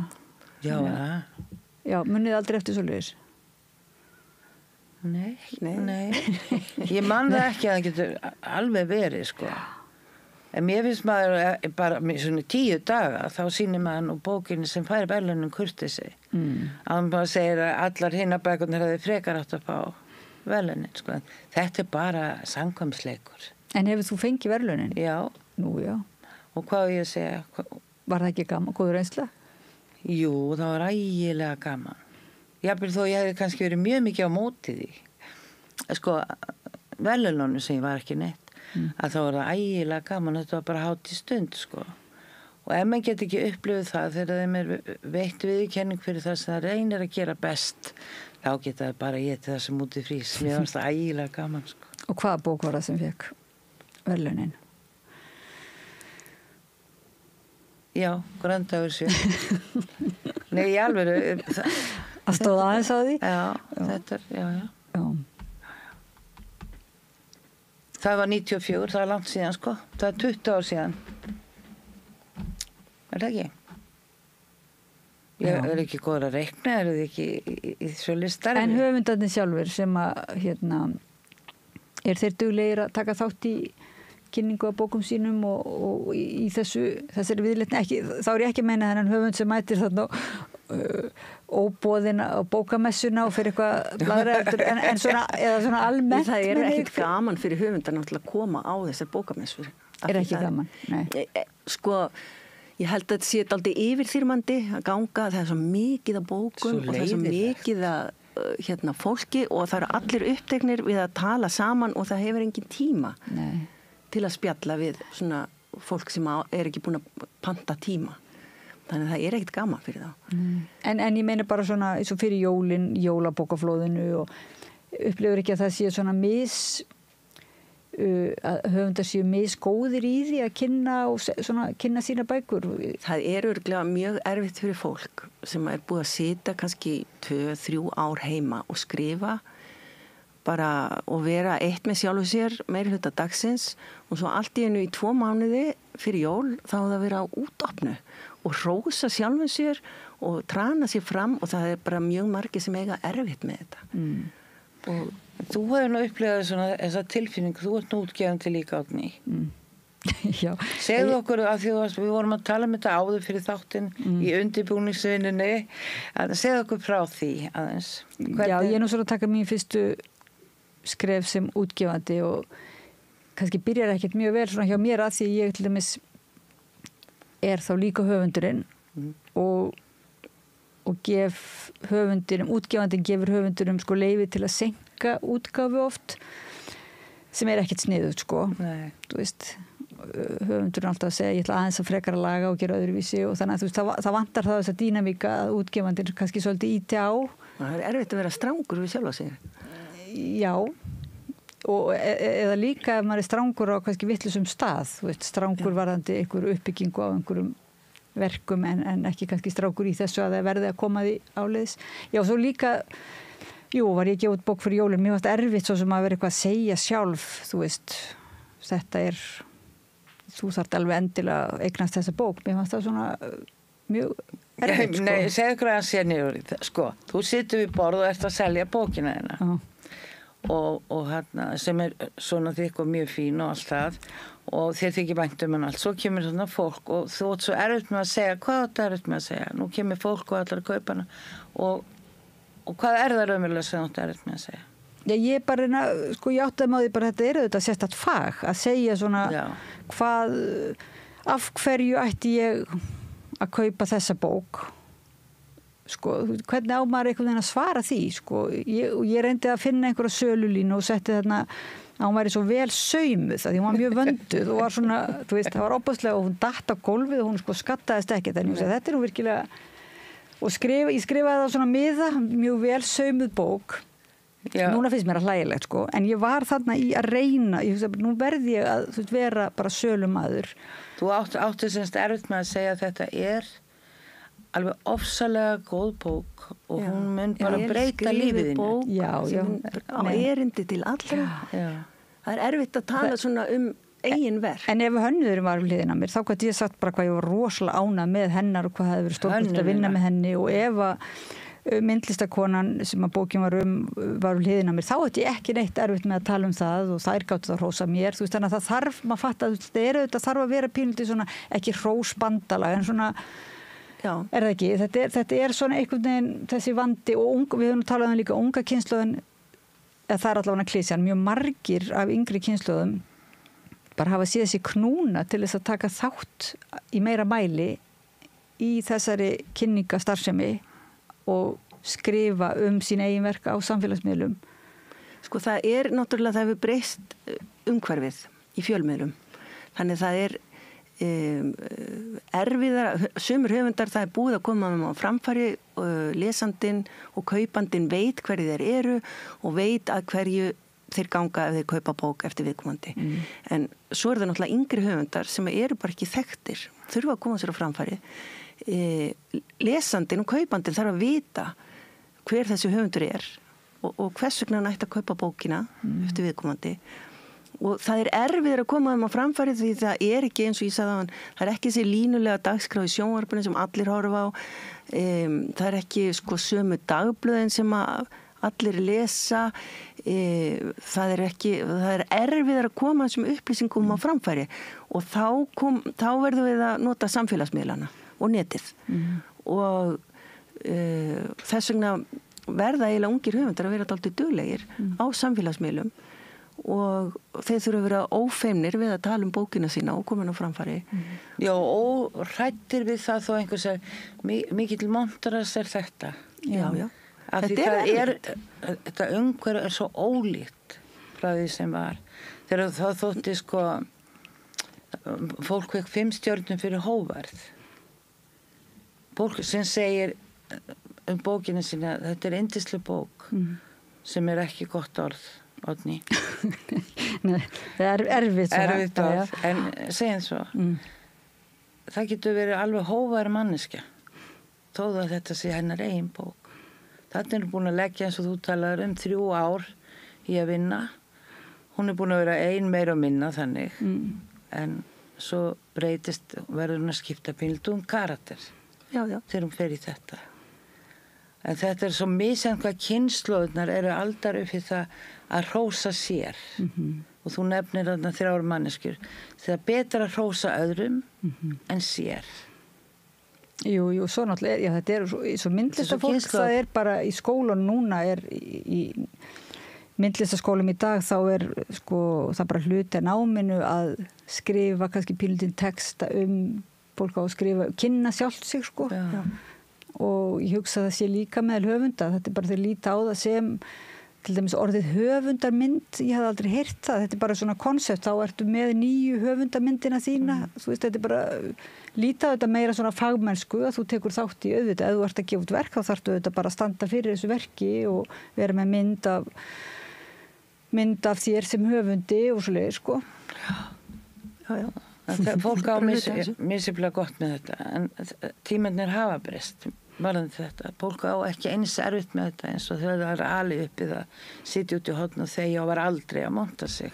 Það er þannig, sko. En það er engin að því sem segir bara eins og er. Nei, en ef einhver er ekki góður í þessu, í gamla daga segjum, var það ekki einhver annar alltaf sem að við vorum að tala hérna, Davíð Stefánsson hann var bara góður í því að koma fram og einhvern veginn náði vel til fólks. Persónu töfra. Já.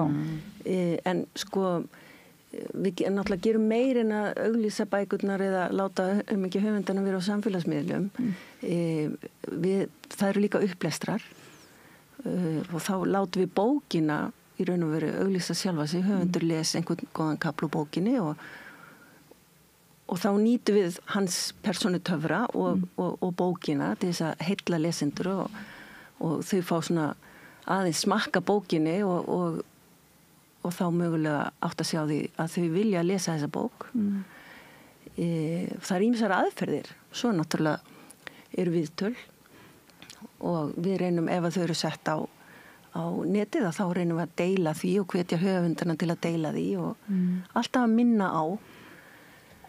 Þetta er flókið og erfitt og það er örugglega erfitt. Ég oft vorkenni höfundunum. Ég myndi ekki vilja þurfa að vera að sitja efni sjálfa mig alltaf á samfélagsmiðla en þetta er bara nauðsynlegt í dag. Þú fegst smá smjörþvefin í gær að stíga eins og þú værir höfundur að stíga þetta á Bessastöðum svona. Gætir hugsað þér að vera höfundur og ég myndi nú síður vilja það. Ég vil freka vera útgefandi. Já. En ég hugsaði mitt það í gær að það er ekki alveg auðvelt að fara svona og gera þetta og örugglega erfitt einmitt fyrir höfundana sem eru oft í miklu bara heima að skrifa og ekki svona mikið á útopnu. Þá er þetta átak. Mér fannst nú allir standa sig bara ótrúlega vel í gær af þessum höfundum sem framkomu. Það er ekki líka svona fallegt hjá lesendum að það er einhver fólk býst við því að höfundar séu allavega og sumir séu tilbaka og gefa menn ekki yfirleitt svona smá séns. Ég vil þótt einhver sé feiminn eða Svo eru bara lesendur líka alls konar og þeir eru feimnir við höfunda og en ef að fólk næra að tala saman þá er það svo gefandi og gaman. Eða að segja þetta samtal gott í bili? Já, en mér langar það því að þú ert útgefandi. Mér langar ekkert að bjóða upp í kaffi vegna sem ég veit þú drakst svo mikið í morgun. Já. En óskaði til hamingju. Takk fyrir það. Með að hafa valið þessa bók til útgáfu. Og bara innilega. Og án þín hefði hún ekkert komið út. Þetta er nefnilega allt saman samtal og úrvinnsla. Takk fyrir. Já, það má kannski bæta aðeins við að það er stoltið stórt teymi alltaf á bakvið útgáfu á einni bók. Það eru ritstjórar og lesarar og ekki bara höfundur og útgefandi, heldur mjög margir sem koma að, hönnuðir, umbrotsfólk. Þannig að hver ein og einasta bók er samvinnuverkefni.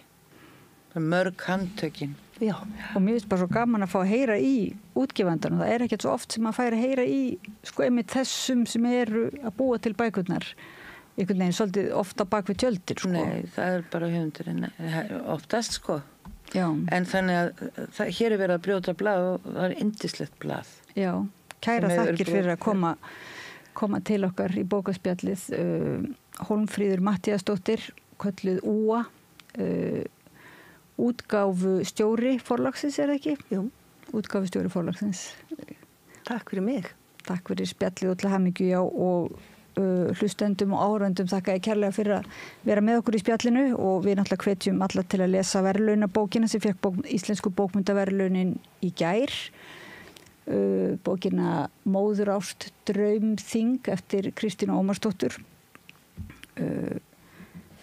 Og við líka höldum áfram í næstu viku með bókaspjallið en við höldum áfram hérna við Rauðaborðið að ræða málin svo farið ekki langt. Skellum á nokkrum svona auglýsingum. Takk. Allt það besta ókeypis. Fáðu þér vatn að drekka. Samstöðin þar sem manneskjurnar koma saman. Allir þættir samstæðuverinnar eru á YouTube.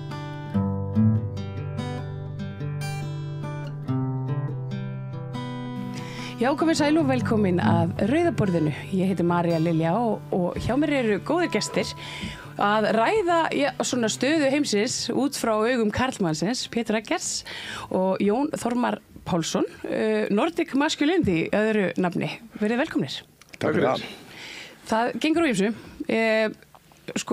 Bara svo að forsagan fylgir hér með, þá óskuðu þið eftir því sjálfur svolítið að koma hérna og takast á.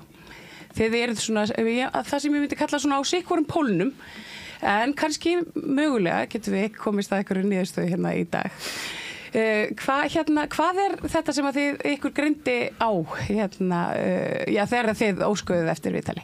Já, og ég kannski taka forsöguna. Það í rauninni sem að svona skeytir okkur saman í samtala á internetinu þetta er myndband sem ég gaf út þar sem að ég er að blóta einstaklingum sem að voru að segja að ég væri grenjuskjóða, væri vælandi, að ég ætti að halda kjafti. Það er myndband þar sem ég er að gagnrýna karlmenn á Íslandi sem að eru í blindandi stuðning sínum að gefa mönnum eins og Donald Trump sem að er núna valda miklu musla í mannréttindum bara þvert yfir, bæði hjá transfólki og hjá hinsegin fólki og kvenmönnum og fleira. Ásamt Elon Musk sem er auðugasti maður í heiminum sem að hefur verið núna að gera hluti eins og að kasta í Sig Heil kveðju og gaslýsa fólk síðan að segja að sé ekki Sig Heil kveðja og fara síðan daginn eftir inn á stuðningsfund með öfgahægri flokknum, hvað heitir hann, AfD í Þýskalandi og segja Þjóðverjum að þeir þurfa ekki að skamma sín lengur fyrir það að vera þýskir, heldur eiga að vera stoltir af því. Og ég kalla einstaklinga þarna aumingja fyrir það að geta ekki tekið upp hanskan fyrir mæður sínar og systur sínar og þá sem að er vegið að og það fór fyrir brjóstið á mörgum og ég sá að það var þarna hópur sem að heitir Fyndni frændur Fyndni frændur þar sem að þessu vídeo er postað og ég gerir ráð fyrir að þú hefur komið þaðan inn á þráðin hjá mér. Instagram, þetta bara poppaði upp, ég veit ekki alveg akkur algoritminn sendi með á það, ég sá þetta bara fyrir tilvæg. En bara eins og við máttu búast þá fylgdu bara ekki frá þér persónulega, bara svo það sé alveg skýrt, en því fylgdu bara svakaleg fúkirði og persónuárásir og ég var kallaður trans og það var hótað að berja mig og Ekki það fúgerði, það sé fúgerði, trans? Nei, já, guð, það er alls ekki það sem ég meinti. En ég menna það er sagt í því skyni eins og það er að vera neyðandi. Því að við erum að ræða ákveðin anga samfélagsins sem að, þú veist, hefur mikla andúð á trans og þú ert þar. Ég sá að þú póstaðir bara senast í dag inn á Fyndnir frændur. Já, geggjum brandara. Já, nei, en já. Ertu ekki að tala um taflbrandarana? Hvað segirðu? Erum við ekki að tala um taflbrandarann? Jú, einmitt. Það var ekkert smókuður. En já, og þú bauðst mér að koma í brottkastið. Brottkastið? Já, sem að þú ert með Frosta Logasyni. Og ég sagði nei og ég bauð þér að koma hingað því að þetta er aðeins heilbrigðara umhverfi finnst mér. Og hér eru við. Og hér hafið mig líka. Já. Þannig að núna gjörðu svo vel og takist þá. Þú veist, svo ég fái kannski aðeins frá þér. Þú sérð Pétur á netinu og þér finnst hann eitthvað fyndið týpa. Finnst hann kannski standa fyrir eitthvað sem er einmitt framandi fyrir þér og svona þínu nærumhverfi. Að hvað leyti Sko alls ekki, ég þekki mér aðeins til Péturs og við höfum nokkra sameiginlega kunningja sem að bara geta varla sagt nógu góða hluti um hann og ég veit það ekki, ég er bara opaslega móti allir þessari polariseringu sem er í gangi. Mér finnst þessi svart og hvítt, allt sem er í gangi, þetta er opaslega óheilbrigt, þetta kemur í veg fyrir að fólk tali saman og þegar ég sá þetta þá sá ég rauninni bara tækifæri til að ræða af hverju fólk fer í þessa átt og ég vil meina að sko Trump og Musk sjálfur, þeir hafa voða lítið með þetta að gera. En hvernig upplifir þitt hlutverk í að stuðla að polarising? Finnst þér þú ekki vera þáttakandi í því að ýta íslenskum karlmönnum í öfgafull einangruð horn þar sem að þeir taka reiðir sína út á minnihlutahópum eins og transfólki sem að þú varst að gera grín af í grúpunni áðan? Með peðinu? Já. Var þetta transbrand, þetta skábrandari? Hann kemur úr skágrúpu sem ég meðlumar að. Þú veist vel að... Nei, ég get alveg sagt að þetta tengdist trans ekki neitt, þetta var bara old pick. Getið þið útskýrt brandarann fyrir þeir sem að fylgjast með? Það verið að stöðva þarna kóng og drottningu og lögregluþjónninn að skoða ökuskírtin og það mynd af peði og það stendur þetta sé gömul mynd. Þetta ég fattaði ekki eins og samhengi fyrir þú myndist á það og ég ekki eins og grína sko. Einmitt. Nei, ég meina þú getur lagt mér upp óheðilega með það.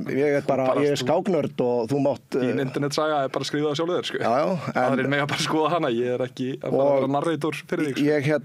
Ég vil meina að ég geri bara allt annað heldur en að ýta kallmönnum út í einhver hotti að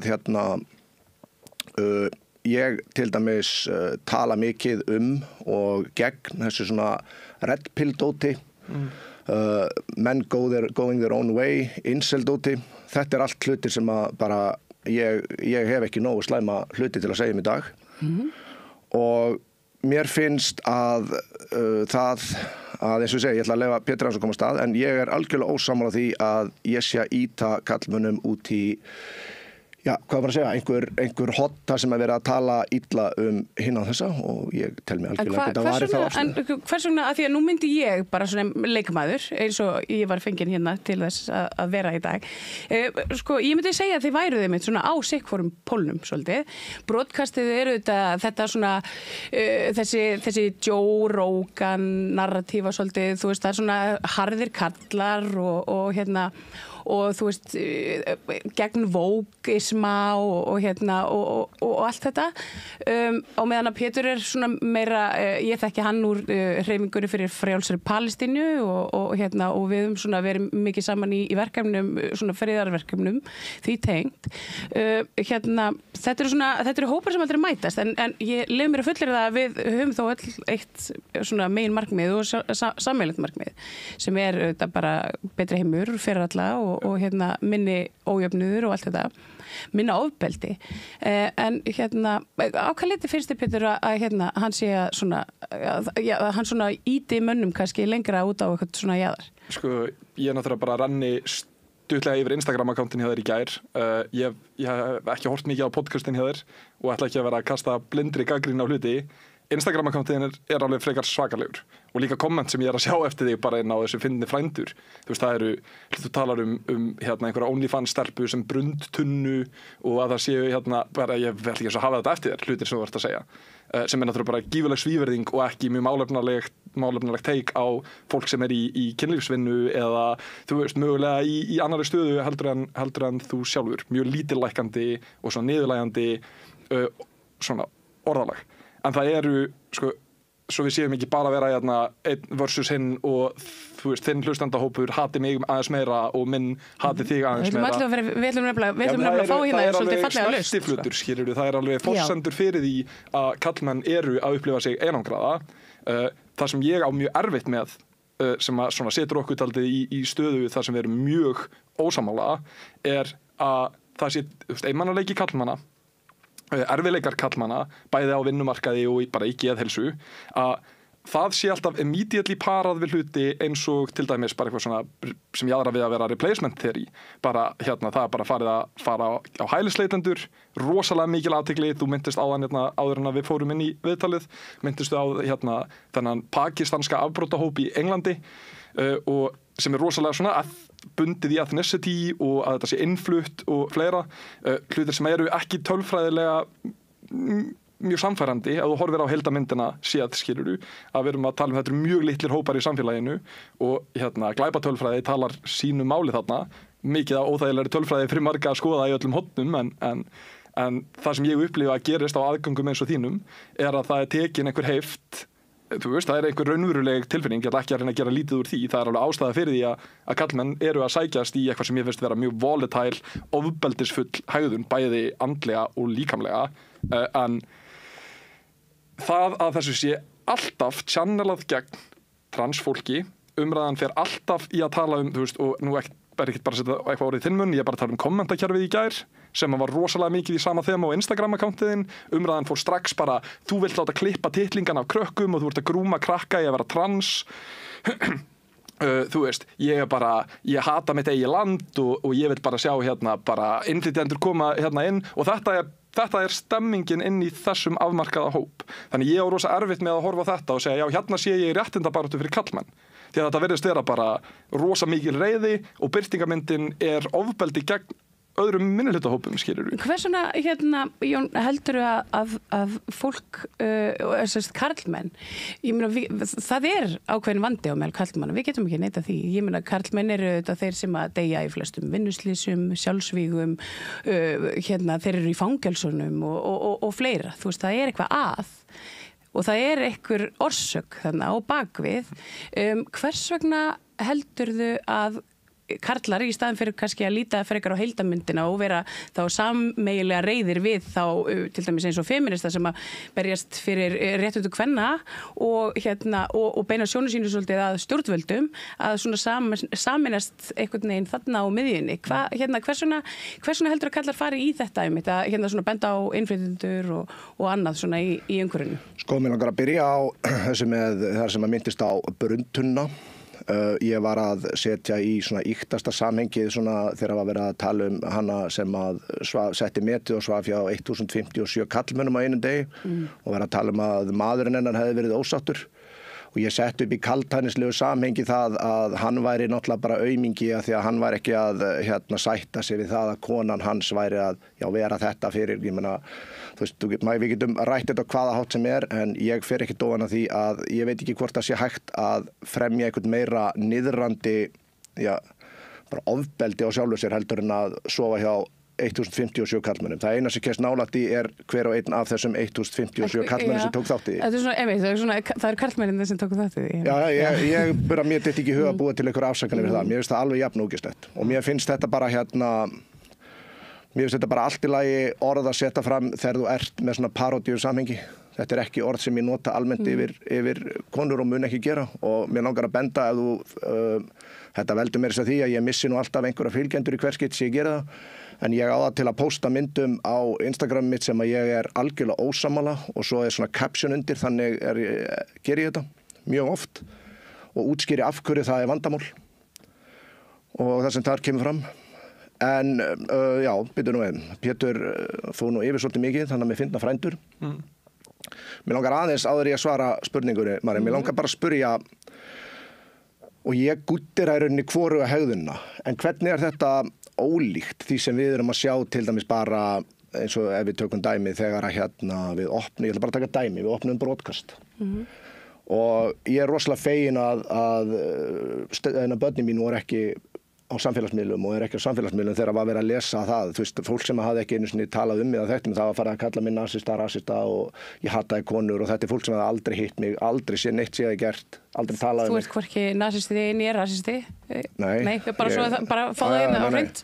Og þessi umræða er bara, hún er ljót og hún er ljót báða megin og ég myndi segja að hún síst skári öðrum megin, það gerir hann ekki betri hinum megin en við hljótum að geta verið sammála það að eitt vont afsakar ekki annað. Nei, en hvernig getum við svona stýrt henni í þú veist, fegurri áttir í rauninni, þú veist, hvernig getum við, að því að þú segir ég posta einhverju hluti setja einhverju hluti á Instagramið mitt og eitthvað sem ég er ósammála og eitthvað svona til þess að búa til eitthvað svona samtal og út af því verður örugglega oft mjög ljótt, ég meina við búum öll hálfpartinn á internetinu og við vitum alveg hvað internetið getur verið rosalega ljótt.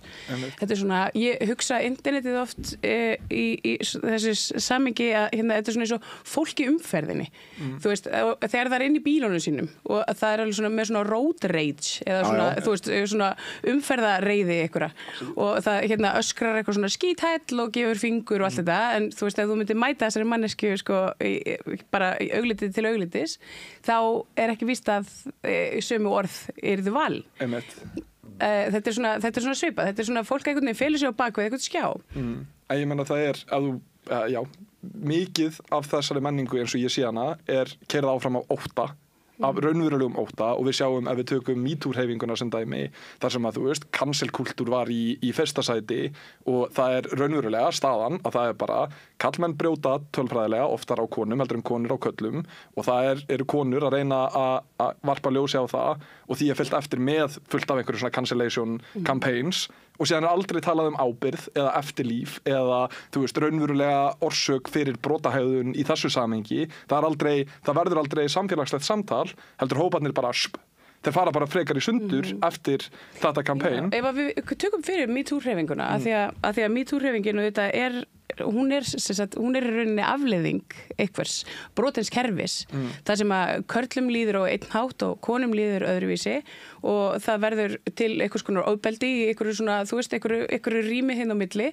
og það ekkert kerfi sem grípur, það engin dómstólar sem grípa, það engin úrræði, það engin hjálp og það ekkert samtali gangi og þá auðvitað fer annar hópurinn í einhverju byltingu og sem svo auðvitað þú veist, verður ekkert falleg. Nei. Ég meina það er ömurlegt og segi ég sem bara, þú veist, aðstandandi mann sem hefur verið cancelað að það er ekkert fallegt. Það er rosalega sárt. Já, og ég meina þetta cancellation culture náttúrulega bara heilt samtal út af fyrir sig en mér finnst það svona að segja sig sjálft að þegar við sjáum þetta í svona sinni yktustu mynd þarna í MeToo og síðan næst þegar ég sé það Stefán Einar að taka sama múfið, skilur þetta er valdbeitingatól í samfélagsstúrkunni. En erum við ekki einmitt, þú veist, að því að sko, og ættu við þá ekki frekar að vera reið út í kerfið sem brást, þú veist, er það ekki alltaf svona sameiginlegi óvinnurinn? Sko, eitt sem að mér finnst áhugavert og væri til að heyra þitt teika á er að þegar þú skoðar og horfir til þeirra sem að brjóta af sér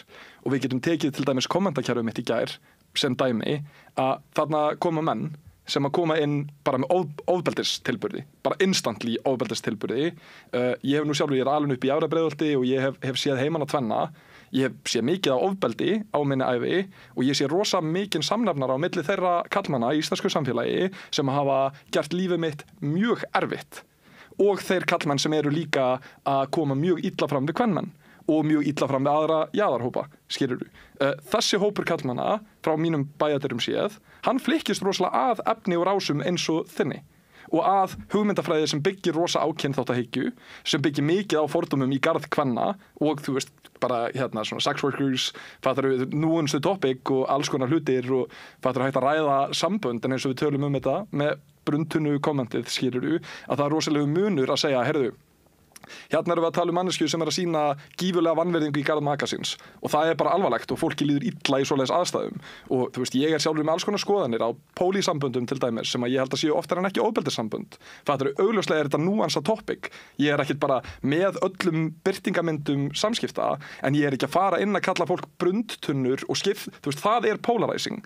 Það polarizing að stíga alltaf til jarðar eins og með myndbandið sem var postað inn á grúppuna frá mér að ég að kalla specifík einstaklinga sem að sögðu að ég væri að væla þegar ég að ávarpa ótta minn öryggi mömmu minnar og systur minnar og stelpnanna í lífi mínu og það bara hætt að væla aumingi og ég kalla þá aumingi tilbaka og það koma bara flokkur af einhverjum gaurum sem eru bara tilbúnir í þetta. En sko, með því að kalla þá aumingja, Pétur? Ég nú er búin að dynja 4 eða 5 spurningar á mér sem að ég hef ekki fengið tækifæri til að svara. Mér langar að byrja á að svara með því að hvernig fáum við betri umræðu og heilbrigðar samskipti. Ég vil meina hversu oft sérðu svona samtal, þau gerast alla. Nei.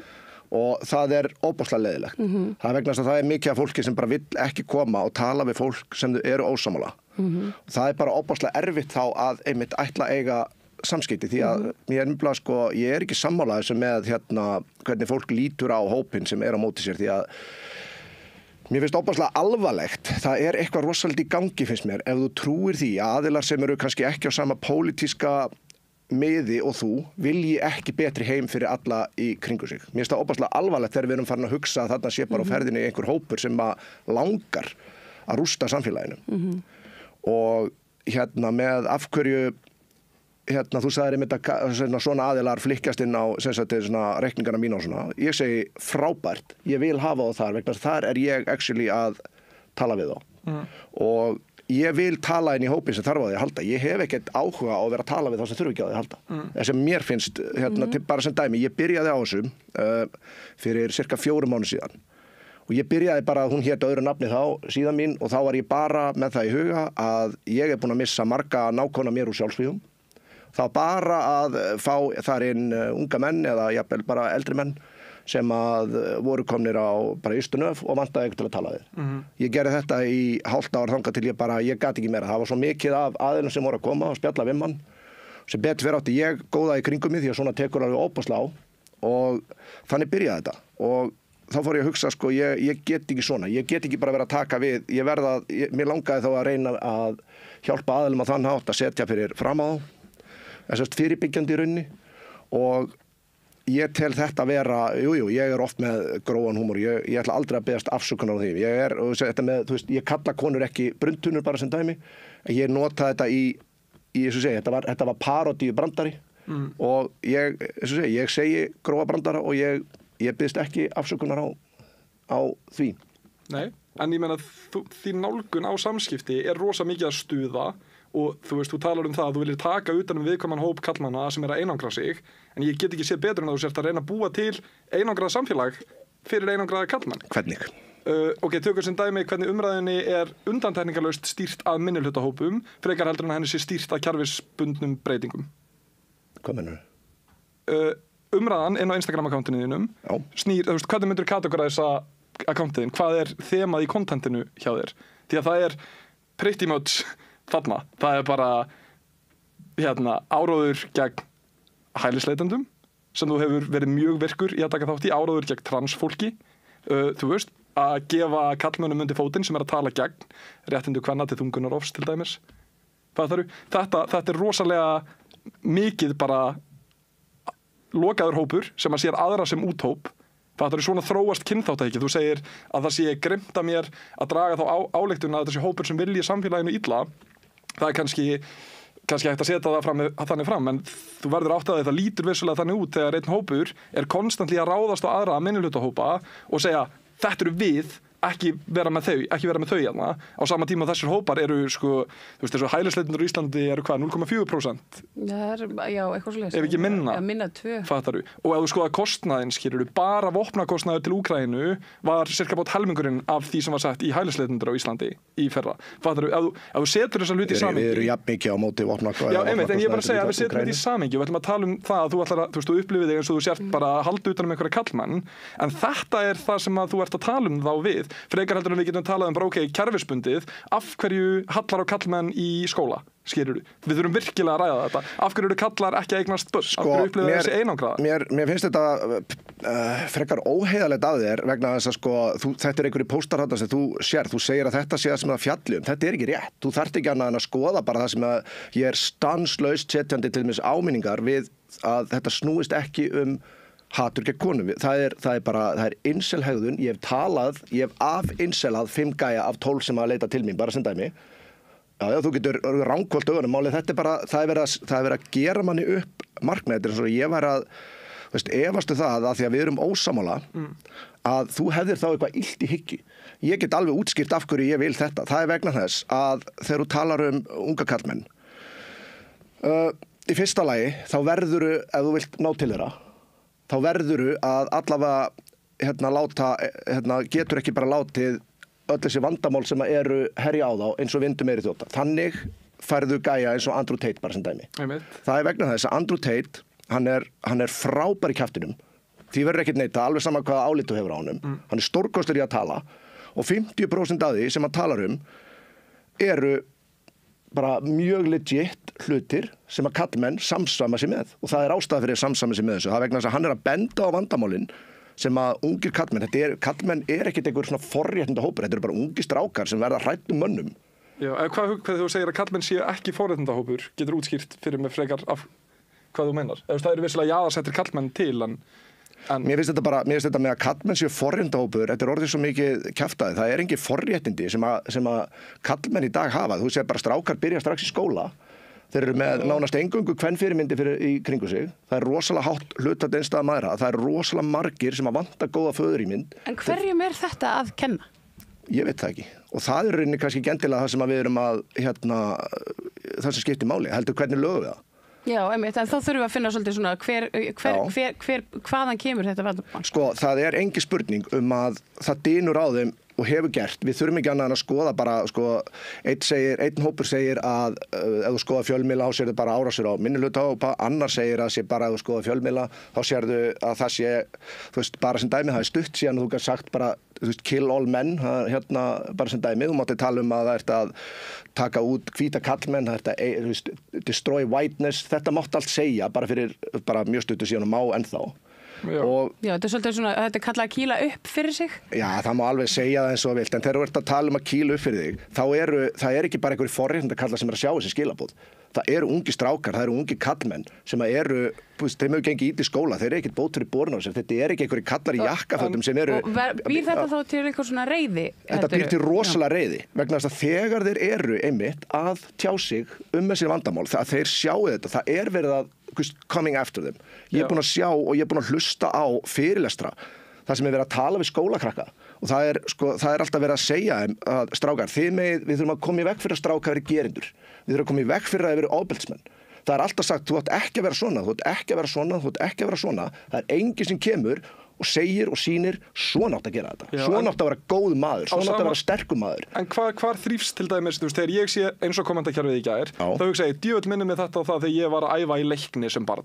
Djöfull þetta svipuð stemming, fattaru. Það eitthvað sem við höfum vel vitað að í til dæmis íþróttaklefum sem eiga að vera, þú veist, það fór hreyfingu sem barn og vera í félagsskap á að vera jákvæður hlutur, en innan keppnisandan sem þrífst þar, þá hefur þrifist rosalega erfið menning, en frekar en að við kallmenn séum bara, já, það rétt. Hvernig getum við verið aðeins meira empathetic, þú veist, við krakkarna sem að æfa og búið til heilbrigðara samfélag, þá fyrir fólk bara í vörn, eins og gaurinn sem var að öskra þarna á stelpuna í handbolta, að þegar hann var gagnrýndur fyrir það að vera literally með andlegt ofbeldi, það var bara flokkur af gaurum sem eru bara, nei, gaur, þetta geggjað. Og í hver skipti sem við förum að nálgast þennan innbyrðis út af því að, helstu gerendur kallmanna eru aðri kallmenn, skilurðu. Eru aðri kallmenn sem eru orðnir ofbeldisfullir eða eru að beita andlegu ofbeldi eða annað og það alls ekkit allir kallmenn, en það eru aðalega kallmenn sem eru að beita aðra kallmenn ofbeldi og mér hefur verið mjög and þetta málefni. Ég átti sjálfur erfitt uppdráttar sem úlingur, ég var rekinn úr grunnskóla, þú veist, ég var bara í rugli og neyslu sem úlingur og ég fjall gjörsamlega til hliðar. Leiðin mín að því að eiga síðan stabílt og heilbrigt líf var að finna samkenndina mína og empathíuna mína og geta átt heilbrigt samtal og geta skilið það. Ef við tökum sem dæmi svona ákveðin bara, hvað segir maður, self-enforcing thing sem mjög augljós fyrir mér akkurat núna, að það mjög mikil múslima andúð í karlægu íslensku samfélagi í dag og hún kemur að miklu leyti, hún innflutt að miklu leyti að utan. Við erum landamæralaust land, við erum eyja, skilurðu. Við erum með, þú veist, 0,1% Íslandinga sem eru hælisleitendur hérna. Þú veist, ég veit ekki hvert nákvæmt hlutfall múslima á Íslandi, það ennþá tiltrúlega lágt. Ástæðan fyrir að við sjáum aukningu í hælisleitendum frá Arabaríkjum eru árásir vestræna stórvelda á þessi ríki og síðan mæti ég á mótmæli því að mér líst ekkert á það, ég vil ekkert fá eitthvað flóð hælisleitendingað og ég mæti á mótmæli og ég krafst þess að ríkisstjórnin okkar taki sér skýra afstöðu gegn svona skala massa ofbeldi sem framleiðir félagsvandamál og þá ég líka vandamálið frá hópnum sem að, þú veist, fólki sem að reyna að berjast fyrir því að ríkisstjórnin okkar taki sér afgerandi afstöðu og spyrni gegn því að það sé vera að framleiða hælisleitendur sem að koma með tráma, það eru alls konar vandamál sem að fylgja fólki sem kemur frá stríðshrjáðum svæðum og þegar ég reyna að beita mig fyrir þessu, þá fæ ég sama hópinn á móti mér sem að hatar hælisleitenduna. Skilurðu mig? Og þetta rosalega mikið svona self-enforcing atriði þar sem að það verður bara, þú veist, þetta oft kallað einhverju innhópar og úthópar og það eru bara teknir minnihlutahópar. Ég meina hvað, trans eru svipa 0,1% af samfélaginu, fattaru. Og þú veist, transbörn fæðast ekkert almennt hjá samkynhneigðum foreldrum. Transbörn eru bara í eðlilegu hásóldi og allt í einu fyrir barnið þetta að tala það. Ekki hætta, en þetta var gaman ef við getum bara haldið okkur við eitt efni í einu því að við komumst alveg yfir margt en ef þetta svolítið svona flóð af mörgum umræðefnum sem að... En þetta svo samtengt, þú sérð eins og vídeóið sem dregur okkur hingað, það myndband þar sem ég að gagnrýna digga stuðningsmenn Elon Musk og Donald Trump sem eru öfga hægri menn. En Pétur, þú notar orðið aumingjar, þannig að þú kveiktir ákveði bál þannig í þeim sem að upplifa sig sem aumingja eina ákveðis mingis. He said type of stuff, en við skulum samt alveg hafa það á hreinu að vídeóið þar sem ég kalla fólk aumingja svar við fúkyrðum í kommentarkerfinu mínu. Það var ekki ég að bara álast út í loftið, fattaru. Það dýnamík í gangi við ákveðin hóp kallmanna og þú veist, aftur líka ég ræði réttindi kvenmanna á internetinu og ég fæ eiginlega bara að ræða kallmann í kommenti mín. Það er eitthvað skrítið að gerast þar, skilurðu. Og það sama, þú veist, það er alltaf case in point, þú ert að segja hvort getum haldið okkur við eitt málefni. Bara í einu, við getum alveg farið yfir. En þetta er allt svo ótrúlega samtengt. Og þú veist, ef við ætlum að ræða réttindi kallmanna og við náttúrulega verðum fyrir, við erum kannski herrlaus þjóð, en við verðum fyrir svakalegum áhrifum til dæmis frá Bandaríkjunum sem eru með herskildu. Bandaríkin þau verða viðhalda ákveðnum ofbeldisfullum hugmyndum hjá og bara hernaðaríki. Þannig að augljóslega hlýtur viðhorf okkar til ofbeldis stórríkja að spila rosalega inn í það. Okkur finnist við þurfa að vera, þú veist, ef ég er alvöru maður, þá þarf ég að vera fucking tilbúinn, skilurðu. Og þú veist, og þetta er bara mjög beneficial fyrir, þú veist, auðvaldið og ríkið sem þarf á bara diggum kallmönnum að halda í sínar orustur. Það er bara rosa mikilvægt að við séum ekki að fara að sína og hafa mikla empathíu því að við þurfum að geta verið með úthopa svo ég geti farið hérna vopnaða hríðskotabyssu inn í eitthvað þorp í, þú veist, á Miðausturlöndum.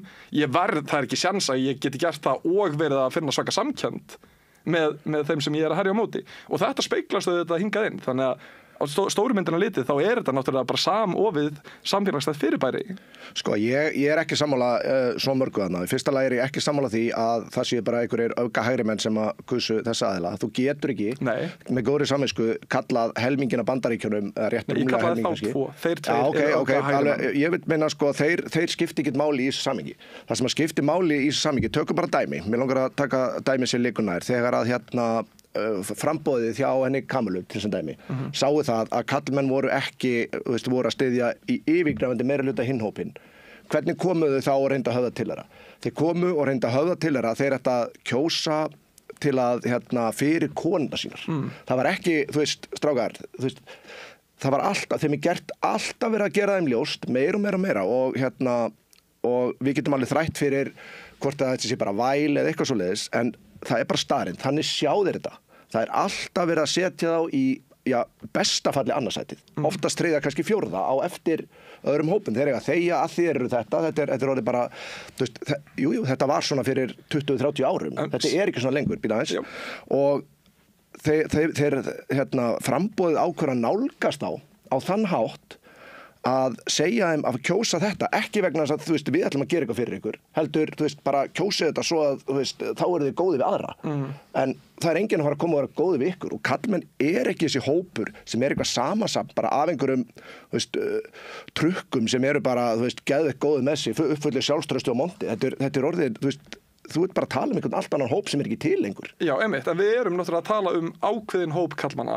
Þú ert ekki með alla kallmenn inn á þínum plattformi. Nei. Það er ákveðið kóhort af kallmennum sem sækist í þenn plattform og mér finnst áhugavert að þú talar um að það sé sko verið að segja kallmennum að þeir eiga að þegja.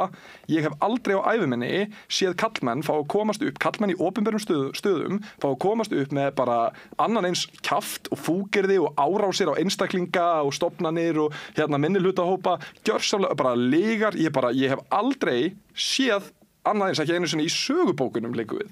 Þannig að mér finnst smá þversagnarkennt að sjá menn eins og Trump og Elon Musk gjörsamlega vaða uppi og gera nákvæmlega það sem þeir sýnist og segja nákvæmlega það sem þeir sýnist. Sér sé ég náttúrulega það sama, speglast í íslensku samfélagi auðvitað á minni skala, en ég meina þú sér bara hvernig Sigmundur Davíð fer með sitt mál núna í aðdraganda kosningarna sem var að hann bara staðhæfir alls konar hluti hælisleitendur og innflytjendur og þú veist ég heiti miklum tíma í að rýna í þessar staðhæfingar og þetta var bara algjörlega ekki á rökum reist og það var voða lítið verið að tjekka fólk af en ég bara sé ekki alveg hvað þú ert að koma þarna. Já, það sem ég er að koma er að við erum að tala um það að nú er búið og eins og segi, mér er alveg sama að þetta fólk hvað sem fólki finnst það er ekki hægt að þræta fyrir það að bara, þú veist, það er búið að vera opbóðslegur áróður með gegn bara kallmennsku bara þessum svona, þeir eru verið að tala um hvað maður segja, hefðbundna kallmennsku. Þegar þú segir áróður, í hvað ertu þá að vísa? Hvers konar áróður? Ég er að meina bara að það er búið að nokkurn veginn bara demonæsa þetta á netinu og þetta er bara með í gegnum svo mikið af miðlum, svo mikið af umræðinni og bara það hvaða aspekt af því að vera karla, því að nú eru karla mjög ólíkar týpur ertu þá að meina þessa hörsku, svona, við erum að tala um svona hægri íhaldssemi þetta svona karlinn fyrirvinnans og einmitt þungur og brún og sýnir litlar tilfinningar, eða hvað erum við að tala um? Sko, ég myndi bara ef við verum að ræða þetta bara við förum bara niður í minnsta level, tökum bara dæmi skólakrakka. Þegar strákar til dæmis byrja bara basic, þegar strákar fara að fá testosterón, þá eiga til að sýna af sér alls konar hegðun og það er alltaf verið að reyna að bæla þessa hegðun niður hjá þeim í staðinn fyrir að finna henni heilbrigðan farveg.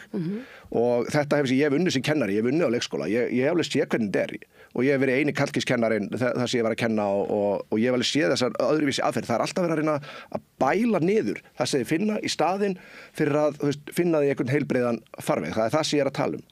Og þetta er bara svona kraftur sem að þú getur bara bælt það niður viss lengi og þeim mun meira sem þú reynir og þeim mun bara öfgafylli aðferðir sem þú reynir að gera það, þeim mun harðar kemur svingið tilbaka. Þetta er, ég heyrði grínlaus þessa orðræðu frá bara landsþekktum konum sem var að koma í viðtal þegar voru að spurða bara hvað, er í lagi að tala svona karlmenn bara því að þeir gerðu það einu sinni og svari var já hjá sumu þeirra.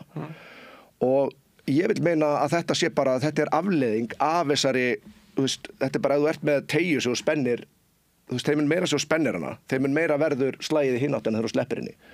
Ég er ekki að segja þetta sé í lagi, en það er nauðsynlegt að skilja afleiðingarnar. Það er búið að í rauninni svona verið að hálfpartinn reyna að bæla hennan hóp niður og það er ekki hægt. En er það ekki einmitt afleiðing þess að konur og minnihlutahópar hafa, fundist þau vera kúuð af körlum sem þau vissulega eru, að stærsta hluta við rýnum bara í tölur að því að við gerundur ofbeldis eru kallar í bara langstærstum hluta í öllum skilningi þess orðs og það er eitthvað sem við ættum öll einhvern veginn að vilja uppbreyta. Við ættum auðvitað að vera að skoða, eins og talar um teygjuna, þú spennir hana í eina átt og hún skýst í hina og ég meina þá skýst hún og verður spennt aftur tilbaka og þannig að það sem við náttúrulega viljum kannski leitast mest við að gera hér í dag er að getum við ekki fundið eitthvað svona sameiginlegan grundvöll. Það hlýtur að vera eitthvað skonar, við getum einhvern veginn svona sæst á það að við erum rosalega ólík öll innbyrðis en óvinir okkar eru einhvern veginn ekki samfélagið okkar. Nei. Heldur það þeir sem kannski ráða því? Mér fannst rosa svona áhugavert og það kjarnaði alltaf þetta og mér langar bara að segja það er alveg margir sem munu segja að ég sé að gefa að þetta sé að gefa plattforma á einhvern hatur að við séum að eiga svona samtal og það eru alls konar skoðanir á því að við séum hér að tala saman en ég genuinely trúi því að það er snertiflötur sem að getur verið, reality check fyrir alla. Við erum ekki auðvaldið. Við erum verkastjætt á Íslandi, alveg upp á Íslandi. Við erum partur af sama samfélaginu. Þegar hann Snorri, miðflokksmaður, það var ríl sem var eitthvað væral með honum, þar sem einhver er að tala, hann er að tala um fæðingatíðnina sem er lág á Íslandi og óþólandi maður fyrir barnamálaráðherra Ásmundur Einar hann skýtur inn í þurfi ekki bara að fá fleiri innflytjendur og það er fáránlegt atriði og ég bara sjálfur bara mjög triggered af svarinu frá honum, þetta er galið, við getum séð Kanada, við getum séð hvernig það fer að reyna að kompensata fyrir fæðingatíðinu með að flytja inn vinnuafl sem við vitum að verður síðan bara brotið á að markaði hvort þið er allavega og Snorri hann grípur í þetta, nema hans teik er bara einmitt og svo náttúrulega réttlæta hælisleitendur skilur, og umræðan fer síðan, ég var næstu því komin í alignment, skilur, þetta er fáránlegt hugarafl, það að við séum, ef við ætlum að ræða allir með sluta þessu útlendingavandamál og annað, við erum að flytja inn massan af vinnuafli sem er að vinna við ekki góðar aðstæður og það er ítrekka brotið á mannréttindum þessa hóps, þannig við flytjum inn ógeðslega ódýrt vinnuafl frá Austur-Evrópu. Þetta eru kallar sem að upplifa sig líka innan kerfis óbúslega brotna og litla og er brotið á. Það er náttúrulega bara sturlaði hlutir að gerast, ef við ætlum að ræða réttindi karlmanna og strákurinn sem að lést inn á Stuðlum út af því að hann var að kveikja inn í herbygginu sínu. Þú veist, það eru bara stuðlar yfir höfuð. Fáránlegt mál. Það skelfilegt atriði. Þetta á ekki geta gerst. Enginn verið dreginn til ábyrgðar. Og það sama þegar núna fyrir 2-3 árum síðan þá deyr verkamaður sem er í ólöglegu húsnæði sem að einhver verkamannaleiga eða eitthvað að sjá og við sjáum þetta er bara leitir úr mannsal, skilurðu. Það er einn parti vandans og síðan það að við erum að flytja inn ódýra vinnuaflið ekki til að byggja viðráðanleg heimili, skilurðu. Þetta eru miklu leyti ykkur hótel og þær íbúðir sem er verið að byggja eru sko í hærri verðflokki og í eigu fasteignafélaga. Peninga fyrir ákveðna aðila. Þú veist, hérna vandamál sem er að hafa áhrif á alla, bókstaflega alla, en einhvern veginn þá tekst pólitískri umræðu alltaf að taka þetta yfir í jaðarhópa sem eru raunverulega ekki að taka samfélagið okkar oft trakk og mjög oft þá allavega eins og ég sé þetta svona utanfrá, þá reki þetta í hugmyndina einhvern vókisma og hugmyndin það til dæmis eitthvað sem ég sá að það var einhver sem sagði að ég væri í framboði fyrir vinstri græna í kommentakerfinu í gær. Ég hata vinstri græna. Íslensk vinstri pólitík eins og allir já, eða þú veist bara, þetta bara demokratar skilurðu og republikanar sem er mjög skýrt úti og mjög skýrt hérna heima að þetta eru einstaklingar innan kerfis sem ekki með að hafa okkar í brjósti einstaklingarnir ekki með að hafa okkar í brjósti annar hópurinn, hann notar hatursáróður og hinn reynir að spila á empathíu og það bara staðan, þess vegna eru demokratar með LGBTQ, við elskum mannréttindi en samt rosa takmarka framlag til mannréttinda samt sprengjaðu Gaza já, nákvæmlega, samt sprengjaðu Gaza og þarna að myndast allavega finnst mér mögulegt svigrúm fyrir bara okkur samfélagstegna til þess að setjast niður við borð og segja, kannski verið að spila okkur öll, skilurðu, kannski búið að vera að ljúga af þeim sem hafa verið aðhylst íslenska demokrata kannski búið að vera að ljúga þeim öryggi þeirra í samfélaginu og raunverulegan ásetning ákveðna reglna viðskipti og fleira sem hefur verið að blóðmjólka okkur út og okkar lífsviður væri. Þú veist, við erum þjóð sem ætti að treysta, normennirnir treysta á olíuna sína. Hvað segirðu þetta, Jón? Sko, ég er algjörlega sammála sem með meðferð á erlendu vinnuafli. Ég hef verið trúnaðarmaður á 3 vinnustöðum sem ég vinnið á og ég sá til dæmis í eitt skipti það sem og við vorum sammála það, ég og annar að voru pólskir verkamenn sem voru látnir sofa í byggingavinnu í húsnæði sem það var svo ófullbúið og það sagði einhver að ef þú hefði komist að einhver væri að halda hunda við þessu aðstæður þá er allt orðið brjálað í samfélaginu en að því þetta voru þessi gæjar þá var enginn að segja neitt ég bý ekki til afsökun fyrir svona og það hingað að koma ógeðslega mikið af harðduglegu fólki og þetta er ekki fólk sem að þú ert almennt að sjá neina vera að tala. Mér finnst rosalega óheiðalegt þegar verið að rugla saman ákveðnum hópum. Þannig að ég er algjörlega með ykkur þar. Og þetta er bara hlutur sem að fólk sem kemur með góðan ásetning, það bara, En er eitthvað mikið af fólki sem kemur með slæman ásetning? Sko, við tökum bara það sem að polarisingin hefur verið verst. Mér langar að segja til dæmis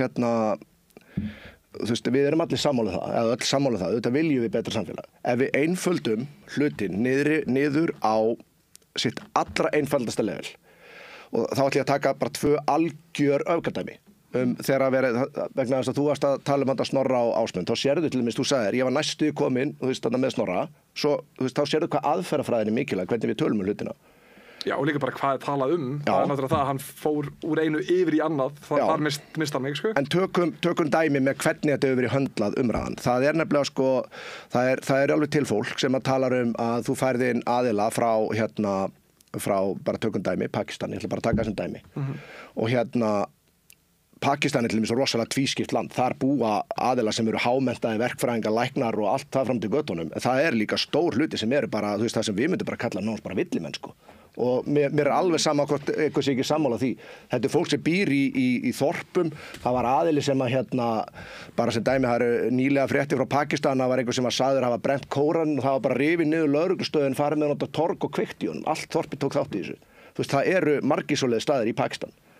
Ok, ég ætla bara að taka dæmi núna með Við verðum að staldra við það að kalla fólk villimenn. Það er til dæmis aldrei í lagi, því að nú kemur einhver óljós saga land með alveg gríðarlega sögu, Pakistan og þú veist, það einhvern veginn, þú veist, það er þetta sem að mér hugnast ekki. Það hvernig við tölum fólk. Og þú veist, alveg svo þú segir, ég þoli ekki hvernig talaðu karlmenn og þú segir, og sama skapi, ég þoli ekki hvernig talaðu karlmenn en þú veist, og konur, en þú veist, þá ætlum ég að það bara þetta.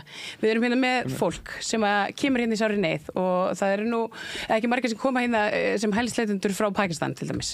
En fólk kannski flytur hingað því það langar það og hefur sannlega rétt til þess ef að það hefur áhuga á því. Þetta samtal að tala brúnt fólk sem villimenn. Nei, þetta er ekki heiðalegt. Ég sagði það eru aðilarna sem eru og haga sér og eru með trú sem að þú bara myndir kalla sem villimenn. En líka hér það við bara, þú veist, ég meina það var hérna fyrir fáunum árum síðan þá var hérna bara á Stokkseyri viðbjörnslegt mál þar sem að það voru menn sem tóku annan og héldu honum föngnum í þú veist, bara einhverja vikur þar sem þeir pyntuðu hann og kveiktu meðal annars í honum. Þú veist, þetta bara, þú veist, ég meina það endalaust svona ofbeldi í þessu samfélagi. Þannig að við getum einhvern veginn ekki sagt bara eitthvað þau eru ógeðsleg en við erum æðisleg. Nei, þetta samt ekki, það var ekki það sem ég sagði. Ég sagði að það væru til hópar sem að væru eins og villimenn. En hérna líka? Já, það, sko, ég er að tala að þegar þú getur menningalega aðgreining er nei,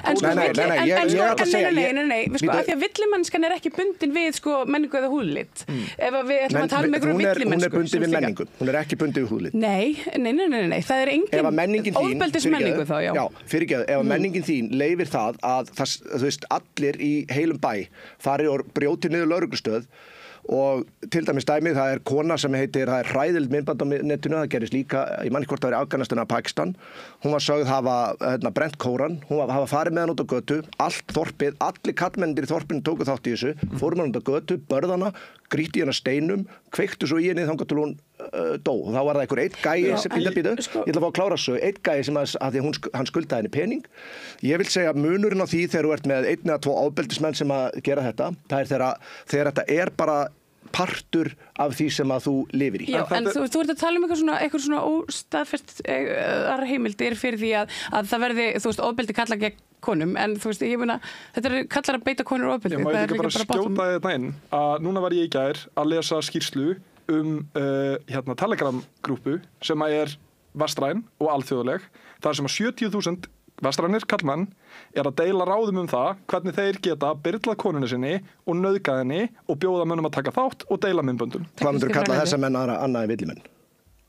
Ég veit ekki af hverju ég ætti að kalla það á villimenn, ég myndi kalla þetta stórt vandamál í samfélaginu. Ég veit ekki, ég græði ekkert á því að fara að taka þennan hóp og að úthúðan og þú veist, íta honum þannig út úr umræðinni að segja bara við afskrifum bara, já, bara drepum það alla, þá bara kemur vandamálið aftur upp. Það var ekki það sem ég sagði. En þú skilur að afskrifa þá sem villimenn. Og við tölum 70.000 menn sem að voru í WhatsApp-grúpu sem að var upprætt daginn í tengslum einmitt við þetta mál, þar sem að var verið að kalla eftir ofbeldismyndböndum af körlum beita varnarlausa konur einhverju nauðung. Þannig að þú veist, sko, þú veist, ef við erum að tala villimennsku, þú veist, þá er þetta ekkert síður villimennska. Ég meina, ofbeldi er bara viðbjóður. Þú veist, við getum allir verið sammála um það að ofbeldi karla gegn konum er raunverulegt vandamál. Og þá skiptir engum tógum hvort þú sért frá Pakistan eða Íslandi eða Frakklandi eða Ameríku eða hvar sem er í heiminum. Þetta er bara vandamál. Mér langar að byrja á að eins og ég ætlaði að byrja að gera, að taka hlutina niður í sinni einföldustu mynd. Ef þú segir þú ert með tvo aðila sem að segja sitt hlutin. Annar að segja að allir hælisleitendur séu bara morðóði glæpamenn. Það er náttúrulega bara lygi í þessa átt. Og það er örugglega einhverju sem trúa því. En svo ertu með annar hliðina sem að segir það er ekkert að gerast. Það er engin vandamál sem fylgja þessu og ef þú segir eitthvað, segir þessi vandamál sem fylgir þessu, þá ert þú bara hægri aukamaður og þú ert bara algjör óþokki. En nú er maður ekki að segja það um mig. Ég ætla að taka dæmi um það. Guðmundur Ingi, heitir ekki Guðmundur Ingi sem var hjá Vinstri grænum, hann var félagsmálaráðherra eitthvað svoleiðis. Guðbrands. Já, hann fór og var að segja þegar að voru, og ég þekki fólk sem á stelpur sem að voru á svæðinu og svona, hann var að segja það er engir að áreita unga stelpur í strætóum í Ásbrú og Reykjanesbæ. Bara sem dæmi. Minni hluti og allt svoleiðis, en þegar þú ert búinn, þú ert með tvær bara algjöralegar, nú ertu búin að sanna önnu lygin þetta er lygi. Þú veist, þegar þú veist af dæmi, þú voru séð sjálfur, fólk nákomið aðeins svo treystir, það er búið að sína fram á, þetta er lygi. Það eru einhver vandamál sem fylgja þessu. En það eru vandamál sem fylgja því að karlar beita konur ofbeldi. Það er punkturinn. Ég er að tala ef þú ert með þessar 2 lygar og þú málar enga milliveg, þú neitar að sé til milliveg þarna, nú ertu komin með aðra hliðina sem er bara búið að staðfesta, þetta er bara lygi, þetta er ekki satt. Þá fer fólk frekar yfir í hina hliðina ef það er ekki boðið upp á neitt milliveg. En hver er að neita því? Þú veist, núna hefur lögreglan sem dæmi. Hver er að neita því? Já, ok, hlustaðu. Ég var að gefa það gott dæmi. Félagsmálaráðherra kom með yfirlýsing í dagblöðin. Það er ekkert í gangi hana. Fólk sem er að tala um þetta, þau eru bara að ljúga þess. Hann sagði þetta ópennilega. Getum við fundið referensið í hann? Hann er reyndar bara einn ábyrgðarlausasti maður í heiminum og við getum alveg mislíkað hann saman. En mér langar að benda það. Núna gefur dómsmálaráðuneyti í samráði við MBL gefur út tölfræði í fyrra. Þar sem þau segja 75% gæsluvarðhaldsfanga eru á erlendu bergi brotnu. Ok, þetta er bara, búm, staðhæfingin sem er þarna. Síðan opnar þau greinina og þú skoðar gögnin sem þau bjóðu upp á, sem er takmarkað. Það þarf að gefa okkur ekki heila innsýn inn í gögnin. Þau gefa okkur þessa tölu og síðan sína þau okkur topp 5 þjóðareinkennin. Og ég sé að þannig er palestínski mann í 5. sæti.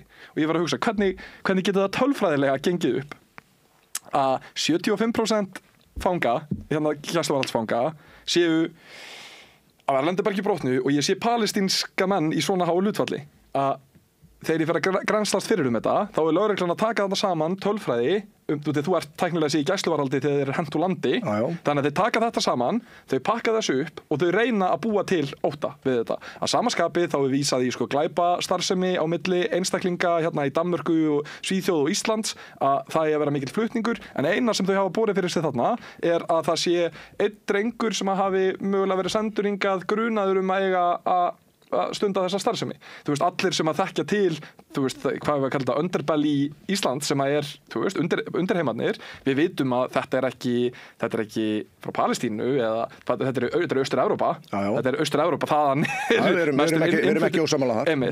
En þarna er augljóslega einhver pólitískt narrativ til þess að reyna að dehumanisa ákveði vandamál sem að er vissulega til út af hernaðarlegu ofbeldi Vesturríkja og það er verið að reyna að fá okkur til þess að upplifa það eins og að fólki sem sé að flýja þessar aðstæður sé óvinnurinn.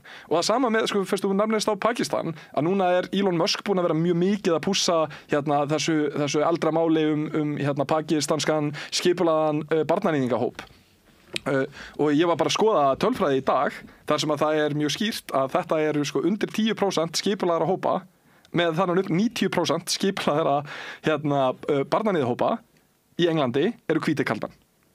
Og þetta kemur svona aftur að því sama, þú veist, at the end of the day þá er þetta sem í sama kohortið og það að ætla að brjóta þetta upp eftir ethnicity er daldis svona skrítin nálgun eins og María segir, vandamálið er ofbeldi gegn konum, ofbeldi gegn börnum og ofbeldi gegn karlmönnum frá öðrum karlmönnum, skilurðu, en það er ekki beint ethnicity og þeir sem eru kannski hvað mest að tala um að það sé það er þessi lygi á móti þessari lygi og það er engin millivegur. Ég held að ég þekki ekki eina einustu manneskju sem er að vinna að réttindabaráttu fyrir hælisleitendur sem að talar ekki miklu máli um það hversu mikilvægt það er að taka utan menn með áfallastreituröskun sem koma að stríðsvæðum, hversu mikilvægt það er að við förum ekki fram úr þeirri burðargetu sem við höfum til að taka á móti slíkum mönnum. En það hefur okkur tekist ágætlega til, skilur ekkert er fullkomið og hlutir gerast, aflaust eins og á Reykjanesinu sem eru óþægilegir þar sem við setjum upp bara einhverjar svona nánast bara flóttamanna búðir í blokkunum þar, skilur og bara maður gagnrýni það, en þú veist, það er rosa margt sem að ætti að setja ákveðna viðvörunarbjöllur í gang og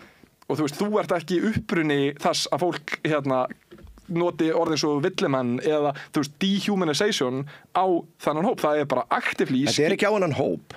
Við erum að tala ef þú ferð, tökum dæmi núna, það eru hópar, ef þú færir í þorp út á landi. Ef ég og María færum saman í þorp út á landi og María myndi gera eitthvað sem væri ekki samfélagslega samþykktar. Sem að gera mjög oft. Ég hef að stekja það. En þá getur ekki, þá myndi engum dett í hug að hún yrði bara fyrir aðkasti einhverja kalla át í bæ sem myndi bara koma að berja hana og þeim mun verra. En ég verð alveg fyrir því aðkasti frá alls konar köllum, bara á veiminum í gegnum lífið. Bara ofbeldi gegn konum í íslenskum afskektum bæjum, það er alveg, that's a dark subject. Það er það, en við erum samt að ræða, við verðum að skoða þetta á þann veginn, þetta er samt ekki samfélagssamtali. Af því að ég leitaði af ummælum félagsmálaráðherra fyrirverandi. Ég finn ekkert tiltekimál, en ég finn hérna sem eitthvað sem er svona vísar í áttina. Þetta er þegar að Jón Gunnarsson er dómsmálaráðherra. Þetta er miklu eldra. Og byrjar að kynda í svona ákveðnu ófriðabáli, má segja það. Talar að það sé verið að yfirbjóða á leigumarkaði. Vinnumálastofnun sé að yfirbjóða leiguíbúðir undir hælisleitundur Reykjanesbæ og fólk þurfi frá að hverfa sem eigi heima þar fyrir. Þetta auðvitað hljómar frekar illa. Þetta gerðist ekki. Hérna stendur bara á vísi. Vinnumálastofnun er ekki yfirbjóða fólk sem hefur farið úr húsnæði sem Vinnumálastofnun hefur tekið á leigu og farið í húsnæði á sama verði. Við verðum að tala varlega og halda okkur staðreyndir, segir hann. Önnur saga sem flogið hefur á samfélagsmiðlum og í fjölmiðlum segir að hælisleitendur hafi árítt íbúa við verslanir Reykjanesbæjar. Margrét bæjarfulltrúi sagði dæmi það en hafði sjálf ekki orðið vitni af slíku áreiti. Sögunni fylgdi að verslunareigendur hefðu margir fengið sér öryggisnapp af hræðslu við hælisleitendur. Svo var þetta skoðað, segir Guðmundur Ingi, og það var enginn með öryggisnapp. Og hann ætlar ekki að dæmi hvort þetta séu kjaftasögur eða hvað þetta sé, en hann segir að þetta gæti stafað af hræðslu við fólk af erlendum uppruna. Já. Þetta er allavega keimlíkt til sig að huga, en þarna sérðu, þú veist, hann er í rauninni að segja að þetta gæti stafað af hræðslu. Þú veist, hvað er verið að segja við fólki sem er í rauninni að lendi í svona aðstoð? Það eru, þú veist, dóttir mjög góðs vina míns. Lendi, hún var áreitt af svona gæja, en þess vegna er ég að segja. En hann var ekki áreitt af þessum gæja vegna þess að hann var útlendingur. Hann er kall að áreita stúlkur. Sko, það er opaslega erfitt að tala þegar þú ert með það í svona rótgróið í menningaði meia. Við langar að fara inn á pakistansku Mér langar að fara inn á svara sem er pakistansku gengin. Brjálaðið er bæði út af því hversu skelfilega lýsingarnar voru, en aðalega vegna þess og ég get nokkurn veginn lofa því að sú saga er að fara að bítu. Já, en bara með því að vera sífellu að benda á eitthvað, þú veist að þeir eru miklu verri en við í Pakistan. Ég verð að benda á af hverju reiðin þarna er. Já, en punkturinn er þessi að karlar beita konur ofbeldi. Og það er eitthvað sem við viljum uppræta öll saman. Og við gerum það ekki og meðan við bendum á, já en það eru svona hinsegingallar. Þeir eru svona brúnikallar. Reiðin stafar ekki út af uppruna þeirra aðalega núna. Reiðin kemur frá mörgum að þolendu þeirra vegna þess að það er ólíkt þessum hvítu gengisauðatalum sem stunda þetta líka. Það er yfirhylmingi sem átti sér staði kringu það. Það er engin kaþólska kirkjan, halló. Og erum við ekki öll að tala um kaþólsku kirkjuna? Var ekki alveg risa átak sem að tók á því? Nei. Hafið þið lesið sögurnar þegar það er verið að segja frá því að lögreglumaður, til dæmis það var faðir sem mætti á vettvang í eitt skipti og þið getur fundið opinberar yfirheyslur þetta, það sem er verið að lesa yfir lögreglumannum. Það er faðir sem mætti á vettvang, 11 ára dóttir hans og önnur stelpa voru inn í húsi, naktar, fullar. Faðirinn var fjallaður af vettvangi. Fyrir ekki röddina. En eitt skipti mæti lögreglun í hús. Þetta eru allt sögur sem er staðfestar af lögreglunni. Já, en hvar finnum við þessu sögur? Því að nú skulum við halda okkur bara við heimildir. Það er mjög auðvelt. Þú getur séð það er mjög átakalegt myndband frá yfirheysluma sem að þingmaður er að tala við lögreglustjóra sem er að svara fyrir þetta. Af hverju stóð á því? Hvar til dæmis finn ég þetta? Og hversu mikið heldur að þeir sem er að tálma þessir úlingar sem eru búin að vera að tálma einhverja barnanýðinga, hversu mikið af þeim heldur að séu Pakistan? Ef ég fæ ekki að klára það sem ég er að lýsa, þá er óbúslega erfitt að eiga samræður. Þú ert að fá að segja rosa mikið. Já, ég bara byrja að halda þig við svona fakt, að því að þú veist Þetta er ekki sanngjarnt. Ég er að segja þér, ef þú myndir leita, segðu mér af hverju ég á að leita. Leitaðu bara að því þegar police chief questioned about why 11-year-old girl was arrested. Bara sem dæmi. Ok, en þú veist, en ég meina við erum að tala um, þú veist, ok. Nei, þetta er, bara að segja, við erum að tala um facts. facts eru, og það eru risa núna, það eru óbúðslega rannsóknar að fara í gangi í mörgum stöðu núna, embættismenn hylmdu yfir þessu, aðilarnir sem að voru þarna, þeir hylmdu viljandi yfir með þessum sérstöku gengjum út af því að þau voru af sama uppruna, af sama sömu trú, og þetta voru aðilar sem þekktu hvern annan, þetta voru aðilar sem voru í áhrifastöðum í þjóðfélaginu. Og það eins og segi, það málið springur ég ætla að segja hvað kemur hérna upp í Google að því að nú verðum við átt okkur að því að Google ákveðin vél og minn Google algoritmi kannski ekki svo saman á þinn að því að það sem ég fæ upp local police chief accused of asking for sexual favors. Police chief points gun at woman and breaks car window during traffic. Ég skal bara finna þetta og senda þér. Svo fæ ég police chief challenged for statement on what's contributing to sexualization of women in society. Þannig að þú veist, það sem ég fæ upp eru hvítir kallar að beita konu og lögreglur að beita ofbeldi. Ég varð að taka undir þetta. Núna urðu hlutir mjög heitir hérna og þú upplifir aðeir vegið, en þú ert einfallega að taka athyglinna yfir á pakistanska afbrotamenn og afsakið, við verðum sem bara að benda á... Nei, þetta er ekki heiðal umræða. Ég er að segja, ástæðan fyrir því að reiðin var svona mikil er yfirhylmingi með þessu. Já, en heldur að það Elon Musk spili þessu út á X sem að hann á... Hvaða máli skiptir akkur Elon Musk spilar því út? Út af því að Elon Musk er valdamesti maður í heiminum og hann hefur gífurleg áhrif á umræðu meðal karlmanna og hann er í pólitískum ásetningi að reyna að fá karlmenn til að lína til langt til hægri. Hann er augljóslega að gera þetta og hans hagsmunir eru náttúrulega bara frekari auður og við vitum að fasism og kapitalismi haldast hönd í hönd. En Elon Musk í rauninni skiptir engum máli í þessu. En ef að hann er maðurinn sem á... Þetta er bara, ég ætla bara að segja að þetta er gott dæmi af hverju reiðin myndi halda áfram. Ég gæti farið og fundið þetta og það bara drepur umræðan ég er að fara að leita í símanum mínum hérna því ég er með þetta hérna inn á Twitterinn mínum. En ef við kannski svona víkjum aðeins frá þessu einangraða máli og við kannski bara svona kjörðum okkur aðeins og áttum okkur á því að við erum í rauninni að tala saman hlutin. Við erum að tala ákveðin ofbeldiskúltúr sem þrífst í samfélagi karlmanna, hvort sem það er í Pakistan eða Íslandi eða bara hvar sem er í heiminum. Og leiðir til þess að uppræta þetta, bara stöða þetta. Þær eru náttúrulega að mönnum líði vel þegar þeir byrja í skóla, börnum, drengjum, að þeir upplifi að þeir eigi öryggi og geti treyst einhverjum fyrir tilfinningum sínum. Þeir eigi góðar fyrirmyndir. Við erum öll sammála þetta. Þannig að meginstefið er það sama hjá báðum hópum.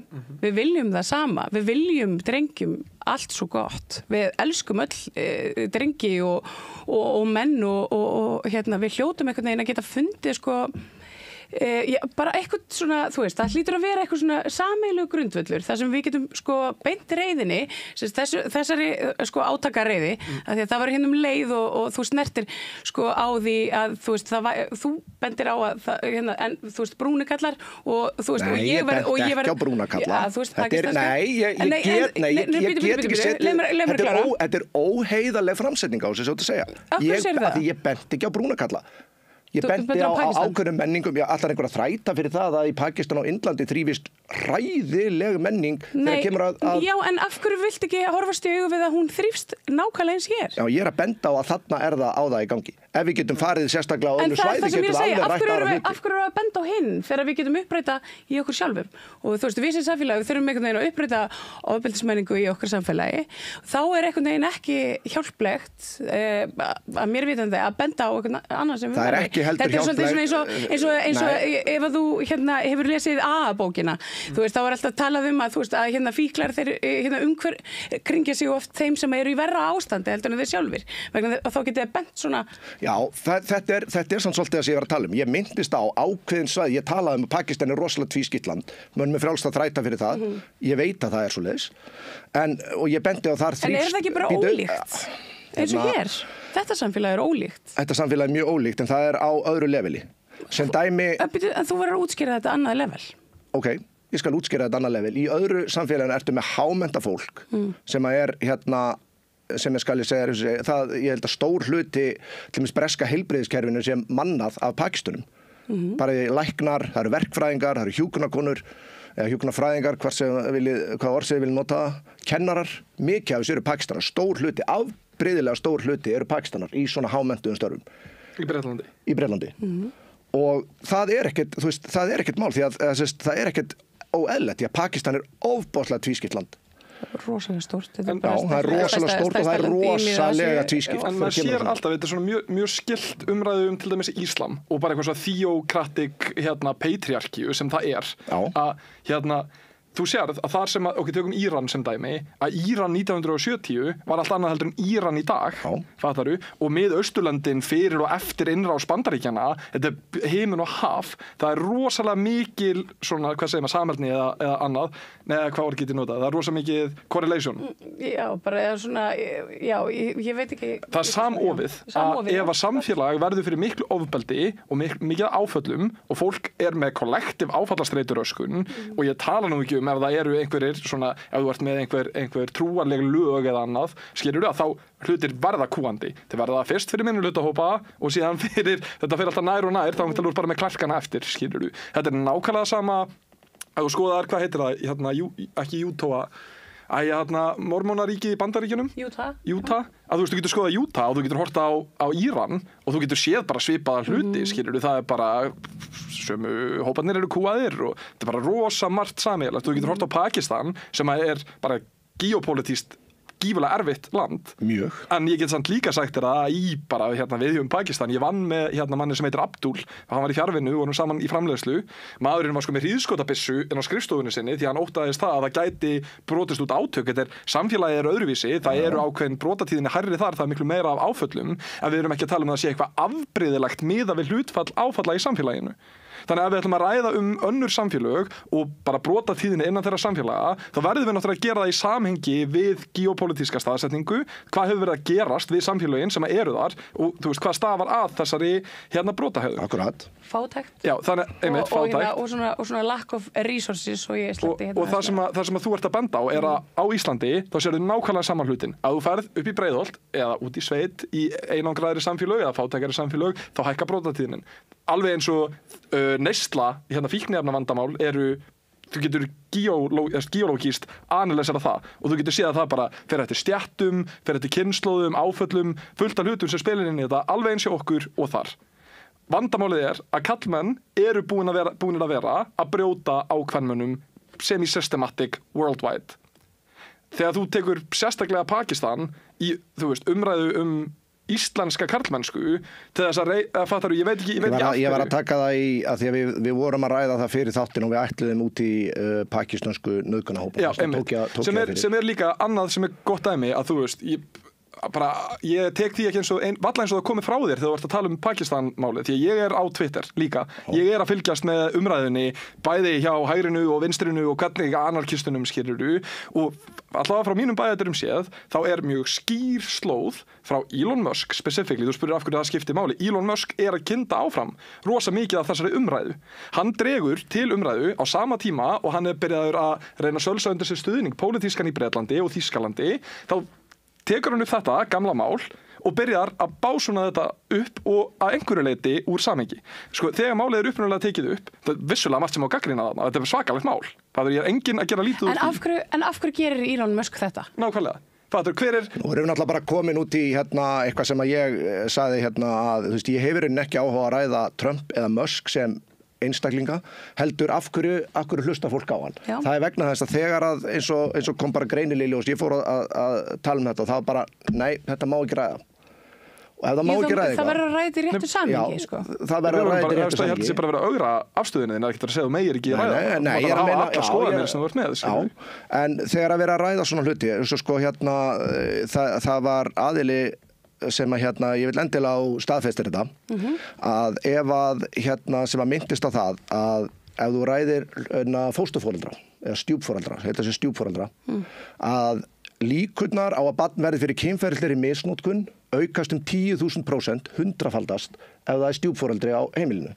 Þetta gaman að þú myndir bara fletta þessu upp. Hvað myndi ég googla svona cirka? Bara does the likelihood of a child getting sexually assaulted go up by 10,000% if there's a step parent in the home. Þetta er alveg þekkt afbrigði innan sálfræði sem dæmi. Það þýðir ekki að það sé verið að ráðast á stjúpforeldra. Nei. En þegar þú ert með, til dæmis, ef ég myndi spyrja þig, bara einhver kona í þínu lífi væri á gangi í Frankfurt, bara sem dæmi, Þýskalandi, og þetta var í dimmt húsasund, hvort myndir vilja að hún myndi mæta karlmanni eða kvenmanni?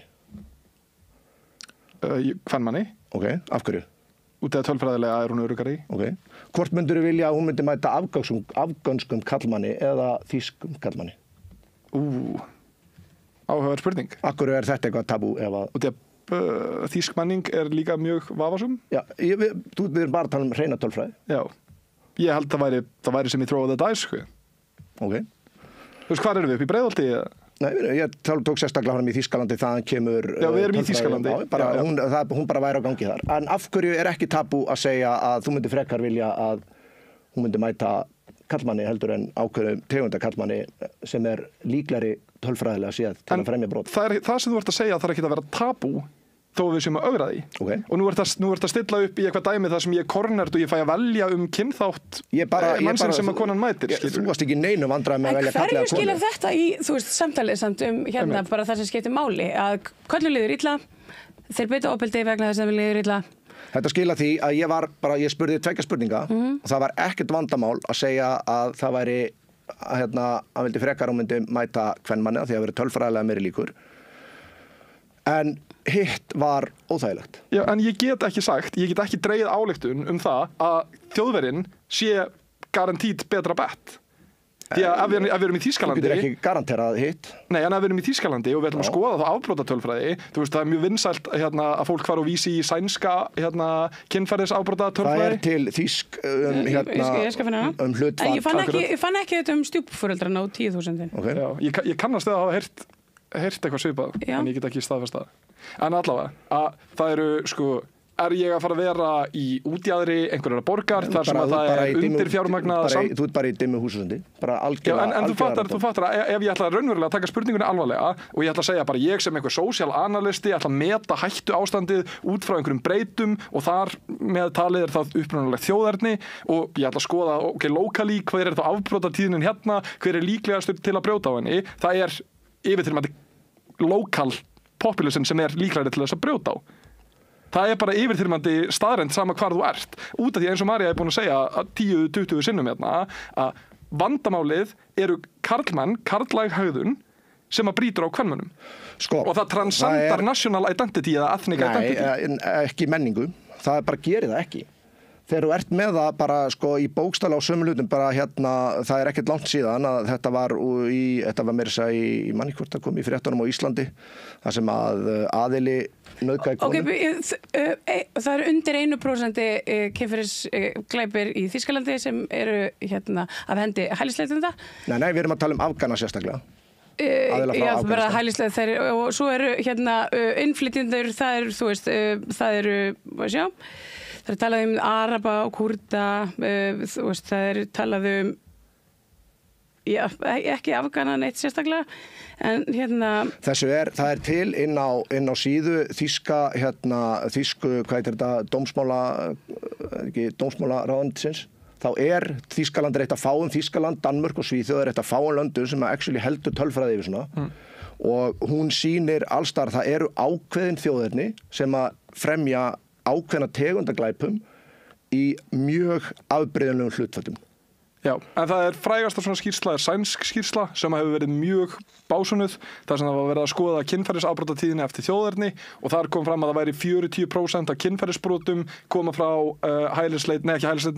koma frá innflytjendum sem eru af erlendu bergibrotnu. Það sem sagt að þeim 920.000 glæpum sem eru þeir sem eru non-German, þá voru 17,8% hælisleitendur og innflytjendur með arabískan bakgrunn. En ég get ekki séð öðruvísi ef ég ætla raunhæft að analysera þetta sem félagslegt vandamál, bara kynferðisbrotatíðni. En það rosalega lítið, strákar, þegar þetta ykkur að því.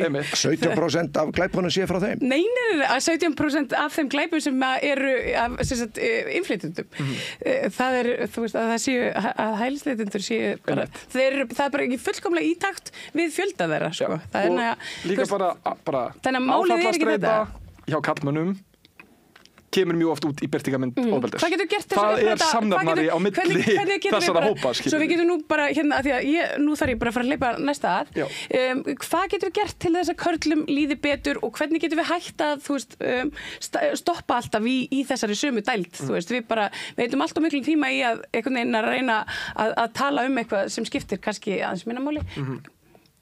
Já, ég til dæmis ég get sagt að við getum byrjaði að tala heiðarlega hlutina. Mér fannst mjög óheiðarlegt hvernig var bara byrjað að stökkva í að tala mjög spesifík hluti sem voru jafnvel teknir úr samhengi og það var strax byrjað að mála upp þannig mynd.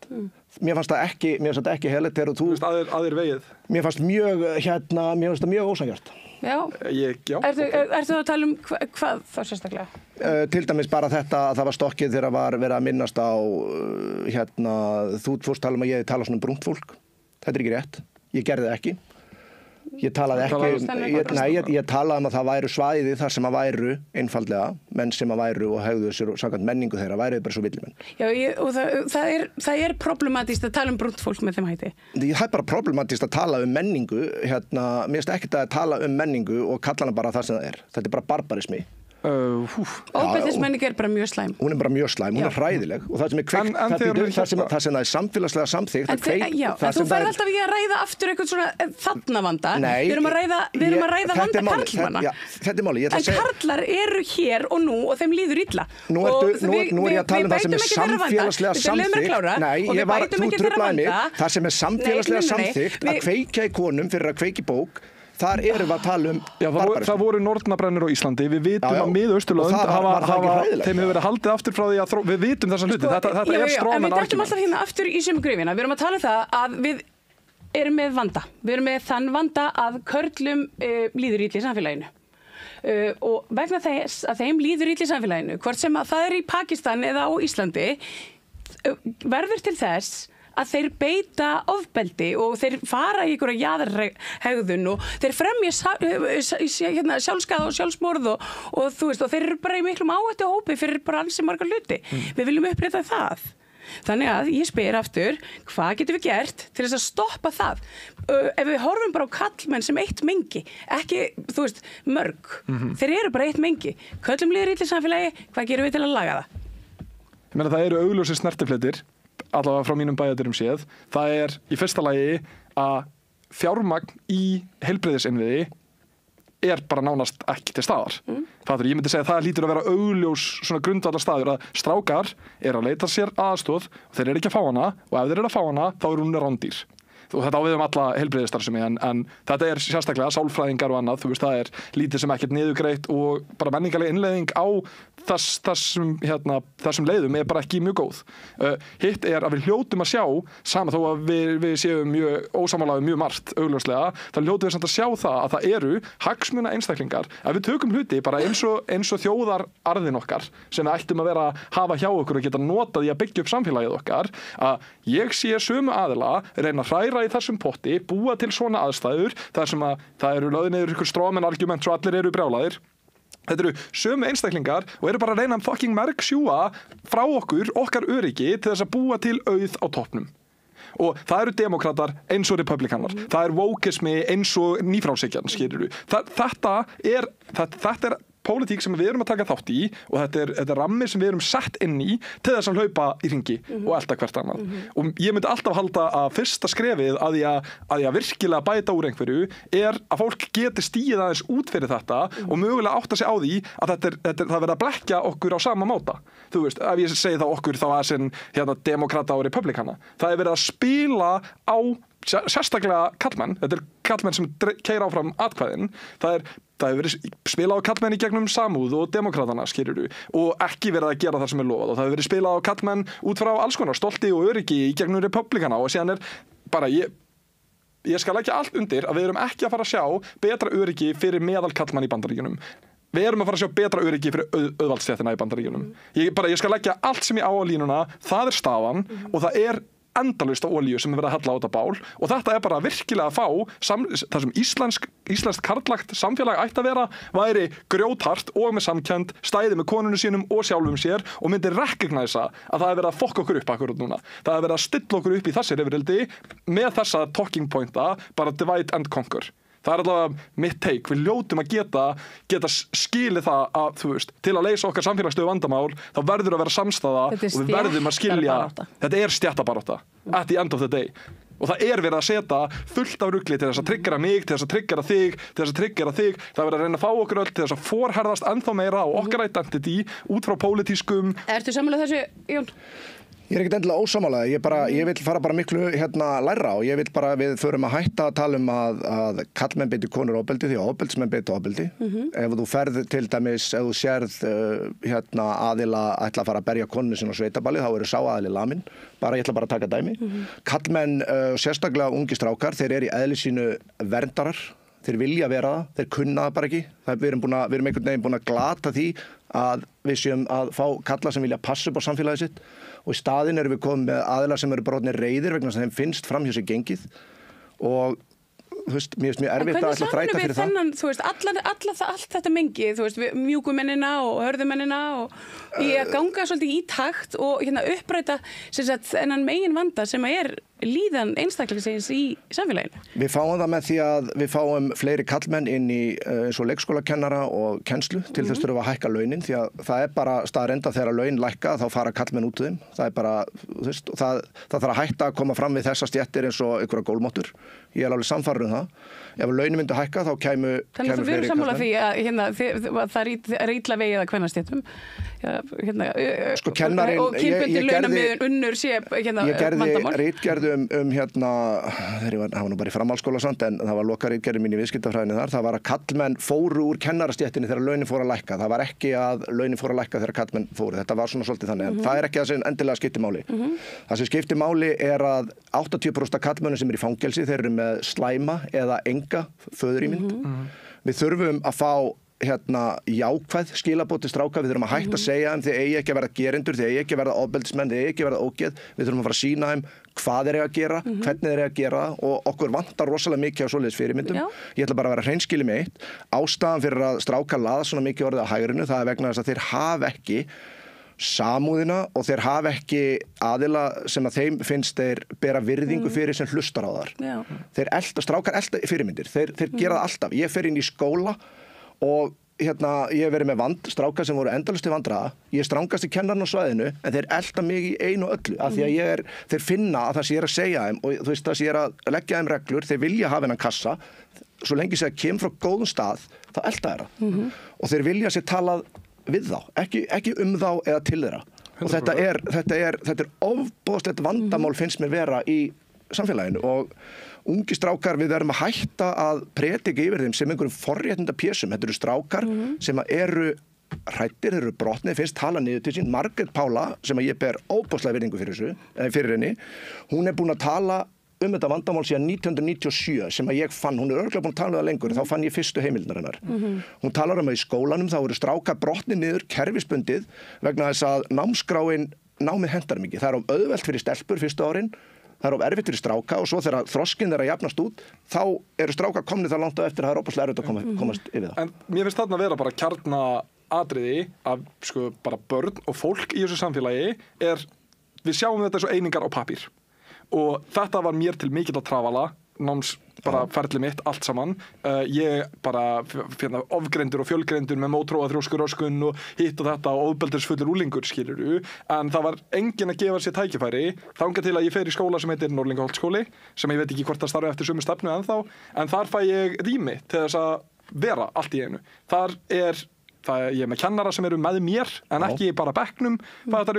Ég fekk að búa til minn eigin áfanga. Ég starfa sem tæknistjóri í dag, þannig byrjaði ég að forrita, var með mann sem var með mér að kenna mér á Adobe Flash og eitthvað svona og ég fekk þurfti hvorki aga neina þannig, ég fekk bara skilning á því að ég væri manneskja og þegar ég var að missa stjórn á mér þá var mér bara mætt með þolinmæði. Það er auðvitað alltaf öryggi fyrir fólki í kringum mig og ég á ekki að vera skaðlegur en það var bara þolinmæði. Þannig að þetta fær fólk ekki almennt. Hérna höfum við fundið common ground. Þannig að við erum öll sammála ég varpa hérna upp spurningu í upphafi, hvort að við getum ekki fundið eitthvað svona milliveg þar sem við getum saminast eitthvað sem að við getum bara tekist hönd í hönd og einbetta okkur að því saman, alveg saman þótt okkur greini á einhvern veginn á leiðinni og hérna hugmyndafræðilegar úrlausnir eitthvað svo leiðis, þá er eitt markmið og það er að öllu líði betur í samfélaginu og við þurfum að uppræta þau öfl sem að láta hérna einstaklingum líða illa í samfélaginu og hérna við hljótum að geta tekist hérna hönd í hönd og bara einhvern veginn svona áfram veginn ykkur góð gestur hérna Pétur Eggers og Jón Þórmar, þakka ykkur kærlega fyrir að koma hérna Rauðaborðinu og hérna þið bara velkomnir hvenær sem þið þurfum að útkljá eitthvað, þá gerið þið það bara hér við hið Rauða góða. Mér langar bara að bæta við þetta að mér finnst við þurfum að minna okkur sjálf oftar á það að við erum líklega sammála 95% af hlutum en við erum alltaf að einblína á þessi 5% sem að við erum kannski ekki sammála við erum líklega sammála markmiðið en ekki endilega veginn sem að 100%.